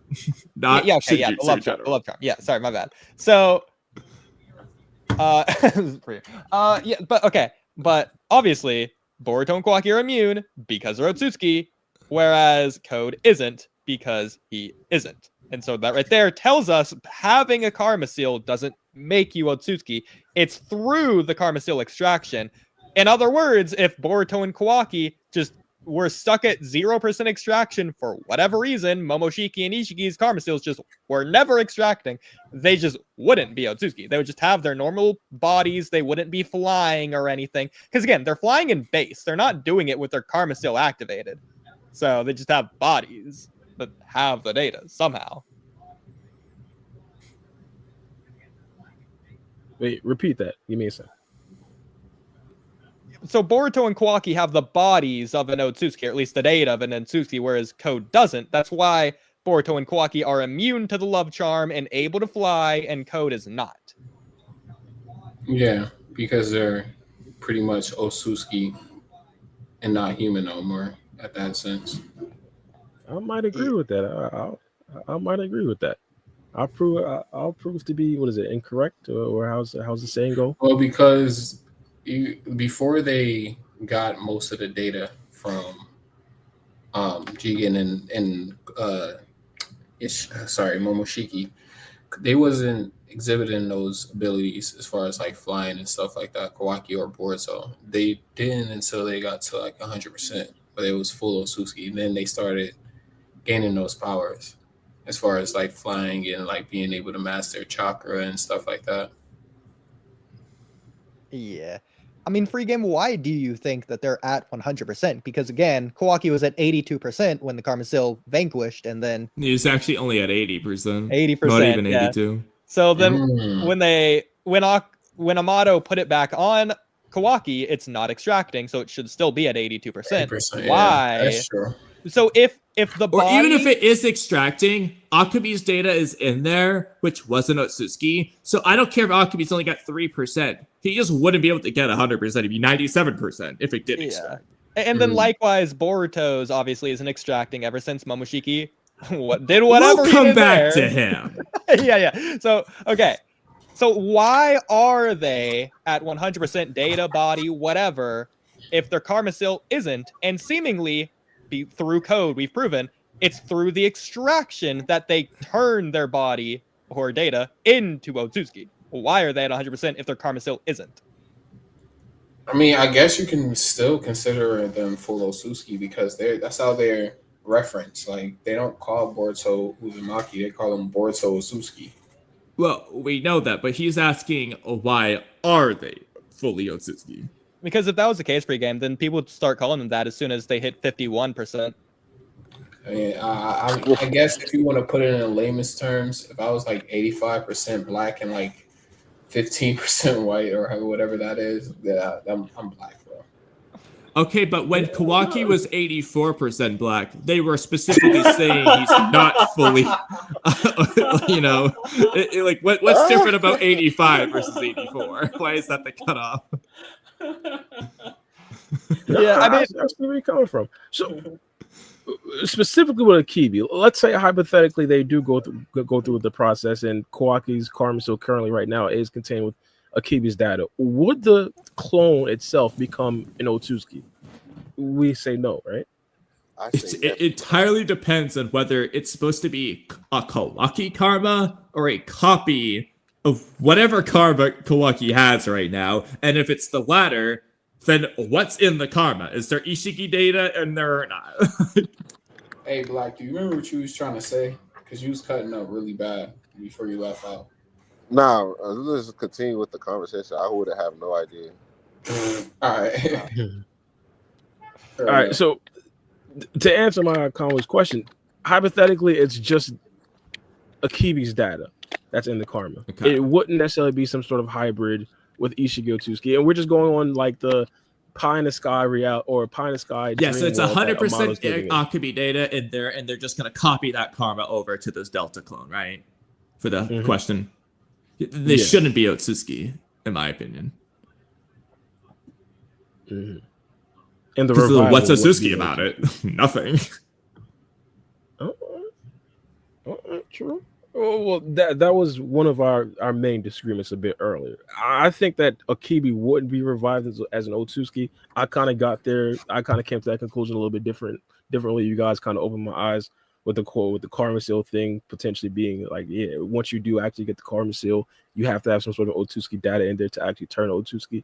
But in a way, that kind of makes me feel good because Akibi, hypothetically, if Amado's idea, pie in the sky idea, is correct that it's only Akibi's data in the Karmisil, Akibi wouldn't really be an Otsutsuki member at the end of the day if she is revived. I agree. Now, obviously, they're clearly implying she probably is going to be. It's possible it's just a red herring. It's not going to go anywhere. It's a false gun. Naruto Explained will love it. But it feels like they're going to have it be that she's Otsutsuki so that they can have that be a conflict with Kawaki so they can do something with it. Otherwise, it just ends there. It's like, oh, whoop-de-daisy. But they're probably going to make her Otsutsuki. And if that's the case, it either has to be, one, Amado's not telling the full plan, and which would explain why she's going to be Otsutsuki, or two, it makes no sense. Hopefully, it's one. Yeah, I mean, I think he's a snake for sure, but like she's coming back as an Otsutsuki, bro. It's Otsutsuki stuff, bro. You can't just take an Otsutsuki jutsu and be like, hey, we can make a human out of it, bro. It's gonna be Otsutsuki. I mean, they can. I just don't think it's gonna be this case. How would you? If it truly It's a had matter of 100% Akibi data only, I was and they about to just say, copied yeah. it over to an Akibi data only clone, and it did summon her soul, even though it shouldn't, it just did do that. Yeah, I don't see what's gonna make it Otsutsuki. There's nothing Otsutsuki there. If we trust everything that Amado is saying, then yeah, we can completely go with that. I don't trust him because his plan makes no sense. Yeah, but that's the thing. It would have to be perfectly all those things. Well, actually, likewise. I would disagree with you, Black, on that, because regardless of Code's white karma, he does have Shibai's DNA, considering he awakened Shibai's Shinjutsu, so he has the cells. So he just has the claw marks. He can use it, and he still is an Otsutsuki, despite using what I was going to say before I cut off. But yeah, okay. No, that's true. That's true. But same goes for Eida and Damon. Yeah, same thing for Eida. And Eida can even fly. They have cells and stuff like that, but it's not the data that they have that will make them Otsutsuki. I mean, I was. But even then, let's just assume Code didn't have the claw marks for Shibai cells. He still has a karma. An Otsutsuki thing, and he isn't Otsutsuki. When Boruto explained the karma seal earlier in TBV, he broke it down as like it's still at the basis of it. It's like it's like an Otsutsuki thing. So like, I don't think anything born from that can come out completely human. It's like regardless of what Amado says, I don't know how you can fit in human into that like the karma itself is Otsutsuki. So it's like, the fact that it is a karma, it means it's going to come out. Whatever is going to come out of that is going to be Otsutsuki. Well, let's say... It would be great if they would actually tell us what it means to be Otsutsuki. This is ridiculous, but we know that Code can put his claw marks onto people in the same way he has them on the claw grimes. Was Shikamaru, when he had a claw mark on his back, was he Otsutsuki? That's a claw mark, though. Yeah, but again, what's in the claw mark? Code cells. What does Code have? Karma it's not really extracting. Cells. It's not really extracting. But that's not the karma itself. Like the karma itself is a whole different thing. So my whole thing is like, if Kawaki's gonna take his karma and implant it on an Akibi clone, like before whatever rebirth process occurs, if Amado can't do it instantly, that process is going to Otsutsify the body because that's what the karma is and that's what it does. Well, it only does that because the data inside is that of an Otsutsuki. If the data inside is just the human, I don't see why it would make it Otsutsuki. It's because the karma itself is the Otsutsuki. Well, okay, like a human. But if the karma itself was the human in Akibi's case, there you go. So, Black, let me ask you this. The Rinnegan, it has Rene Tensei, it's the Eye of a God. Let's just say they retcon it and reveal that it actually all along, it has been Shinjutsu, passed down from the Otsutsuki. It's an Otsutsuki ability. When people use it to revive people, those people seemingly are an Otsutsuki. If they retcon the Rene rebirth as that, but they don't. But if they did... Would you agree? Yeah, would Kakashi be an Otsutsuki now? Why would they do that? Because it was an Otsutsuki ability that revived him. What it is, but with Rene Rebirth, you're just bringing back the dead, those who died in whatever certain scenario you're casting the jutsu and you're bringing back the dead in that scenario. Yeah. It's a Rinnegan-based dojutsu, the Rinnegan deriving from the Otsutsuki. But the karma itself is described not only to be the Otsutsuki digitified, however you pronounce that, but it's of Otsutsuki essence. It's literally like... But that's because the karma seal is the Otsutsuki compressed into that seal. Yeah. If, hypothetically, in Akibi's case, it is Akibi compressed into that seal, there's nothing Otsutsuki about it. You can't. That's my point. That's where my point is. You can't do that if the karma seal itself is always meant to be Otsutsuki. Like, if that's the case, then that means regular humans are able to karma. I don't think it's purified meant to be themselves. Otsutsuki. It's just that it's a Shinjutsu that only Otsutsuki, as of right now, generally have. But hypothetically, if Sasuke just or Orochimaru, he's probably the most likely. If he just figures out how to do it, he doesn't need to be Otsutsuki. He just needs the ability to do it. Technically, he did with his curse marks. Yeah, I mean, low-key, Orochimaru's thing's just better. But when he dies, he doesn't lose his other vessels. They stay there. Yeah. No, but getting back on track, that was the point of my Code example. Code is not Otsutsuki. Code's not Otsutsuki, but he can use Shinjutsu. So Karma, it's not like Momoshiki's just like doing something physical like Taijutsu, like he's just flicking his skin cell into Boruto. No, he's using a jutsu, an ability to make the Karma Seal.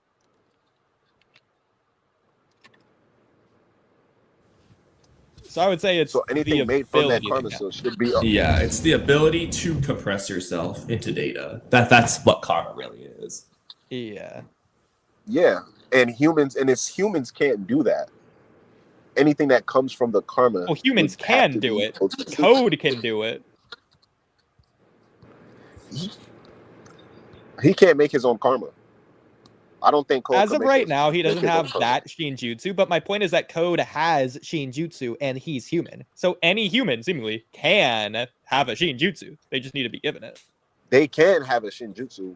Yeah, and it doesn't alter them into Otsutsuki. Well, because hypothetically, if Code, instead of claw marks, just got Karma as his Shinjutsu, he would be able to do it without being I'm not saying a human can't have a Shinjutsu. I'm saying whatever is born from a Karma Seal will not be a human. That's my point. It will always be an Otsutsuki because of how they explain the ability and the Karma Seal itself. Well, let's go with Kami's hypothetical. Let's say that instead of awakening claw marks, the Shinjutsu Code awakened was Karma. Code's human. If he would have woken a Karma, then they probably would have explained him differently in terms of whatever he is.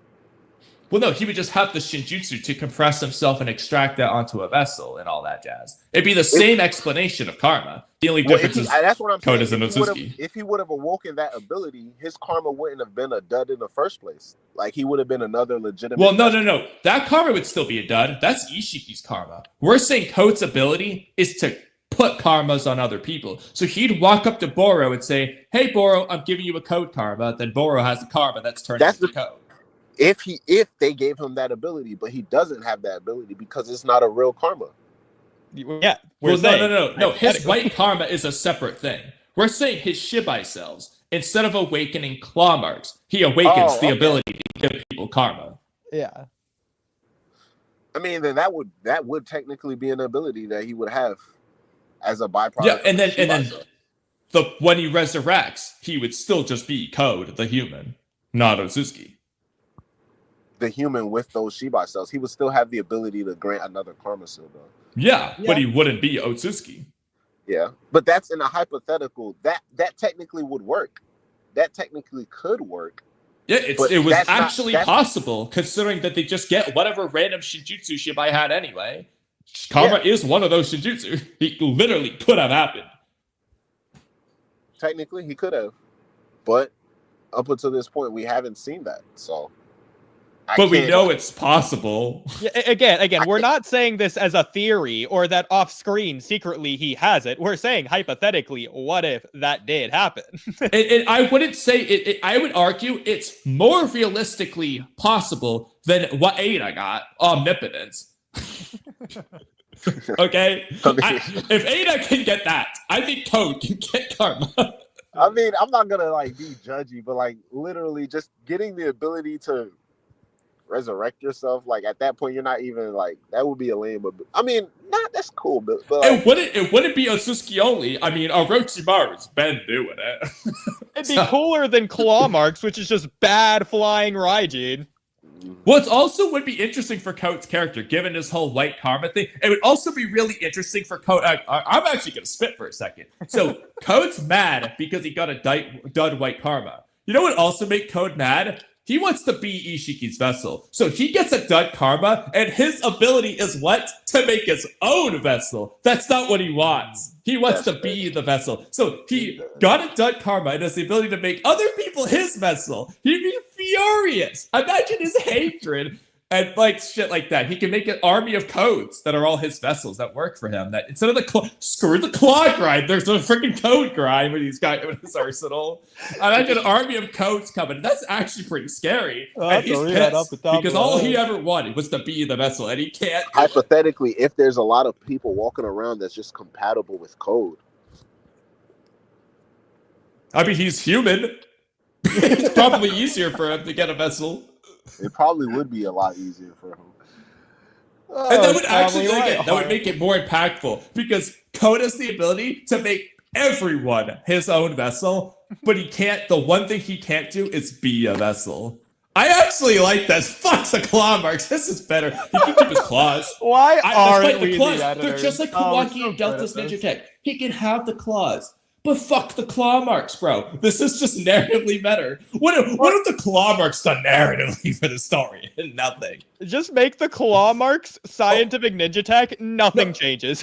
No, also, guess what? You know what makes even more sense with the tentacles? Screw the claw marks integrating with the tentails to make it. How about this? Code puts his karma on the tentails because he's going to make it his vessel servant thing, and then it turns into Jura. There you go. Makes more sense. It's karma making Jura. Doesn't it make more sense to be claw mark? No, Jura's hair is not going to be weird. It's going to be normal. That's too smart for Code, bro. He wouldn't have been too smart to do that. Like it makes but sense. It's the same thing. It's the exact same thing, except this actually just makes more sense in every way. I'm ready to snap genius on accident. Because it doesn't even matter if Code's doing it intentionally or not. Either way, he didn't intentionally make Jura. Yeah. He created this genius on accident, so yeah, it doesn't change that in this regard. Oh my god, no, but that actually is just good. I can't believe how good we are. Exactly, it's like Ikimoto, hire us, man. It takes us 3 seconds to come up with these things. Jonathan Oliver's rolling in his grave right now. Because we dare alter is the perfect story. We dare say Major Ikimoto. Okay. So Para and Black Uchiha, you guys, a couple podcasts ago, I heard you guys were arguing over Sumere's character. Yeah. Yeah, what happened happened? there? Maybe you guys could recap us. We always arguing over Sumere's character, bro. I don't even remember which one were you referring to. It was about a month ago. Oh shit! It was a long thing. Is Bar there? I think he stepped away. I could have sworn I did.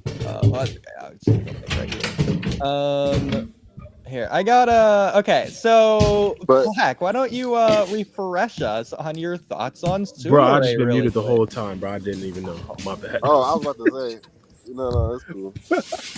I thought I was interjecting, giving good stuff. I mean, I was just muted the whole time. My whole point, my main consensus was that is there somebody in the background? Y'all heard? Probably Kamui doing this. Oh, I forgot we're on StreamYard. All right, hold on. Shit. Oh, God. Yeah, you know what? Okay, you're gonna hear some noises for a second, and I'm just gonna turn myself off and walk away for like 5-10 minutes, and I'll come back when I come back. Okay. Coolio. But yeah, my whole point with Sumere was just mainly that like,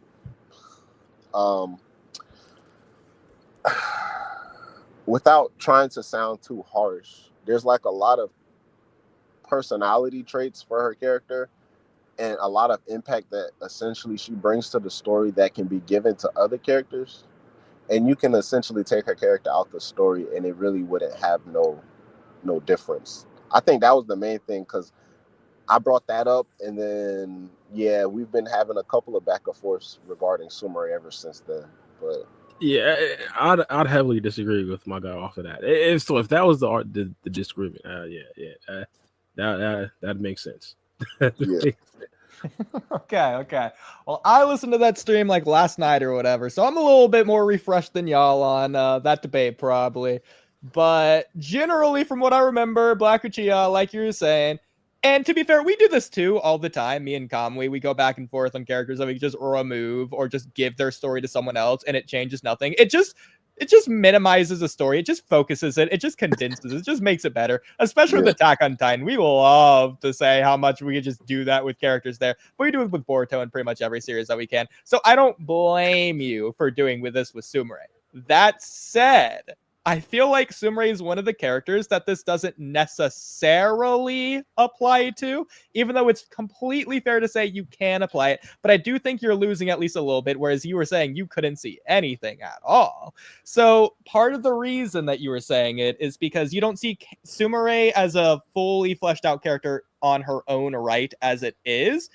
My problem with that, and Bara's counter to this, I think was kind of fair, but I think there's more to it, is that Bara was saying, well, they're setting up a lot of potential strings for stories. For example, Nue might come back. The Amado spy plot line, that might come back. All these things might come back.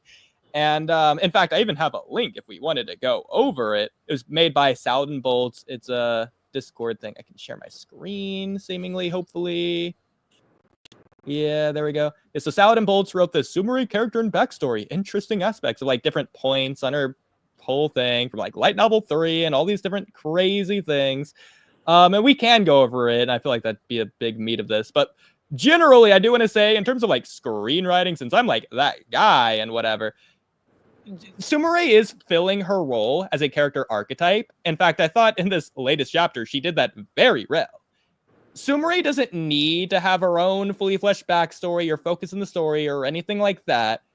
Sumire's role is as a side character, and that does matter. That is important. That is what Baru was saying. Why does that matter? It's because a side character's role in a story is to facilitate, either help or hinder, the growth or anti-growth of the main characters. That's exactly what Sumire's been doing, and she's been doing it well. She's been playing her role, thus she is serving her role in the story. In that sense, she's being a good character. Yeah. Okay, so I'm starting to remember the pod you're talking about. So yeah, my whole thing, my main thing about that was, I agree mostly with everything you just said regarding the character of Sumire.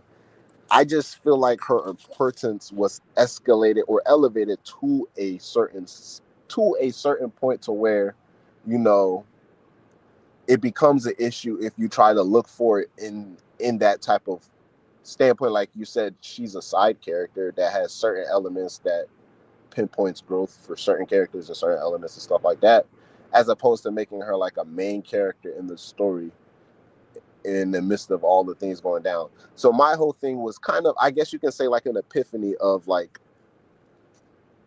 viewing Sumire in a different light, as opposed to taking a step back and looking at her character like I said, without sounding too harsh, like a side character. Yeah, but in terms of what she does and like the elements that she adds to the story, I feel like they want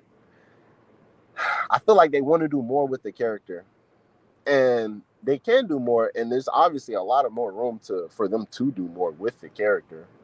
But at the point that we're already at, amongst her peers, she's like behind in terms of like where they could have been based on what they developed with the character. So like, it was just too many different things. So if we just want to completely separate the manga from the anime, then that's fine, right? But Sumire was still always introduced as like, you know, the girl with that issue with Nue, and then her potential connection with Boruto and the Jogan. So I guess the whole thing with the manga's approach is like they're using the love story as her connection with Boruto more so as like, you know, what she was actually introduced into the story for. Not to say that's not a problem. I mean, like, they can do whatever they do with that, but it's a matter of fact of the things that already occurred within the story. So it's like, but that right there, I feel like that's your problem. It's not with Sumire. It's with the disconnect between the anime and the manga, when that shouldn't be the case, since they said that wasn't really going to be the case anyways. I would say, to go against what you were saying, it's not about what they're doing with the character, because they are doing stuff with the character. They're doing a lot of stuff with the character. Your problem is what they're doing for the character. It's not enough.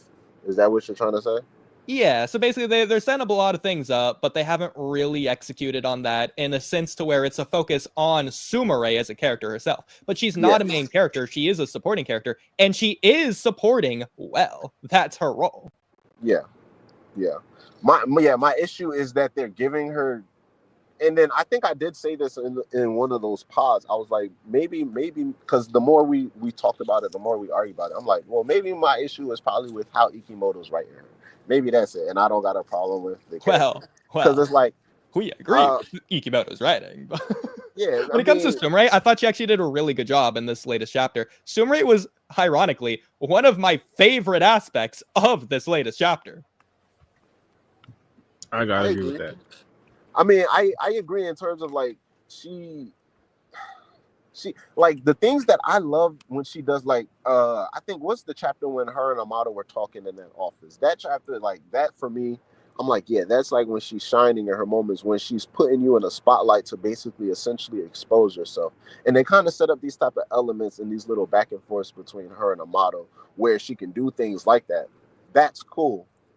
But aside from that, like there wasn't really much to go off of. And she is doing good as a supporting character. And that's the thing about it. TBV is doing amazing. Like the 25 chapters is like, it's a much different approach, much more inclusive in terms of the side characters. We're getting much more inclusion from other parties and other perspectives and elements in the story.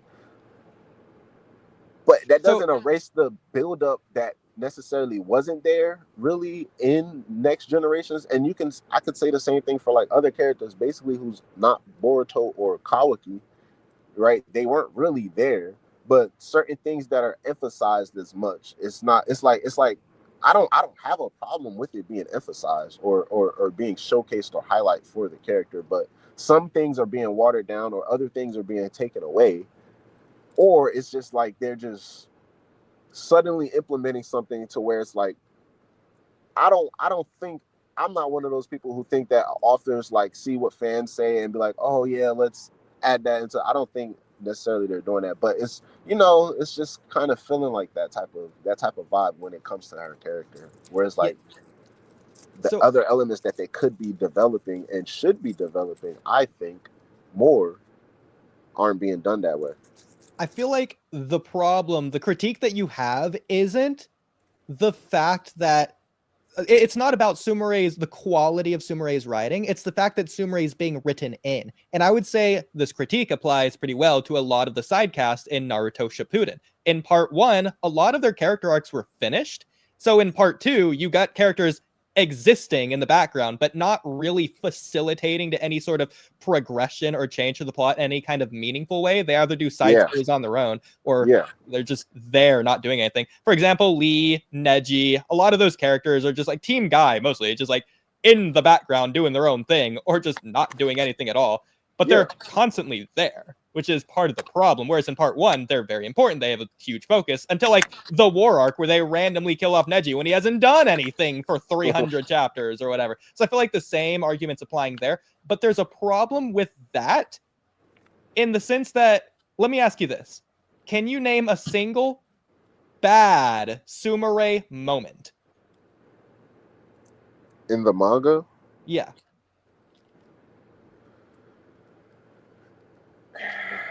Because if you're going to say a moment where Sumire is just standing there and watching, for example, the Sarada Hidari fight, that's not a Sumire moment. That's a Sarada moment. Sumire is just there.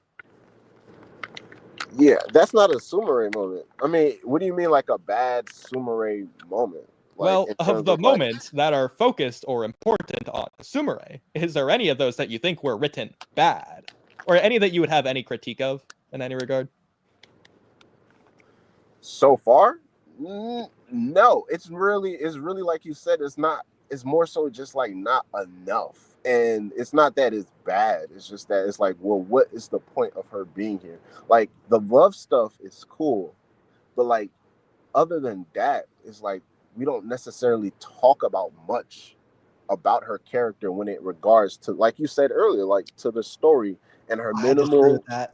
No, I'm with Bar on this one. What he said in that stream, nobody's talking about Metal Lee's important to the story. we're here talking about Sumire right now, just like y'all were in that other stream. That's the thing, and that's my point. Yeah, that's the point I'm trying to make. Like the fact that she is a character that is this inclusive within the story and brought up this much, her impact should be much greater. It's like, aside from Boruto, Kawaki, Team 7, right? Like the characters we talk about mostly would be, well, obviously, of course, the villains and stuff like that.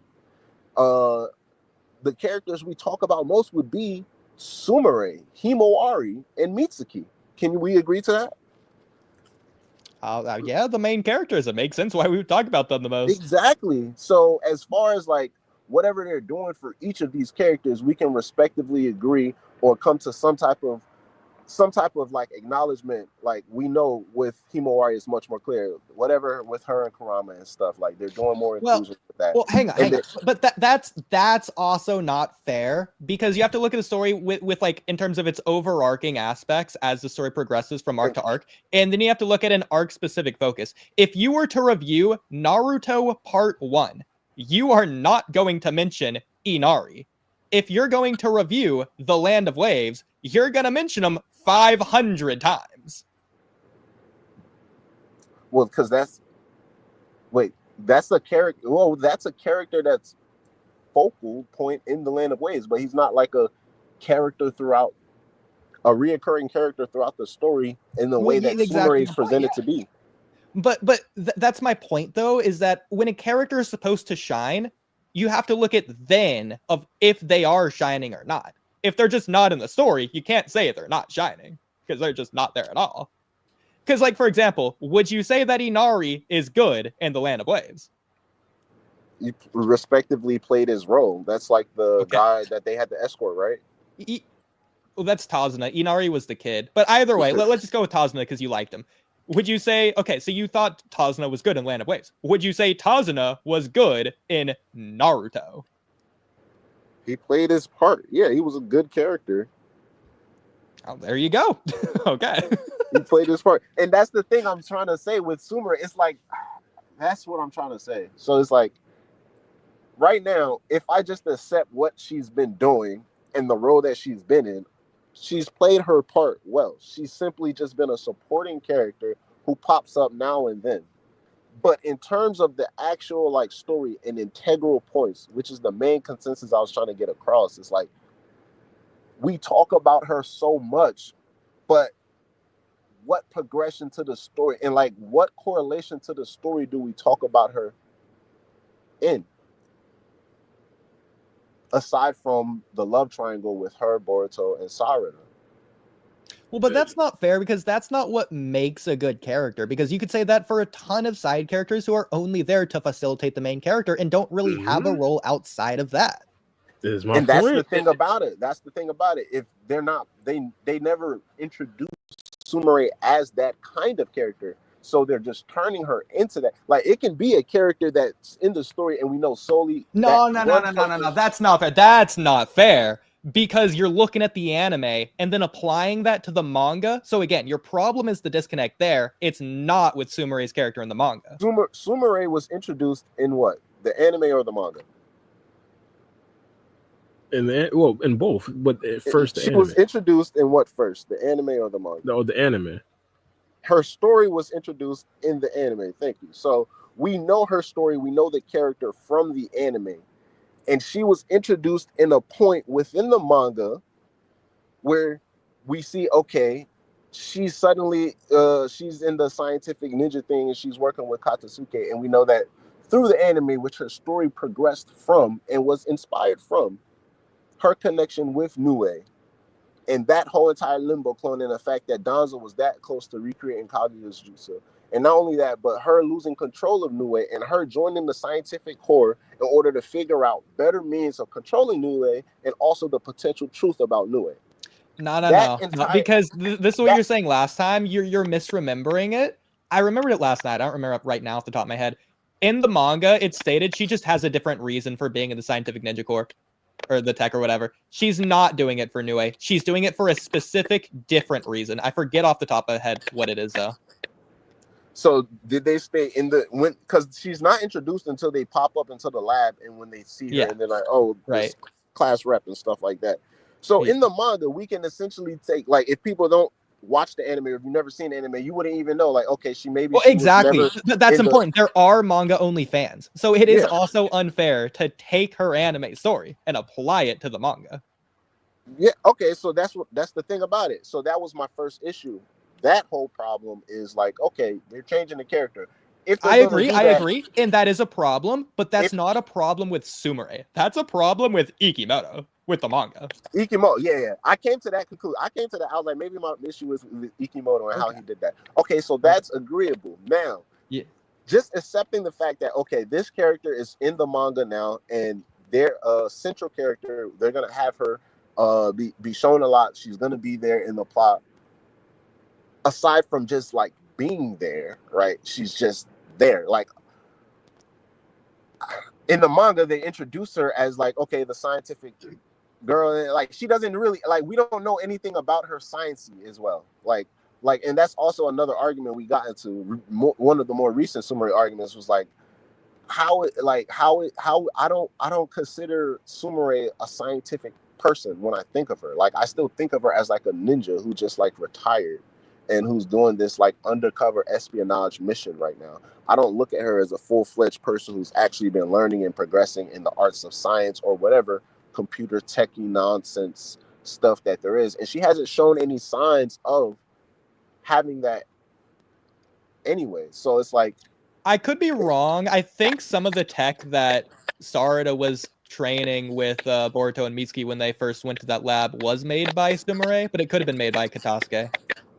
Yeah, I don't think it was, unless, like I said, unless I'm wrong either. But I don't think, that wasn't confirmed. Like she didn't make anything. There was times where she was the one who like Katsusuke would be showing them something and they're trying it out, and she would be there and she would also add her own explanation. Like she explained things about it. So there's that. Yeah. What was all the technology, if we remember off the top of our head? There was the dog they healed with the leg. There was the medicine that Sumire applied to Boruto. There was Sarada's like weird wall walking technology. I think Sarada had either like a smoke bomb or a flash grenade. I think there's like one more, maybe like some sort of like hook technology, and stuff like that, like grappling hook thing. Oh, and then obviously the lightsaber. Is that all of it? And then obviously Katasuke's suit, but that and it's like a lot of the time she showcased within the manga, she showcased with like alongside Amado and Kawaki. So there can be progression there, but there's never really shown to be, aside from her just being there. Well, yeah. She's meant to be Amado's assistant. I mean, that's why Shikamaru put her under Amado to spy on Amado or whatever. She's not really meant to be making stuff on her own right now. Anyways, look at Kabuto with Orochimaru. It's like the same thing. Well, as far as that, I'm under the consensus that yes, she's fully espionage and that's under her thing. Like, but if she was a scientist, if that was her whole thing, like we would see that type of progression into the character. That's one of the arguments we had. But aside from that, it's like her mission, we know her mission. She's supposed to be undercover and she's supposed to be doing all these things like relaying information to Shikamaru. Like she was there. I'm trying to think of a moment that she was there for integral. Oh yeah, she was there in part 1, right? She found out from Kawaki and got confirmation from Naruto and Shikamaru right there that Boruto died by Kawaki's hands. And she didn't decide to tell anybody that. Like, and I know like she's only reporting to Shikamaru, so at that point her bosses already knows. But it's like that's the type of information that you would have. You can use that type of leeway or leverage and utilize that character in a way to, you know what I'm saying? To be fair, I would agree with you on that, but personally, I see exactly why you're saying that's your problem with Sumire. I don't see that as a problem with Sumire. I see that as a problem with the story and or the prophecy arc just being bad in like 800 different connected ways. I think that's the issue with Sumire, because if I'm Sumire, somebody's finding out Boruto just died by this kid Kawaki's hand. But you can't just yes, you can pinpoint Sumire because that's a Sumire specific thing, but then you have to pinpoint literally everything as a specific everything point. If everything's bad, then nothing's bad, or what? If everyone's super, then no one is. Shout out the Incredibles guy. Yeah, I know. It's a problem with the arc, not with literally every aspect in it. So I'm not all right. So I'm not under the belief that Sumire is like useless and stuff like that, but we can all agree that at least seeing the meme like of Sumire, like the ... We've all seen the ... Yeah, the ... and the sweat bead. So that's obviously there for a reason. Like, so it's not like I'm just, so it's just things that I feel like a potential character that has so much more for them. It's not what we're already making it out to be, and like the inclusion on that part too. So I get what you mean. Like I should just chalk it up to the story, but I see a lot of these consistencies lie a lot of the times with Sumire's character. So one of the things I'm seeing, I just feel like you're judging her as a main character, not a side character. I think you should be praising the fact that she's actually in the plot lines.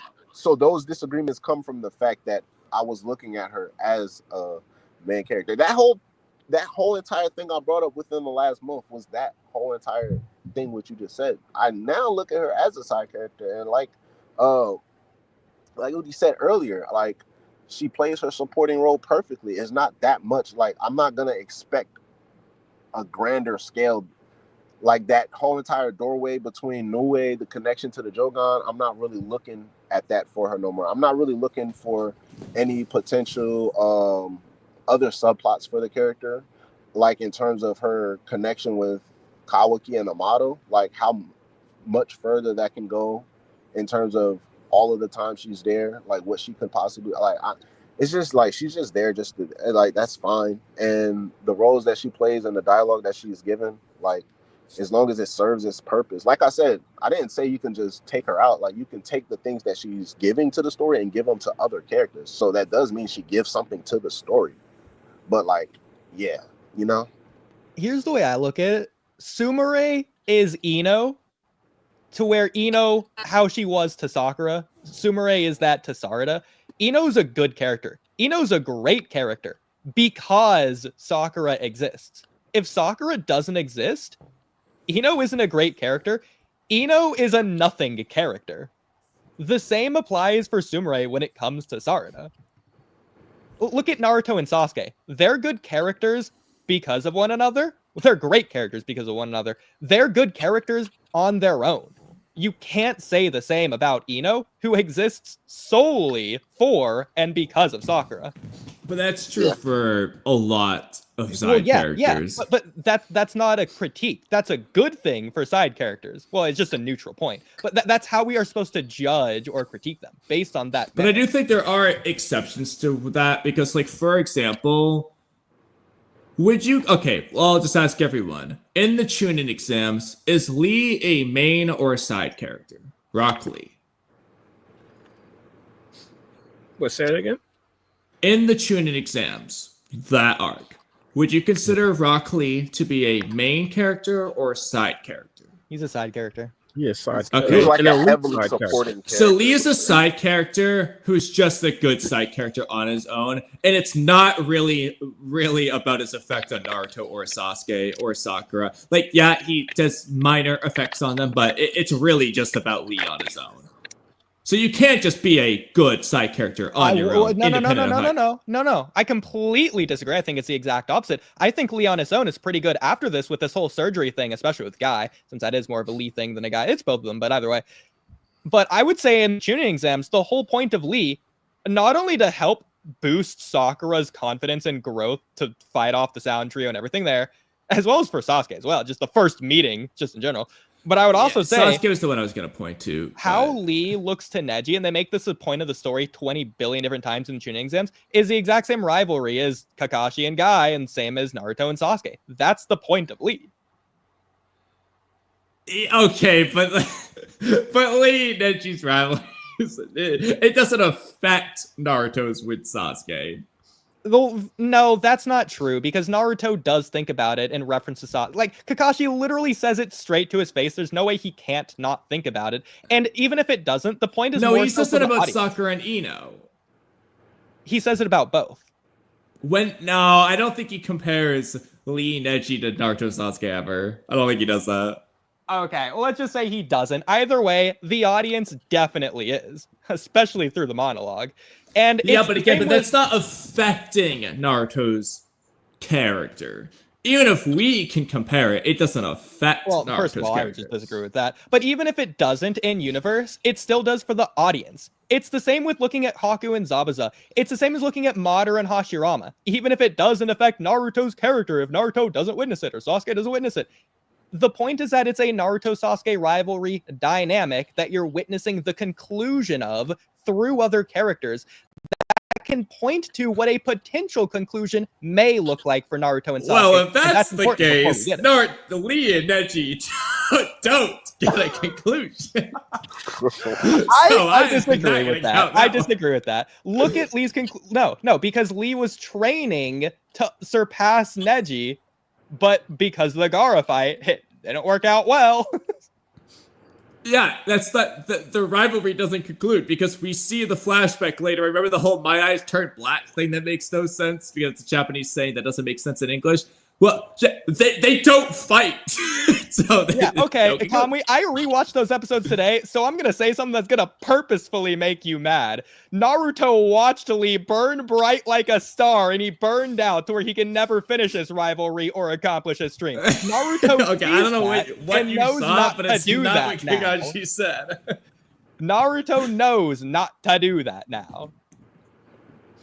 Well, he's seen it happen through. Does he know that, considering the Four Tails versus the Orochimaru, and then Nine Tails versus Pain? If anything, he learned nothing from that.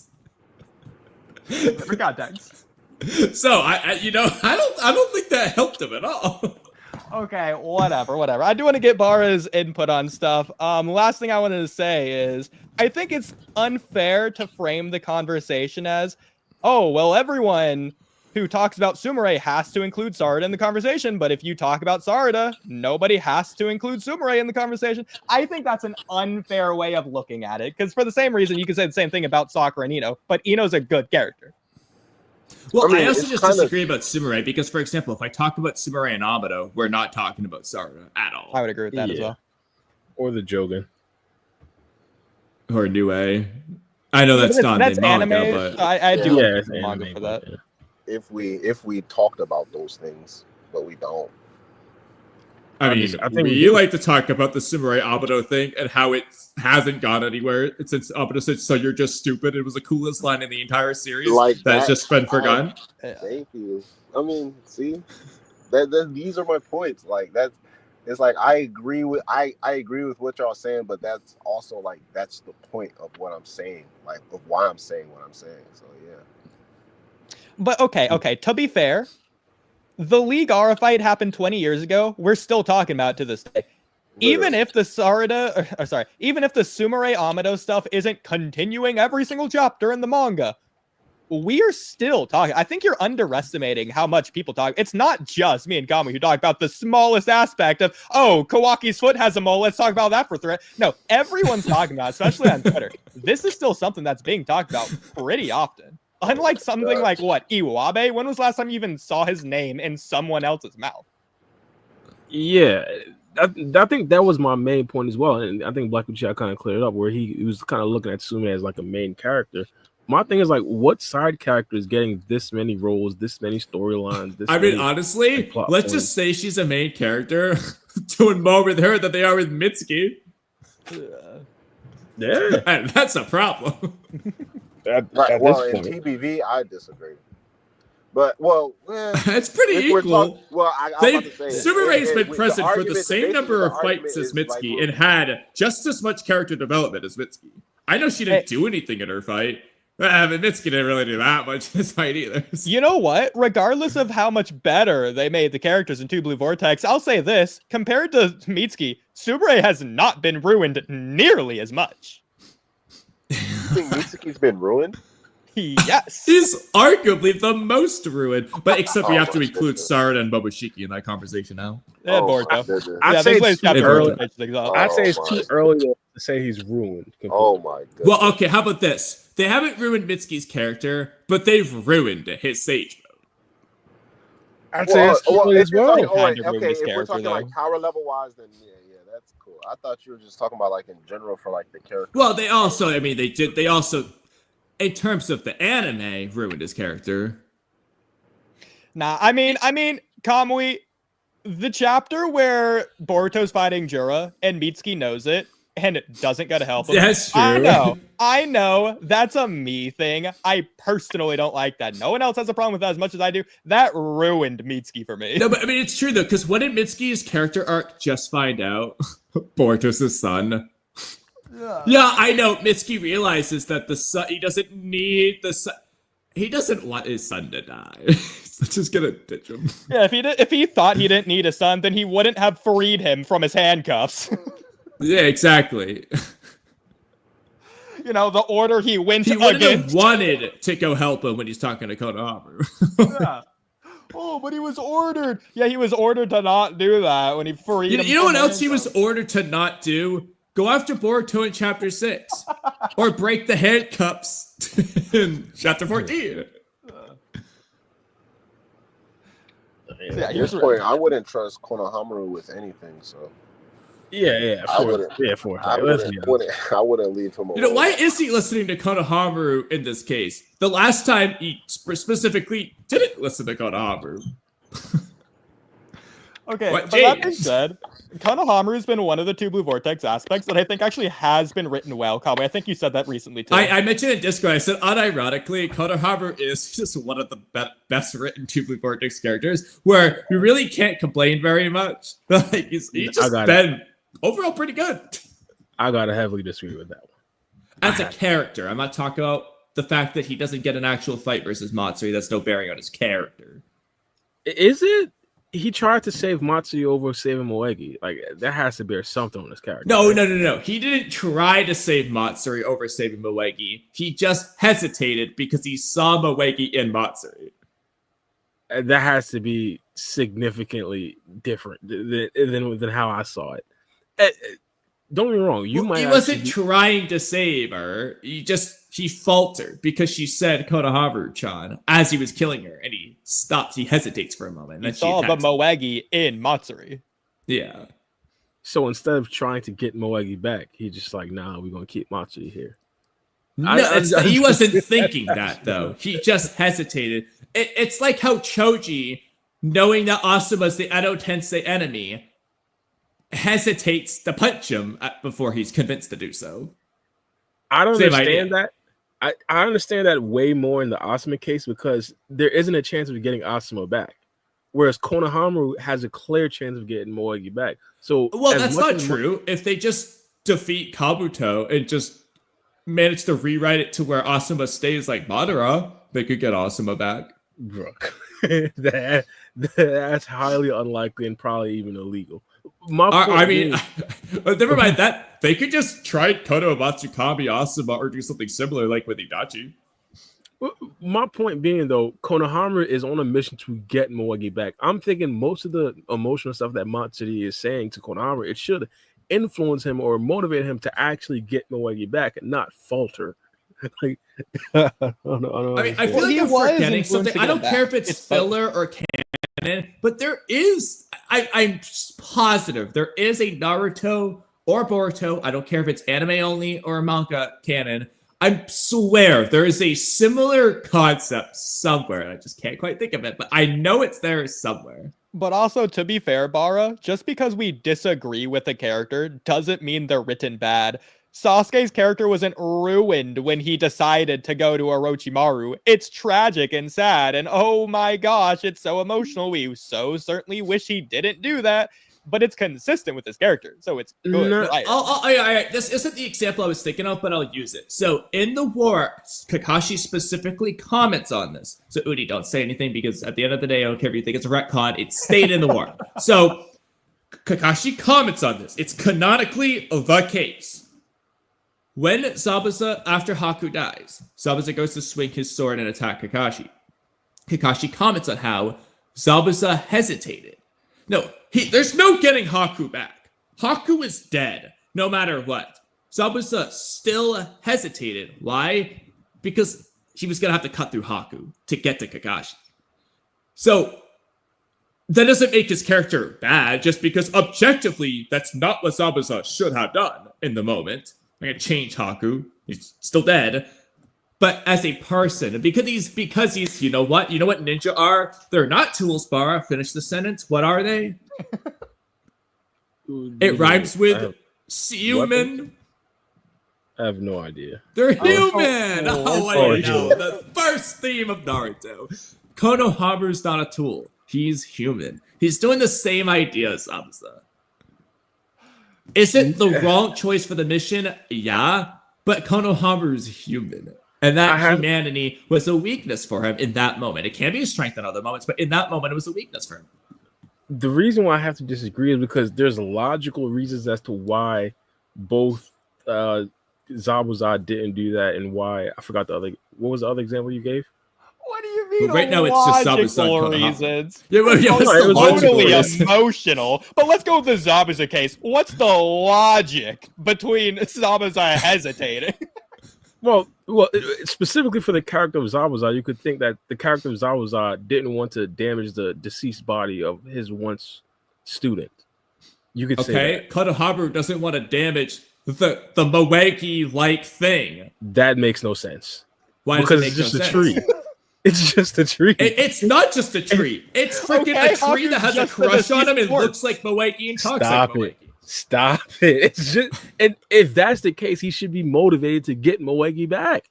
That's the you know who killed Haku? Kakashi. Zabuza should be motivated to kill Haku's killer. Yeah, but he'd have to slice through Haku. Okay, it's in order to get Moegi, Konohamaru has to slice through the sweet, innocent, wild beast Cub Scout who looks like Moegi and talks like Moegi. He calls him Konohamaru, charmed like Moegi. Different. Because he knows that's not Moegi, that's a tree. That's just a tree. But it's a tree with humanity. Moegi in Matsuri. And I think this could crystallize it. Hypothetically, if we switch Konohamaru and Zabuza doesn't hesitate there.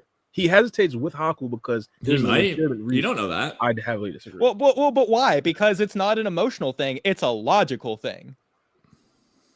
What do you mean? That's what you said. You said that Zabuza didn't swing through Haku because of a logical reason. Well, both. I believe those things can be connected. You could logically be emotional over something. In this particular situation, so Konohamaru was logically emotional over Matsuri. No, again, my point is it should be the exact opposite. If he was logically emotional, he'd understand I have to kill Matsuri to get to Moegi. It should be the opposite motivation. Zabuza has to swing through Haku to get to Kakashi. Haku's but killer. He's not getting Haku back. That's the thing. He knows he's not getting it. That's where the logic. Yeah, but he can get back at Kakashi.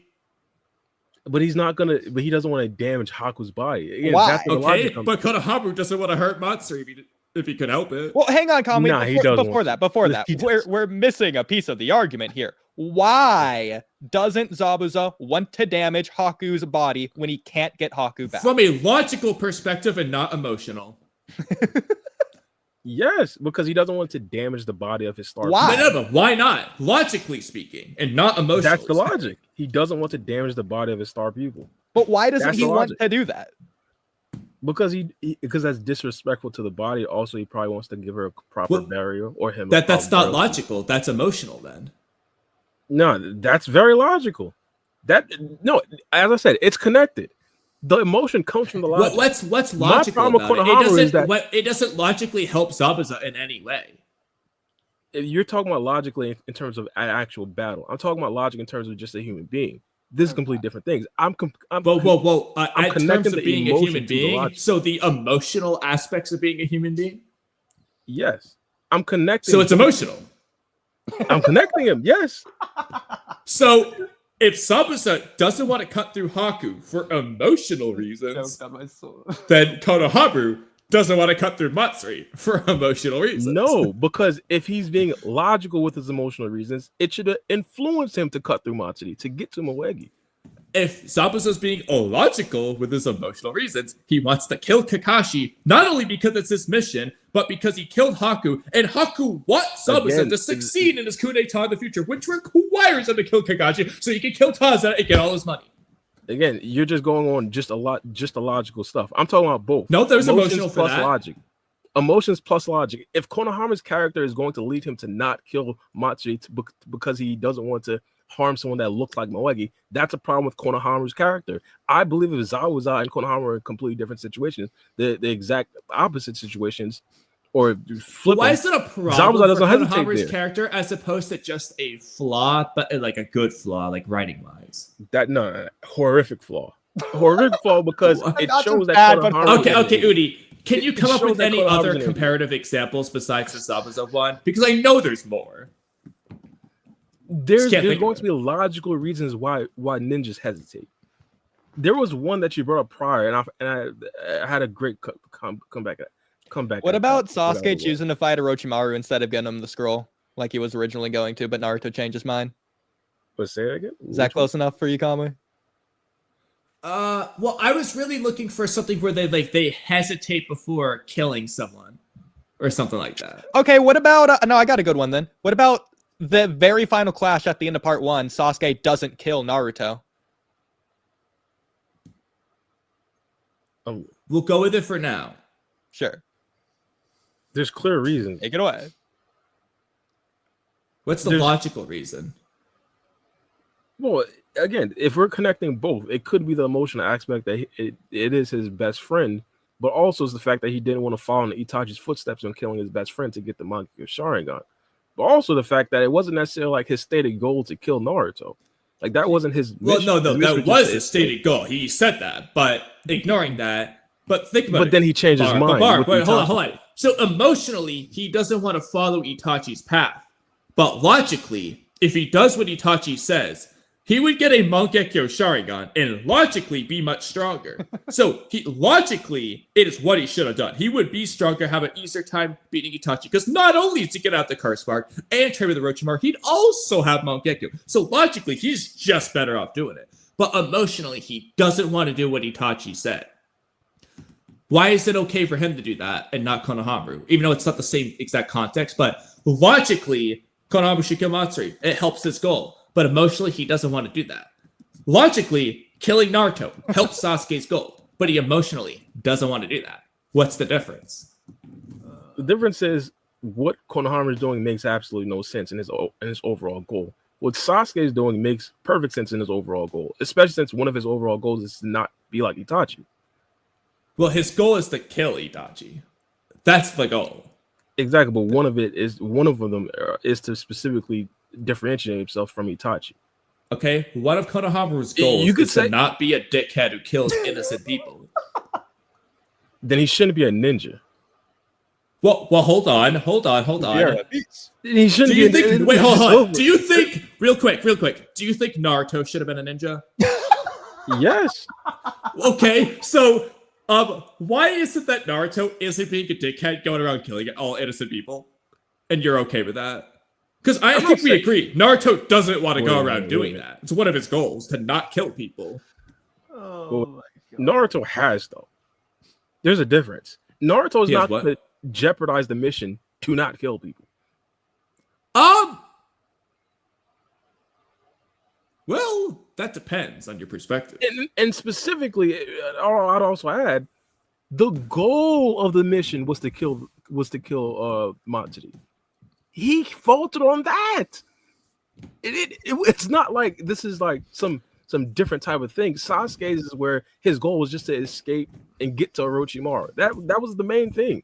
The main thing for Konohamaru is what he physically couldn't bring himself to do. Do you think it was bad when Sakura was physically unable to kill Sasuke in the Kankage Summit? Yes. Do you think it was bad for her character? Like, her character would be better if she did kill Sasuke and Sasuke's just dead forever. Better for the character of Sakura. If you're talking overall, if we're going off long haul stuff, no, obviously not. But if we're talking about in the moment, right then and there, absolutely. I'm pretty sure. So what if Konohamaru's failure in that moment facilitates story themes that are good afterwards? Like, for example, for Jura. I don't think that should be attributed to Konohamaru's character. because Konohamaru wasn't thinking about that when he made that decision. So, okay, real quick. When Sakura doesn't kill Sasuke, do you think that's consistent with her character? I'd say yes, because at that point we thought of Sakura as being Sakura. So yes, Sakura herself had significant slander on her name. So like it. Okay.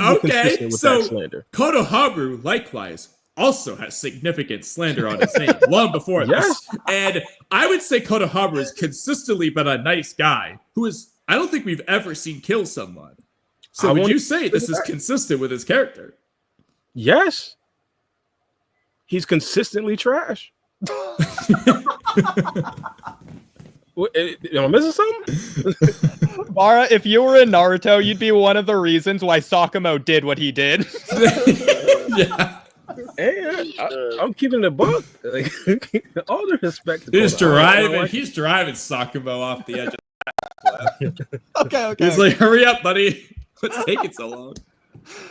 All the respect to my guy Konohamaru, but we understand from years and years of Boruto coverage, the character that he has portrayed has been absolutely terrible, and I think it comes to a crescendo with this last Matsuri situation. Like, we just can't trust him to do anything, and to be honest, it's even magnified because coming to this arc, we thought of him as being a prime 8th Hokage candidate, and everybody looked at me like I was crazy when I mentioned Sarada, and Sarada handled this mission 10 times better than what, I won't even say 100 times better. Sarada's the reason Ryu caught on to them. I don't even if she was, it's still 10 times or 100 times better than what Konohamaru did. Konohamaru physically couldn't continue the mission. That's a problem. Well, no, he was continuing the mission. He was still fighting Matsuri. In fact, the original plan was for them to finish off Ryu and then go to assist Konohamaru to finish off Matsuri. The plan was never for Konohamaru to finish off Matsuri on his own. So he did exactly what he was supposed to do. Because if Boruto doesn't show up, that's exactly what happens. But the plan wasn't for Sarada to 1v1 Ryu either. And she did. Yeah, because Sarada messed up the mission. And Sarada was able to complete it. My thing, however, is just the overall look of not just the overall look. No, that's not fair. That's not fair. The mission was to kill Ryu and nothing else. The mission wasn't for Yodo to die. No, I understand that. I'm not necessarily saying all the other stuff was a part of what the planned mission was. I'm saying that the execution of the mission, Sarada clearly came out significantly better than how Konohamaru looked. Don't get me wrong.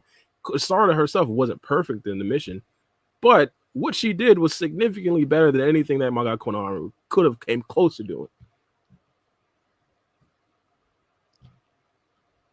So, okay.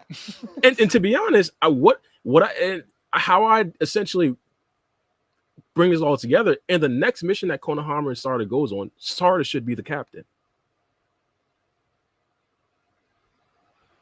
So, okay.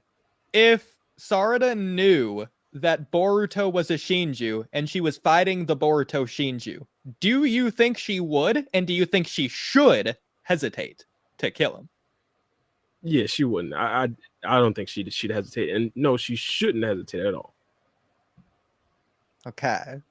I think it'd be 2.5. As fast as anyone could say Rasengan, that Shinju of Boruto would be packed up. Like, it'd be instantaneously.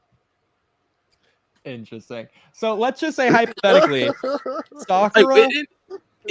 I think you could even go by the example of this past arc. Did Yodo and Araya hesitate fighting against Ryu? Wow. I don't recall. I don't recall a single time. Bloodthirsty. She was eager to get that kill. Depends how you think about it. But either way, okay, to be fair to Bara's perspective, I will say this. In the instances that we listed, Kamui, with Sasuke not killing Naruto and Zabuza apparently, allegedly, supposedly, hypothetically hesitating to cut through Haku to kill Kakashi, in both those instances, both Zabuza and Sasuke had dreams of the far future that they need to be alive and complete their mission in order to achieve, whereas Konohamaru doesn't. Zabuza wanted to live regardless of Haku so that he can complete his destroying the water land, blah, blah, blah, and changing the land. Sasuke obviously kill Itachi. So they have dreams that they have set on goals for the far future. Konohamaru doesn't really have that. His goal just is Moegi in this case. So I will give Mara. That is a difference. But again, this is where I combine the logic and emotion. It's logical why Zabuza would hesitate because of his emotions. It's illogical why Konohamaru would hesitate because of his emotions in that particular situation. And I believe that just crystallizes how terrible of a character Konohamaru actually is. Oh my god. It's not logical for him to hesitate in that specific situation. So, Bara, do you understand why Konohamaru hesitated, regardless if you agree with it or not, or think it's logical or not? No. I mean, matter of fact, I disagree with that. I say yes, I understand. I don't understand that he can't go through with hitting someone that looks like someone he loves. But then again, that goes into the slander of the character. Well, no, he's a ninja that it's not just that though. It's not just that, because if randomly Ryu did the transformation jutsu to look like Matsuri, and Konohamaru knew that, it doesn't matter how much Ryu looks like Matsuri. It doesn't matter if Ryu says Konohamaru-chan. He's gonna be Rasenganing without hesitation. Ryu. The point isn't that Matsuri looks like Moegi, because Konohamaru doesn't care exclusively about Moegi's well-being. He cares about the sentiment behind Moegi, and he's afraid that Matsuri does carry that sentiment, those emotions, maybe even the memory. That, again, makes it even more illogical. That makes it even more illogical. Why? Because if she has the emotions, the personality, even literally confirmed through Ikimoto, the true personality of the person he loves, he wouldn't want to kill them. It would be both. He would want to get the person back, and he wouldn't want to kill the person that is them. Real quick, you said Konohamaru doesn't have dreams for the future. Nonsense! He wants to be Hokage. Okay. Are we forgetting this? Yeah, that is already cooked. It should be cooked. He shouldn't be Hokage. He should be out of any sort of conversations. All due respect. But he has the dream. I guess you could. And it's for the future because he's not currently Hokage. Listen, has he said that once in the Boruto franchise? Not even Tubu Vortex. In Boruto has he said that? You probably said it in part 1. I don't actually know, but exactly. Has he said it in Tubu Vortex? Proves my point. You know, I'm curious now. Has he said it in the Boruto manga ever? Did Ikimoto forget? He said it in the anime. He's never said it in the manga. Okay. Even in part 1? Like when he trains Boruto with the Rasengan or something randomly, he just randomly say he's gonna be Hokage or something. That's what I was about to say. Unless we look over it, because I didn't read the Chunin exams arc in the manga, so because I know whenever he's training Boruto for the Rasengan, somewhere around there he mentions about how he wants to be Hokage and stuff like that. So. I'm gonna go look because now I'm curious. But in the anime, he says that Boruto's being a true ninja now. I don't think he comments on himself. Because Boruto's the one that's commenting on Konohamaru. Konohamaru doesn't ever comment on himself. I don't think so. Well, that's what I said. I don't know if they do it in the manga. That would be the only place I would know. I wouldn't know because, like, I didn't read that part. But in the anime, like, not during the Chunin exams, but he has mentioned wanting to be Hokage. Like, in that. Yeah, I mean, he said that like 50,000 times in the anime, but. Yeah. And hypothetically, if Boruto's like, oh, Sasuke is a Shadow Hokage, and Konohamaru's like, oh, yeah, well, it's my goal to be Hokage. I'm not going to count that as Konohamaru saying it if it's just like a side comment in response to someone else saying something. No, all I want to know is if he's just said he wants to be Hokage at any point. That's all I want to know right now. Matter of fact, bump that. First things first, I don't think he actually said it, but I want to go back to see. I think Shikamaru gave my guy specific instructions to not let his emotions take over. If that's the case, that's even triply bad. Oh, he definitely did. Oh my goodness! Oh my Bara, the first theme we learn in Naruto, the most important one, is that ninjas aren't tools. They cannot bury their heart no matter how much they try. I'm not saying bury your heart. I'm saying logically, why is your heart even connected to Matsuri? If you know killing her gets Moegi back. Like it makes no logical sense. Yes, it gets Moegi back, but killing Matsuri to Konohamaru, that is killing Moegi. Like, that's a defect in the character. The intelligence. And I think looked, man. I don't think he randomly says in the Owl arc. I don't think Konohamaru's ever said he wants to be Hokage in the Boruto manga. It's terrible. I'm gonna look it up. Just has Konohamaru ever said he wants to be Hokage? But why is that illogical, Bara? Hypothetically, if the closest person in the world to you in your real life, if you knew that you could kill them and then they just come back to life, you're still gonna hesitate to do that. I don't know. The closer I am to it, I'm thinking of the person in my head. I'm like, I'm finally gonna get them back. Finally, like that's where the emotions are. It's not, oh, do I really have to do it? This is the person. No, that's illogical. That is illogical. That's crazy. I'm finally gonna get them back is crazy. That's literally how Konohamaru should be thinking. That's how Konohamaru should be thinking. That's how Araya and Yoda were thinking fighting against Ryu. I don't think they were thinking, period. Matter of fact, I'd even go out on this limb. We won't see any other ninja hesitate against a Shinju. When Sarada fights against Hidari, she's not hesitating. Well, to be fair, Sarada already was hesitating, but it wasn't because of emotions. Yeah, she just didn't know what was going on or who it was. Well, no, actually, no. She was actually. You know what? No, Sarada did hesitate against Ryu.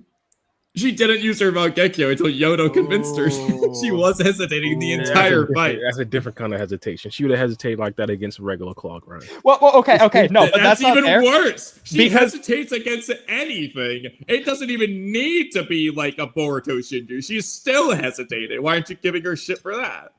And it is an emotional hesitation. Because we understand the logic behind that emotional hesitation. No. Okay, hold on, Bara. The logic behind her hesitation was the following. She wasn't sure she liked Boruto or not. That's why she hesitated. She wanted to save power in case she needed to help Boruto. But that's not what Yodo told her to do. Yodo told her to only use it for Boruto. And then she didn't do that. Then she didn't listen to Yodo. So what was the point of Yodo's death conversation? You could arguably say it was useless. It was. So why? So then the question is, why wasn't she doing anything before? Because Yodo didn't convince her. She told her to do the opposite. Yodo told she her walked us us through the logical explanation. Feel like that. She didn't say it's okay. She didn't tell her like to only use it for Boruto. She actually no. She said to use it for and only for that special person in her life, which is it's Boruto. Okay to feel like that, but she has to wake up to the reality that. So what Yodo literally says isn't what you're saying. I agree. That's what it should mean. It's probably what it's supposed to mean. That's not what she says. Well, we chalk it up to the translations at that point. So. We checked all versions. What she said, it just doesn't make sense in any of them. I translated the Raws as well. Yeah, I mean that's how. In every version, she's saying, she tells Sarada, like, hey, like, it's okay to use it for things besides the greater good, Sarada. The greater good being, like, this fight. You can use it selfishly and only for that. It doesn't make sense. It really just doesn't. I believe it was chapter 100 when that speech happened. I want to see specifically. Well, chapter 20 of the different series that known as Tubular Vortex. Well, yeah. My bad, yeah. You know, the sequel series of Boruto. Yeah, despite Naruto all being one manga. Yeah, that's kind of where I got it from. No, yeah. It would be kind of simpler if Naruto and Naruto Shippuden was kind of separated from manga chapters. I'd probably know it more. more handily. Yeah. But either way. So, Bar, hypothetically, let's just say Eida casted omnipotence, and next chapter, Moegi is gonna defect from the Leaf Village. Moegi's gonna go to Orochimaru for power, for a curse mark. And Shikamaru orders Konohamaru to kill the real Moegi. There's no side backups. There's no Karmasil reincarnation method. There's nothing. You kill Moegi, she's gone. Should or would, I guess both, should and would Konohamaru hesitate to kill the real and only Moegi? Yeah, that makes sense. Oh, but does it make sense for Sakura? What'd you say? So why doesn't it make sense when Sakura did it? What you mean? When Sakura you said it was bad for her character when Sakura did exactly that to Sasuke. Well, hesitated with Sasuke.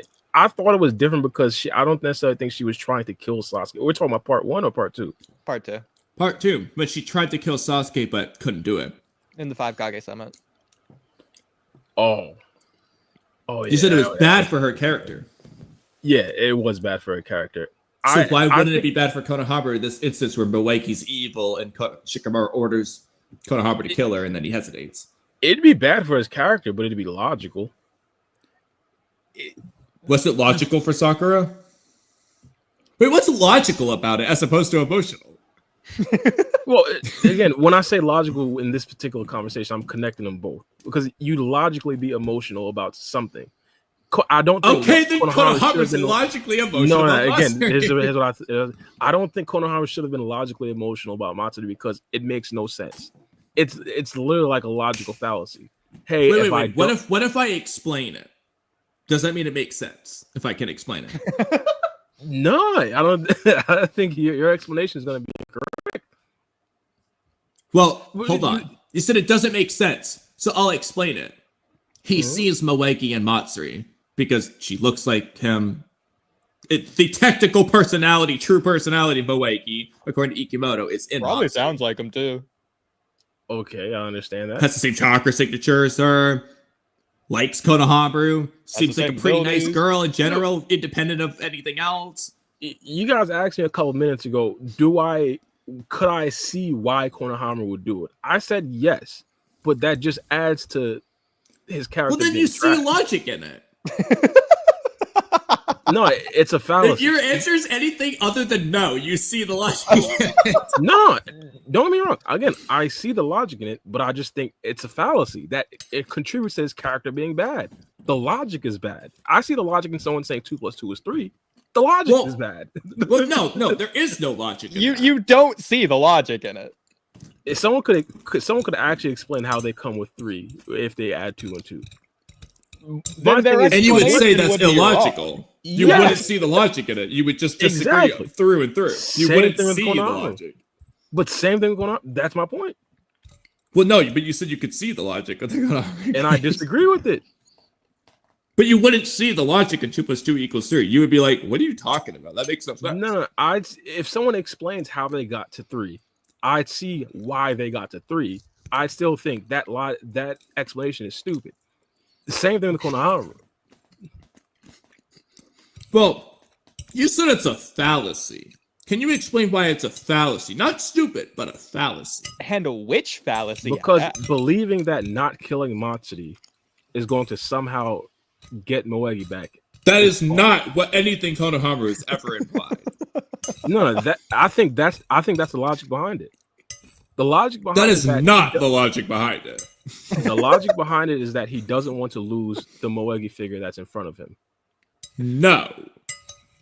If that, then explain the logic to me. Yeah, I might be wrong. It's not that. It's that he sees Moegi in her, and that's what makes him hesitate. He's not thinking, oh no, the last thing I ever want is to lose Matsuri, my dear friend, or oh, if I just don't kill Matsuri, Moegi's gonna come back. He's not thinking that. It's just a moment of weakness. He sees a flash of Moegi in his mind as he's looking at Matsuri, and that subconsciously, it makes his body move on its own, but the movement in this case is to stop moving. Like, that's what it's doing. That's even worse logic. We would have been better going with the It's logic. because it's not logical. It's emotional. There is no logic in these cases. There has to be some logic behind emotion. There has to be. Let It's not me just emotional about anything. I'm emotional about the let me deodorant put it this in way. front of me. Konohamaru is associating both Moegi and Matsuri together. This isn't true, but I'm going to pretend like it is just to keep the logic simple. Konohamaru doesn't hesitate to kill Matsuri, but he does hesitate to kill a Moegi. He sees Matsuri as both. My point is, that's stupid. Is it stupid? Okay, hold on. Sasuke's... Okay, let's not even use Sasuke. If Naruto's fighting Borushiki, would it be stupid if he hesitates? No, because that's Boruto as well. That's Momoshiki. But it's also Boruto. It's Boruto's body. If he kills Borushiki, he kills Boruto. Whereas, yeah, but that's Momoshiki. That guy is Momoshiki. He's laughing as he's trying to kill Naruto right now. That's Momoshiki. But the logic behind hesitating to kill, or the emotional aspect of killing Borushiki, makes significantly more sense in the logic. No, Bara. But Naruto wouldn't want to kill Momoshiki, his dear precious Momoshiki. To keep it the same logic. Even still, even if we want to incorrectly make it that still makes way more sense than what Konohamaru did. But why is it incorrectly making it that when you are saying that is the case with Konohamaru and Moegi? Because Moegi and Matsuri aren't connected. But that's sees both. Person. He sees both Moegi and Matsuri. The same way that Kawaki sees both Momoshiki and Boruto together as the same person. That's the problem with Konohamaru. If someone says, I see Borushiki as Boruto and Momoshiki, that's logical, and I understand why someone is emotional around that. I cannot see Konohamaru saying, hey, Matsuri and Moegi are the same people, therefore I'm going to hesitate in killing Matsuri. I can't see the logic there. It's not the same person. Yes, he understands they have different physical bodies. Konohamaru's problem isn't necessarily with literally destroying Matsuri's body. It's with destroying Matsuri, who derives from Moegi. The concept of Matsuri, the existence of Matsuri. But that's the problem. Well, but think about it, because when he hesitates, he flashes back not to Matsuri, but to Moegi. Why would he do that? Because that's the problem in the character. That's the idiocy. Do you think? Hold on, real quick. That's the prime idiocy. Do you think Konohamaru hesitating made the story worse than if he didn't hesitate? No, I wouldn't even say that. So then why, when you say it's a problem with the character, I feel like that's not how you should word it. Because if you think the story is better with the hesitancy, that would be a good thing that they did with the character. You just disagree with his actions personally, but you think it's a good thing that the character did that for the story. That's assuming there's no expectations for the character itself. That's assuming that the only thing that matters is the story. Konohamaru is a character. Yeah, that is the only thing that matters. but all right. So if we could come to the conclusion that Konohamaru is an idiot and the story was progressed, I think we all agree. But I think you guys are disagreeing with the fact that Konohamaru is an idiot. Well, no, I think he's an idiot for other reasons, but. You guys disagree that he's an idiot for this, for not going through with the Matsuri pack. I think that's the problem. It's objectively the wrong choice for his goal, but I'm not going to say he's stupid for it. I'm going to call him emotional for it, but not stupid. Yodo, I'm calling stupid. Sarada, I'm calling stupid. Sarada can't recognize it's Sasuke when he looks like Sasuke, sounds like Sasuke, talks like Sasuke, Sasuke's chakra, everything Sasuke, everyone tell him about Sasuke, can't figure it out. I'm calling Sarada stupid. But I'm not going to go Konohamaru stupid. I'm just going to say he got too emotional. Again, if we want to go with that, I'm not even going to say you're wrong. I'm saying that's a defect in the character. Like, again, that's not a defect in the character, unless you mean it's a character flaw. And you mean that in a good I'm way. hard pressed to call it a flaw, though. A bad way. It's a flaw. Again, we talked about it's a flaw from Jura's perspective. But I'm also hard pressed to call it a flaw because the story is consistently told us that Shinobi are human, and that's a good thing. Konohamaru is the most healing person on this mission. If anything, literally every single character in this manga has a flaw. That's the very same flaw. That's not it, because we talked about Zabuza's flaw. If we take Zabuza out of that situation and put him in this exact situation that Konohamaru is in, Zabuza is not hesitating to kill Matsuri. Like, that's my point. Well, he's more flawed than the other emotional characters. But we can apply the same thing to Konohamaru. If we put him in Zabuza's instance, Naruto's not going to talk no jutsu Konohamaru to crying because Haku died. I don't know. I think he might. No, he's not. I think he might. Konohamaru doesn't care about Haku. Well, obviously, we're not necessarily saying every character is the same. Hypothetically, if it's someone that Konohamaru really loves and he have to slash through, even let's say Boruto, someone he trained, he's not slashing through Boruto to kill his op. Like, it's not the case. Yeah, that's the same thing. But if Haku was a Shinju, Zabuza's going to go through the same situation. Again, I heavily disagree. I think he kills whatever Shinju of Haku there is easily, like without any hesitation. That's my point. Same thing with Sarada, same thing with Boruto, and same thing with Yoda and Arai when it comes to Ryu. I don't think they'd have hesitated at all.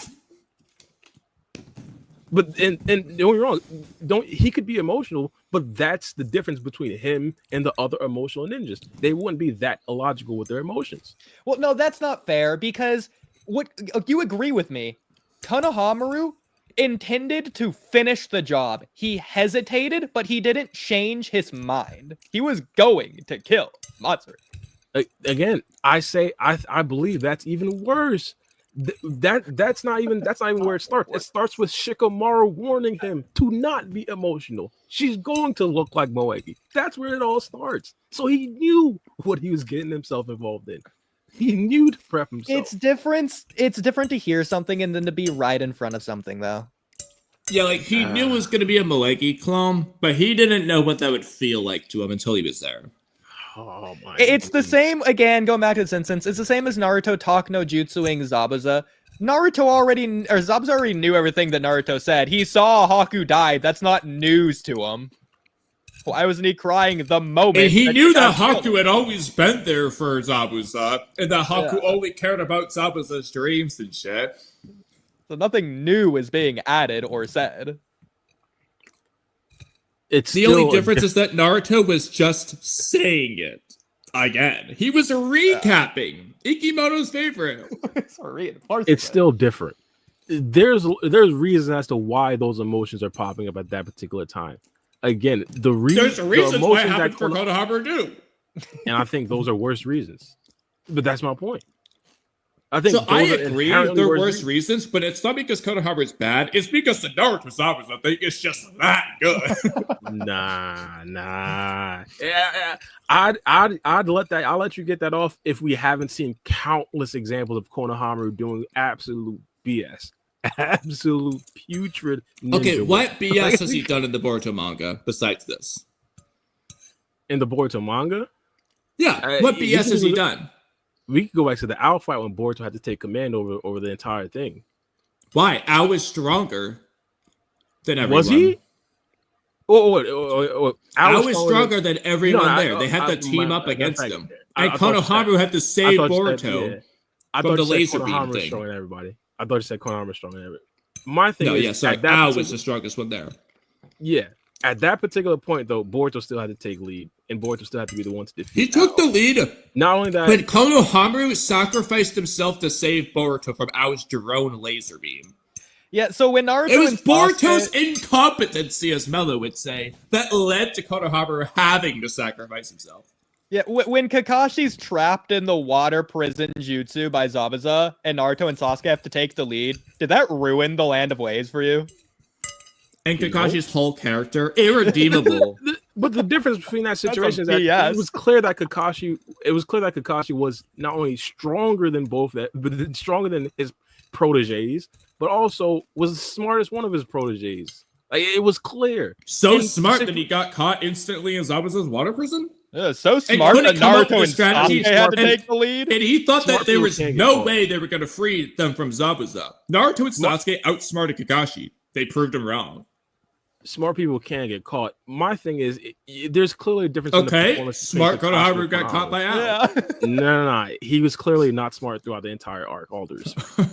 All due respect. And it's not only that. I understand we don't necessarily want to go through anime stuff, but even in the anime only arcs, we can go through like countless anime. I already know arcs. you could mention the hog tie thing, and I agree that was ridiculous. But it was fair, it was gonna work. It was gonna the work. Jugo arc, the Mitsuki retrieval arc where he did nothing. It's like it's countless times. Yeah, the Jugo arc, the arc where Konohamaru infamously does nothing in the Jugo arc.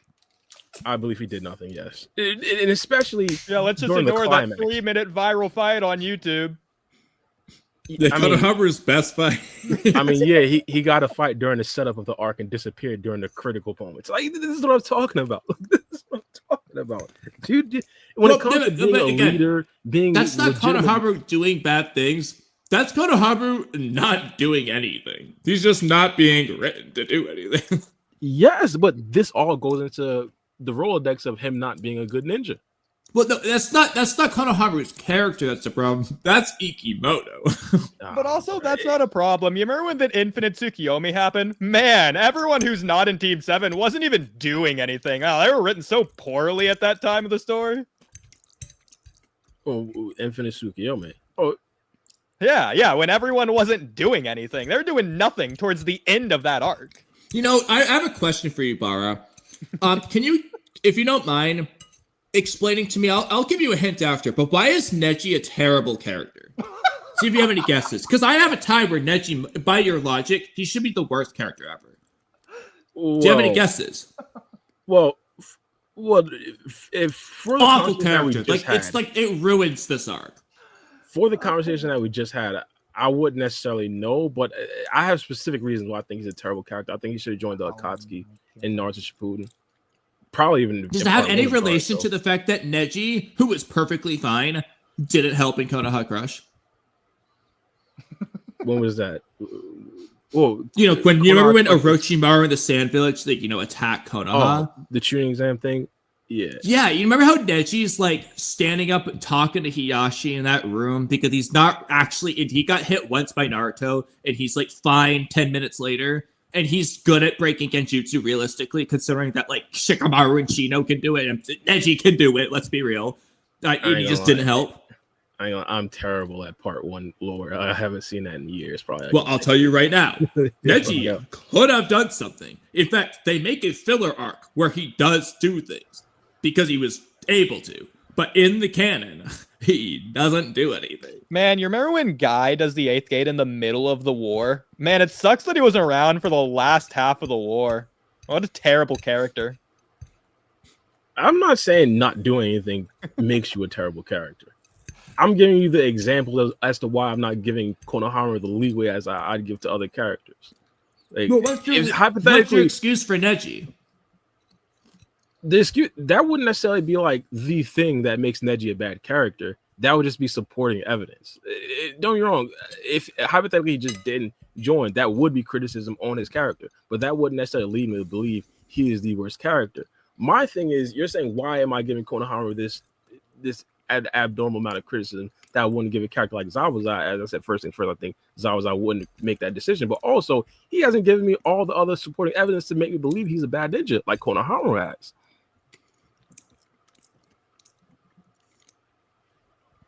Well, bad ninja. What are ninja? Wait, hold on. Yeah. So, what is a ninja?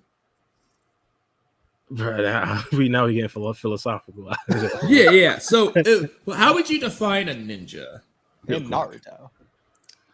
It's like I'll give you a hint. It's the thesis statement of the story. And if you go to chapter 699, you can just get the answer.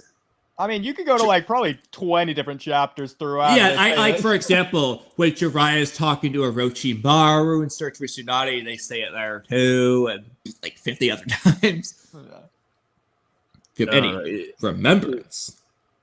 Zero remembrance. I don't know why. Well, let me ask you this: do you think Konohamaru endures? Oh, I guess so. I mean, he's a ninja! He's the epitome of a ninja! Perfect! The epitome of being a ninja. He's word for word a ninja. I mean, he's a ninja. Doesn't mean he's a good one. Well, is he good at enduring? I'd say no. Well, hold on. When he was hogtied, that was like hours, and he endured that. It's pretty good. I mean, all he did was survive. I don't know if that's like. Oh, he endured, and he didn't give up, and he didn't go back on his word. I mean, they didn't try to kill him once he was hogtied. It wasn't necessarily like a hard endurance. All you had to do was sit there. But he never gave up. He never gave up sitting, I guess. Well, Bar, I feel like you're really. And it wasn't about his ninjutsu or genjutsu. It was about his guts. Have you ever sat there, quote unquote, sat? Have you ever been hogtied for hours? I think it's more than just sitting there. Oh my days. And it's probably not very comfortable. And Konohamaru never even complained about it. Man, almost something that you'd have to have, I don't know, maybe a little bit of a endurance to do. Oh my days. It's literally all right, as so a ninja as it gets. He's met the definition, the book definition of a ninja. The thesis. How is this? Yes. How is this evidence that he's not a garbage ninja? Well, because Kishimoto tells the reader that a true ninja is the thing that Konohamaru does. So he's a true garbage ninja. No, he's a true ninja. Now, if you want to argue that true ninja are garbage, that's a separate argument. But he's a true ninja. I'm arguing what kind of true ninja is he? We could say, yeah, he's a ninja. The unfalse what kind. Of ninja is he? I don't necessarily think that makes you a good one. Kakashi said Zabuza is a bad ninja. That's in terms of like spirit. Like, is he evil or not? Yeah, you know what endurance would do? It's about spirit. Oh, but that's different. He's talking about goodness and righteousness. He's not necessarily talking about the functionality of Zabuza. I'm talking about the functionality of righteous people usually endure. Look at Taiza. Yeah. I guess we could pretty much sum this up with we're essentially taking Konohamaru out of the Hokage conversations. Agree or disagree? Well, hold on. The Hokage is the one who endures the most. The truest ninja of the village. Konohamaru is that. This is bad. And to be honest, I think this even like is crystallized once we've seen how he folded once he's seen Eida for the first time. I think that right there made me understand, yeah, we should have zero expectations for this character. It pretty much made us hold on. Hiruzen is a Hokage, and he had a worse reaction to sexy jutsu than Konohamaru to Eida. That's sexy jutsu. That's something completely different. Eida has omnipotence, the Shinjutsu of Shinjutsu. Yeah, but that's Naruto completely is different. Sexy jutsu. Completely different. Again, with the omnipotence, it's directly correlated to how intelligent you are, like how well you could essentially reject. That is not true. That is a fan theory. That is not a canon fact of the series. I'm pretty sure it was stated. No. It was specifically being simple-minded. Amado said for simple-minded types like Delta. No, she said simple types like Delta just get infatuated. He's saying that Delta is simple. That doesn't mean the smarter you are, the less effective you are. So Konohamaru is simple. Yeah, he is. He's simply a ninja. No, simple-minded. Oh, I guess if you want, Naruto's like the best ninja. Naruto's the most most simple person in the entire series. I disagree with that. They called him the most unpredictable ninja. Like they had like a whole entire episode for that. They just...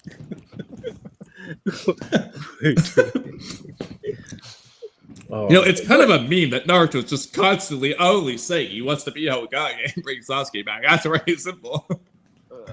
I mean, yeah, but there's more depth to Naruto, whereas there's just none to Konohamaru. And don't get me wrong, this isn't a problem with Konohamaru. You guys said it a little bit earlier. We essentially said these are Ikimoto problems, and I 100% agree. My thing, however, is I don't necessarily think Ikimoto believes Konohamaru is a good ninja. I think he's writing him exactly how he's supposed to. I don't even know if Ikimoto believes Konohamaru wants to be a Hokage now that we've double checked that in the manga. And that's the craziest revelation of the day for me. Yeah. Okay. Getting back to Konohamaru in a serious note, Bara, I would say that Konohamaru is scared. He's afraid of confronting the reality that is the truth behind Moegi. His true feelings for Moegi. That's fair. It's a human thing. He's afraid to do that. And I think that's overlapping into him being a ninja, but that doesn't mean he wasn't going to get the job done. Boruto got in the way. Boruto could have gotten in the way of Sarada. Okay, Sarada, yeah, she finished the job, but she's the one who got the job messy in the first place. You can say the same about Konohamaru. We don't know. He probably was going to finish off Matsuri, possibly. Oh my days! To be honest, I think he probably got packed up if they didn't save him. Well, it was part of the plan for them to help out, but he was still fine on his own. Yeah, and besides, he was fighting to win. It's just like Naruto and Sasuke versus Ishiki. Yeah, they were never going to hold him off for like 3 days. That didn't mean they weren't going to try. To be honest, also just keep in mind, Konohamaru had to do this 1v1. So that's their team. True, but after she got the Mangekyo Sharingan, it was effectively a 1v1. Yeah, but Ryu had been fighting a 4v1 for like 10 minutes at least prior to that. Yeah. True. I mean, I guess you could say Matsuya. He'd been getting hit around by Araya and Mitsuki and Sarada's attacks. He's taking damage. He's doing the cough that he does. Spitting up blood or whatever that gooey stuff coming out of his mouth was. But then again, I could bring up the fact that Matsuya had a whole entire mission before this entire ordeal. The mission where she talked to her trees? Nah, where she packed up Gar and and the rest of the team, the Shinki team. That was at least the day before, if not 3 days, considering it's supposed to take 3 days to get to the Sand Village. And they have literally what seems to be a morning and night period. And that was also a flashback, because it had already happened before Conqueror's phone call. So I could see that. And she also clearly did not try, considering she wasn't sweating, wasn't damaged. I mean, Ikimoto trusts a sweat bead in every single panel, except for that one, so she's not even sweaty. No damage. I think she didn't have to try. Sorry, make the power scaling make sense. I don't know how, but yeah, I could see that argument. He convinced me. My thing though, the biggest Matsuri and Konohamaru like problem for Konohamaru is the fact that she was weakened. She was already like nerfed fighting against Konohamaru. I think like that in itself. But who nerfed her? Konohamaru. 1v1. Is that why Boruto beat her? That's what he said. He basically said, like, paraphrasing, the meaning of what he said is, I beat her easily because you did half the work. Oh, yeah, all right. So in that way weakened. Yeah, in that way weakened, yes. I meant more emotional. She was emotionally weakened for Konohamaru. She was physically weakened for Boruto, yes. If anything, she was amped at that point because she was mad. And then she saw Boruto, who she hates. Yeah, realistically, Matsuri wasn't weakened. Her entire fighting arsenal is in her weird tendril things. She still had all of those. I know, I completely agree. But Boruto said it's just bullshit. Like, it shit doesn't affect her. They literally said she was weakened. I don't know. I know. It makes no sense. I don't know. Maybe Ikimoto was right. I don't know. Maybe this is me. Well, actually, he doesn't say she was weakened. He just says Matsuri was pretty beat up. That is true. I'm pretty sure there was like a mental nerf in that battle as well. That's not what Boruto says. I'd have to go back and watch it. Well, you can't watch it because it's not animated, but I'm looking at it right now. He says Matsuri is pretty beat up already. Otherwise, it wouldn't have been this easy. Well, I'm sure those like fan manga. I mean, like way before that, when the fight was actually starting, it was kind of implied that she had a mental nerf. When she started fighting Konohamaru, not the Naruto battle or the Boruto battle. It's both to where they weren't even angry. Fighting. She's motivated to kill Konohamaru, but she's also hesitant because she loves Konohamaru. It's both, just like it is for Konohamaru. That's like the point of the fight. And that's why they're just standing there yelling at each other instead of actually fighting. Yeah. Now you can argue you don't like that. And my guy is he's as simple as a newborn Shinju. This is bad. This is terrible. I don't necessarily want to continue to beat up on Konohamaru. My thing has always been like, at least since TBV started, he's not meant to be a good ninja. He's just not. All due respect. It's so confusing as well because he will 1v1 a Shinju, but he'll like completely fold at the end. Well, He will do feats against Hidari, but he doesn't BS at the end. I have no idea. Ignoring the endurance meme, what do you mean by ninja? Because the Naruto series does present two different types of ninjas. What's a way that I can word this that Kamui's not gonna fight me on? The Danzo Sai ninjas and the Naruto Rock Lee Might Die ninjas. Yeah. Wait, say that again? I dropped something. The Jiraiya Naruto Might Guy type ninja versus the Danzo Sai Zabuza Blood Mist Village ninja. Those are the two types of ninjas. Okay. I know a way that I can word. Okay. Sakura says it best. In the Land of Waves, when Haku quote unquote kills Sasuke and then Sakura goes over to his lifeless corpse, quote unquote, and it's like, oh man, I knew all 100 something shinobi principles, and shinobi principle number 25, a shinobi must never show emotion in combat because it's a weakness. So it's a shinobi that would do that versus a shinobi who wouldn't do that. The shinobi who try to be tools and the shinobi who embrace their humanity. Yeah, I think it's different. I think Konohamaru takes it to a different level. In terms of what? To being a different. If we're saying the classic, what's it called? The classic shonen main villain is like the simple-minded guy, the dry type. He's like that on steroids.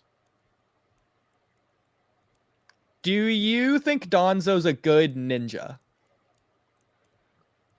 In the sense of like righteousness, no. In the sense of functionality. Okay. To help you out, because I'm sure you don't want a certain stigma out there publicly. I'm not talking about Danzo as a human, specifically as only looking strictly at being a ninja. Do you think Danzo is good at that? Yeah. Okay. Do you think Naruto is good at being a ninja? Yeah.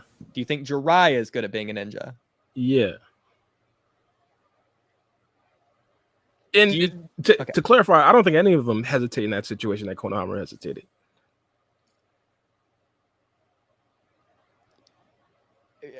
Okay, not killing Matsuri, but killing the clone of the person most precious to them. I think they probably all would. I'd even disagree with that.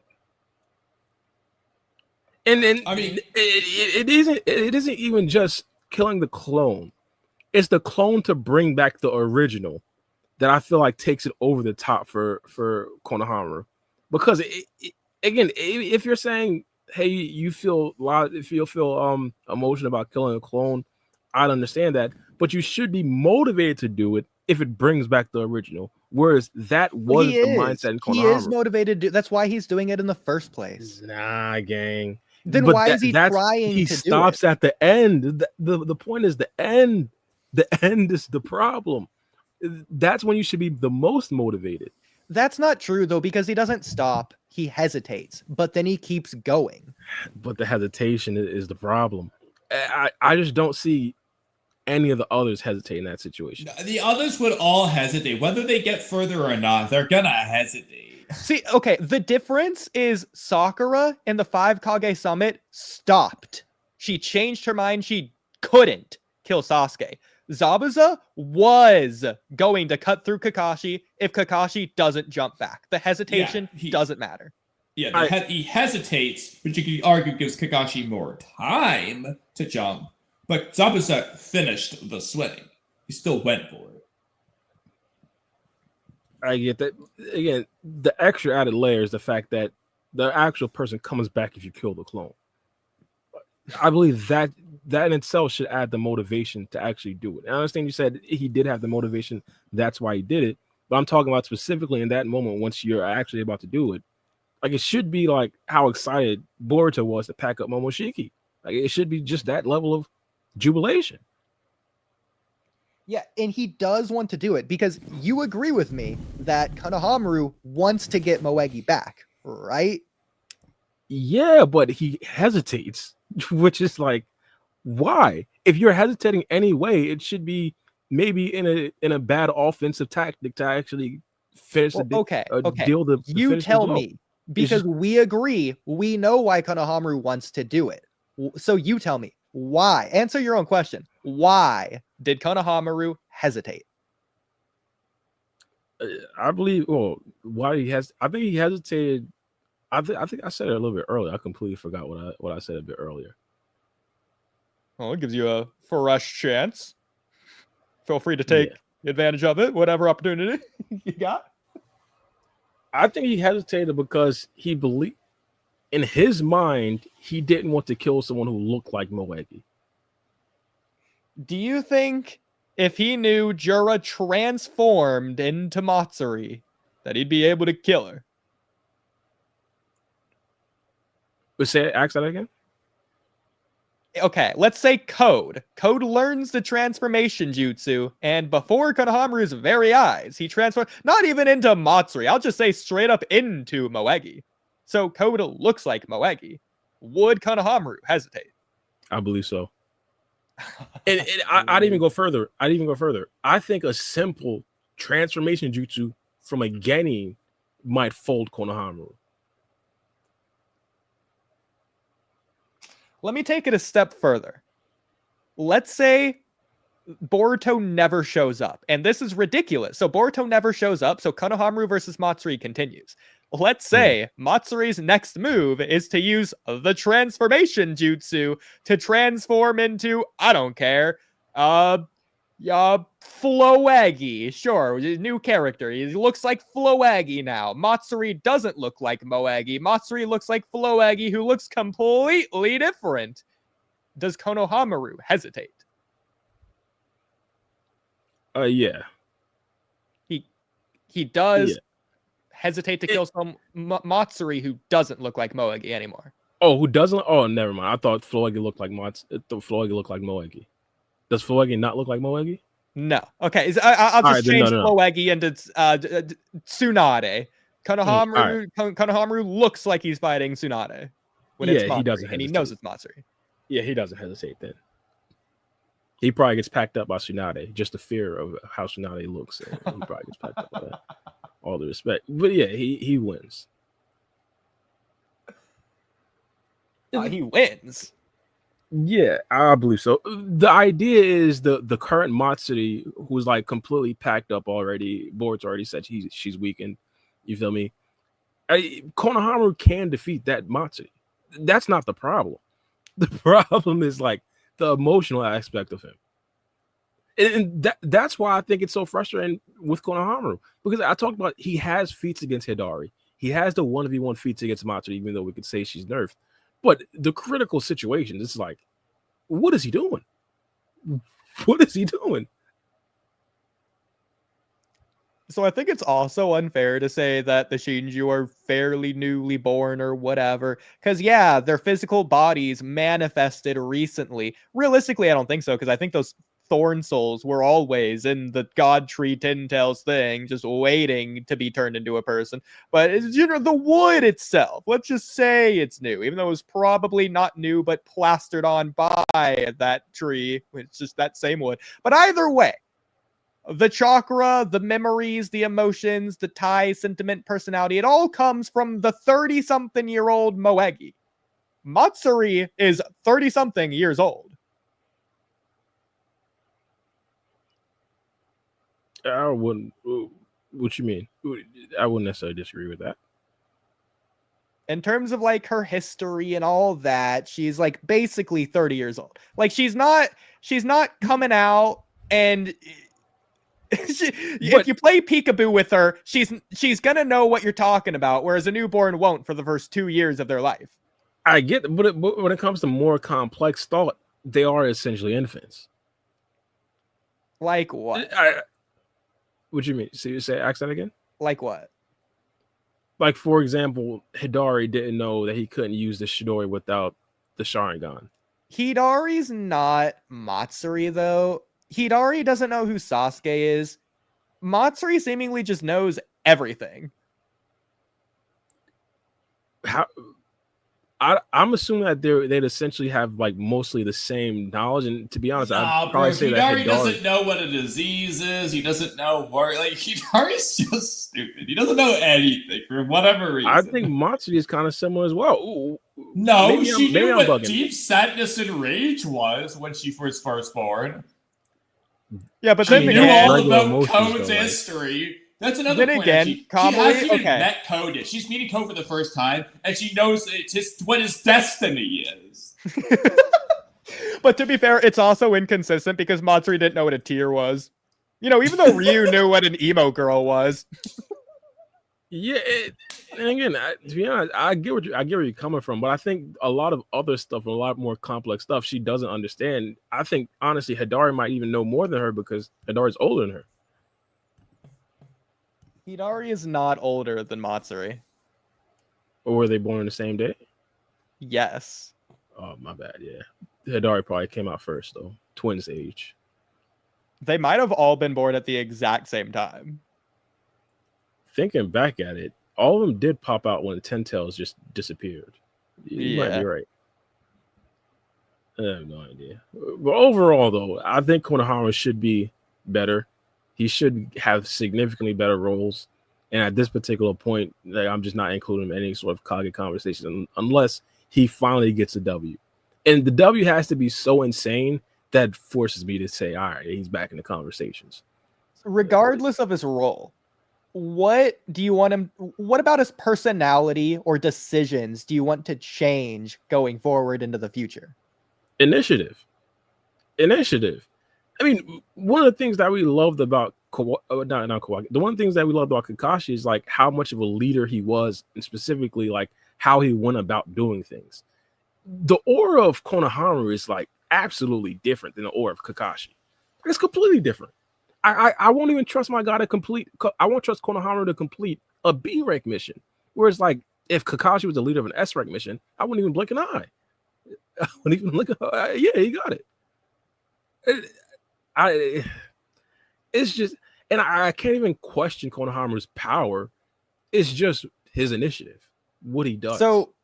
So I want you to define initiative a little bit better because I do think I think Konohamaru did take initiative against Matsuri. In fact, I would say he's acting as that cold-hearted, callous ninja that you want in the Matsuri fight. He tricked heartlessly Matsuri into grabbing his hand so he can take out the bottom half of her. I think it played with man, her. I wouldn't even go power-wise. They're in the back. I won't even go power. Subtract Konohamaru and add in Kakashi with the Ao arc. I think that arc goes significantly better. Significantly.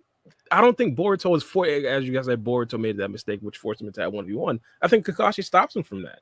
Ignore power scaling. What decision does Kakashi do that's different from Konohamaru that leads to a different outcome? I'd have to go back and just watch the specific arc because I completely forgot the course of events which lead to that 1v1. But my thing is Kakashi did things specifically that aided missions, and not just aided missions. He was like the star of it, especially in the beginning of it. Konohamaru, in my personal opinion, has never really been a star of a mission at any point. Most of the missions that he goes on, another character, his underling, would essentially become the lead. And that's my thing with initiative. He doesn't make anything happen. To be fair, has Team 7 in the manga gone on a mission normally? I don't That's another think so. thing. But there's the panda mission. Konohamaru did take initiative there. That's another thing, when he used the ninja check thing and blew up the mountain, that he was the star of the show. But that's another thing in my personal opinion. If they're going out on big missions, I don't want to say that. I'll start by saying this. The biggest missions should necessarily not involve the leader of the team. It just doesn't make sense. What it felt like is they were grooming Sora hold on. leader of the team. Because in part 1 of Naruto, only one of Naruto's missions involved Kakashi. Konoha, the Chunin exams. Obviously, Kakashi's not going to be there because Chunin exams, but he's not there. Konoha Crush. Kakashi's not there for that A rank mission. Search for Tsunade. That's an S rank mission. Kakashi's not there. You can say, oh, whatever, but Sasuke Retrieval Arc, the biggest mission of Naruto's life. Kakashi's not there. The Tenchi Bridge Arc, you know who's not there? You guessed it, Kakashi. It's not like Kakashi's there for every but there's someone acting as their leader. I get what you're saying, but most of them, someone's either acting as their leader or it's like a specific special type, which is the Sasuke Retrieval Arc. I understand where you're coming from, but hypothetically, even if we include one of Konohamaru or Kakashi on these missions, we clearly understand who performs better, even though I won't necessarily think people should be surprised with this. Not technically, statistically, Konohamaru should be the much stronger character, but Kakashi just makes things happen in a way that Konohamaru doesn't. That's because, relatively speaking, so Konohamaru versus Kakashi, Konohamaru's stronger now, but relative to who they're dealing with, they put Konohamaru against God, and meanwhile Kakashi has to fight Joe. You know, that's the issue. Konohamaru, relative to his universe, is not that strong. But Kakashi, relative to his universe, was one of the top dogs. Yeah. I'd accept that if we didn't have the examples in the anime where he wasn't fighting the top dog. Well, he beat two Chunin. Nah, bro. Kakashi's peeing his pants fighting Orochimaru. Okay, but Kakashi wasn't the top dog, but he was like in the top 10. Orochimaru is like top 3, you know, kind of situation. Yeah, I get that. Yeah, we are seeing how even I remember that Naruto scene. Yeah, so I don't get me wrong. I completely understand that. But I'm saying when they're fighting against bootleg Jugos, or they're fighting against Lord Ku, one of the only Kage level opponents and the only people that are confirmed to be Kage level. Fight Ku? I don't think he does. Ku just beats the Tsuchikage somehow. But in fact, Konohamaru wasn't there on that mission. Konohamaru chose to go there towards the end anyways. And didn't do anything. But that's the point. Doing that. He watched Mitsuki. He watched Sage Mitsuki and the rest of Team 7 fight against this Kage level opponent. He just sat there in the background not doing anything. Mitsuki upscale. Mitsuki's stronger than the Kage. This is what I'm saying. Kakashi's not doing nothing. Speed blitzed Orochimaru.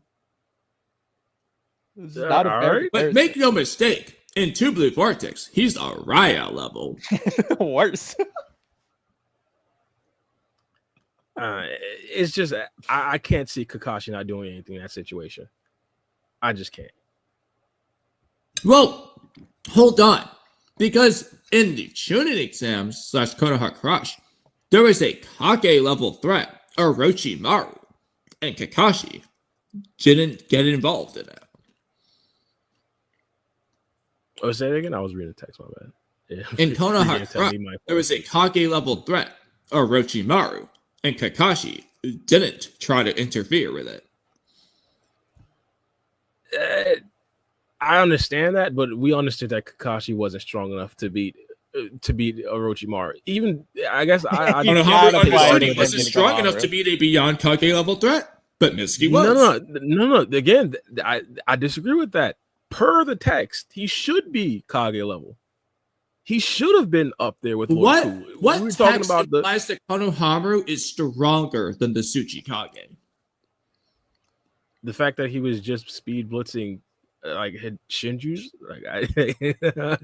he's not speed blitzing Shinju's. Well, yeah, first of all, he wasn't doing that, but ignoring the fact that he's holding his own 1v1 versus a Shinju, I think that is a thing. He didn't do that either. That's also not part one. Well, again, I think the Shinju are significantly stronger than Lord Ku. I understand that we can't necessarily quantify the leap in power between like part 1 Konohamaru, part 2 Konohamaru. I just can't necessarily by the fact that he's weaker than Lord Ku and jumps to Shinju level. Like that's what Sarada does. Significant power. No. We discussed the fact that Sarada's power up has been completely fake. We've discussed the fact that the Mangekyo Sharingan should not have made her that strong. Even without the Mangekyo Sharingan, we would discuss it earlier in stream. She apparently went up like 10 tiers. We've discussed that. Yeah, we've discussed that as well in depth. How that makes absolutely no sense. Okay, but if Sarah can do it, so can Konohamaru. I gotta disagree with that. The reason why Sarah can do it is because she's an actual main character. I don't see Konohamaru like that. What's it called? We gotta continue this conversation. Yeah. I'm so sorry, Free Game. I've been looking. Yeah, for my bad, Free Game. Yeah, Free Game's gone. Yeah, Free Game. All right, y'all. We're gonna end the pod here. You feel me? We'll probably hop on walkie-talkie a little bit later on. Probably. Well, I mean, to be fair, if you really want, you can just keep going. You don't have to do anything. Just keep talking. I feel bad for Bar. It's been an extra long. It's been 6 hours for him. But I'll let him go. 6 hour pod. Yeah, 6 hour. Oh yeah. Okay. But we could probably hop back on when chapter 26 drops in a couple weeks. I think it should drop in about 10 days. 10 days of spoilers should come out. 17th. Yeah, something like that. We could probably hop another bird or duck or maybe even Discord and discuss it. But all right, y'all. Thanks for everybody for hopping on, and thanks for the audience for tuning in. I don't know how Free Game does the outros. To be honest, it's a Free Game thing. I usually do the intro. So no, we can just give you our outro and you can do it. Yeah, I was literally just about to ask you. How about you guys do an outro? Yeah. So okay, what's the best way we can do this, Kamui? We should text it to Bara instead of saying it out. So it's just Bara saying it. Okay, which one should we send him? Because we're like, okay. You guys can give the outro. You guys can get that. You guys give the outro. No, Bara, it's okay, Bara. So just go to Discord real quick, Bara. Okay, so Kamui, I'll type him the second word if you want to type him the first word, and I'll just wait until he says the first word by reading it from you, and then I'll send him the second word, and then he can just read off the second word. Well, but my question was, which of our outro sentences? Because we have many of them. Which one do we want to do? This one. So you type him the first word. He'll say the first word. Then I'll send him the second word. Okay. Yeah. So you want me to do the first word? Yeah. Okay, where should we type it? Just in Discord. Man, if y'all don't do the outro, bro. Okay, so Bara, can you go to our regular Discord chat? That's the first word you can say. Oh, I'm on my way. Gang, just do the outro. Udi, can you just share a screen? Word outro. Make it nice and simple. Why is there 2 free games? Everybody, thank you for joining us on the Cloud Ninja. We got this. Bara's got this. All right, Ikimoto. Yeah, I got it. Ikimoto. Failed. That's the outro? Okay, the end. Yeah, this is crazy. Ikimoto, shout out to you. I don't support those statements. You were the best. Yeah, I'm still trying. Well, okay, Bara. If you prefer, why don't you just read my current username?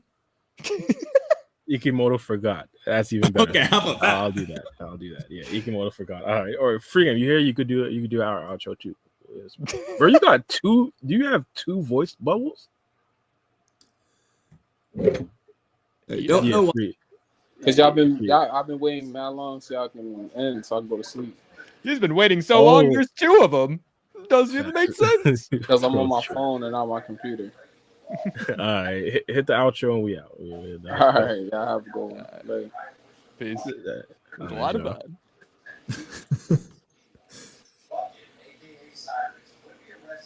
fun.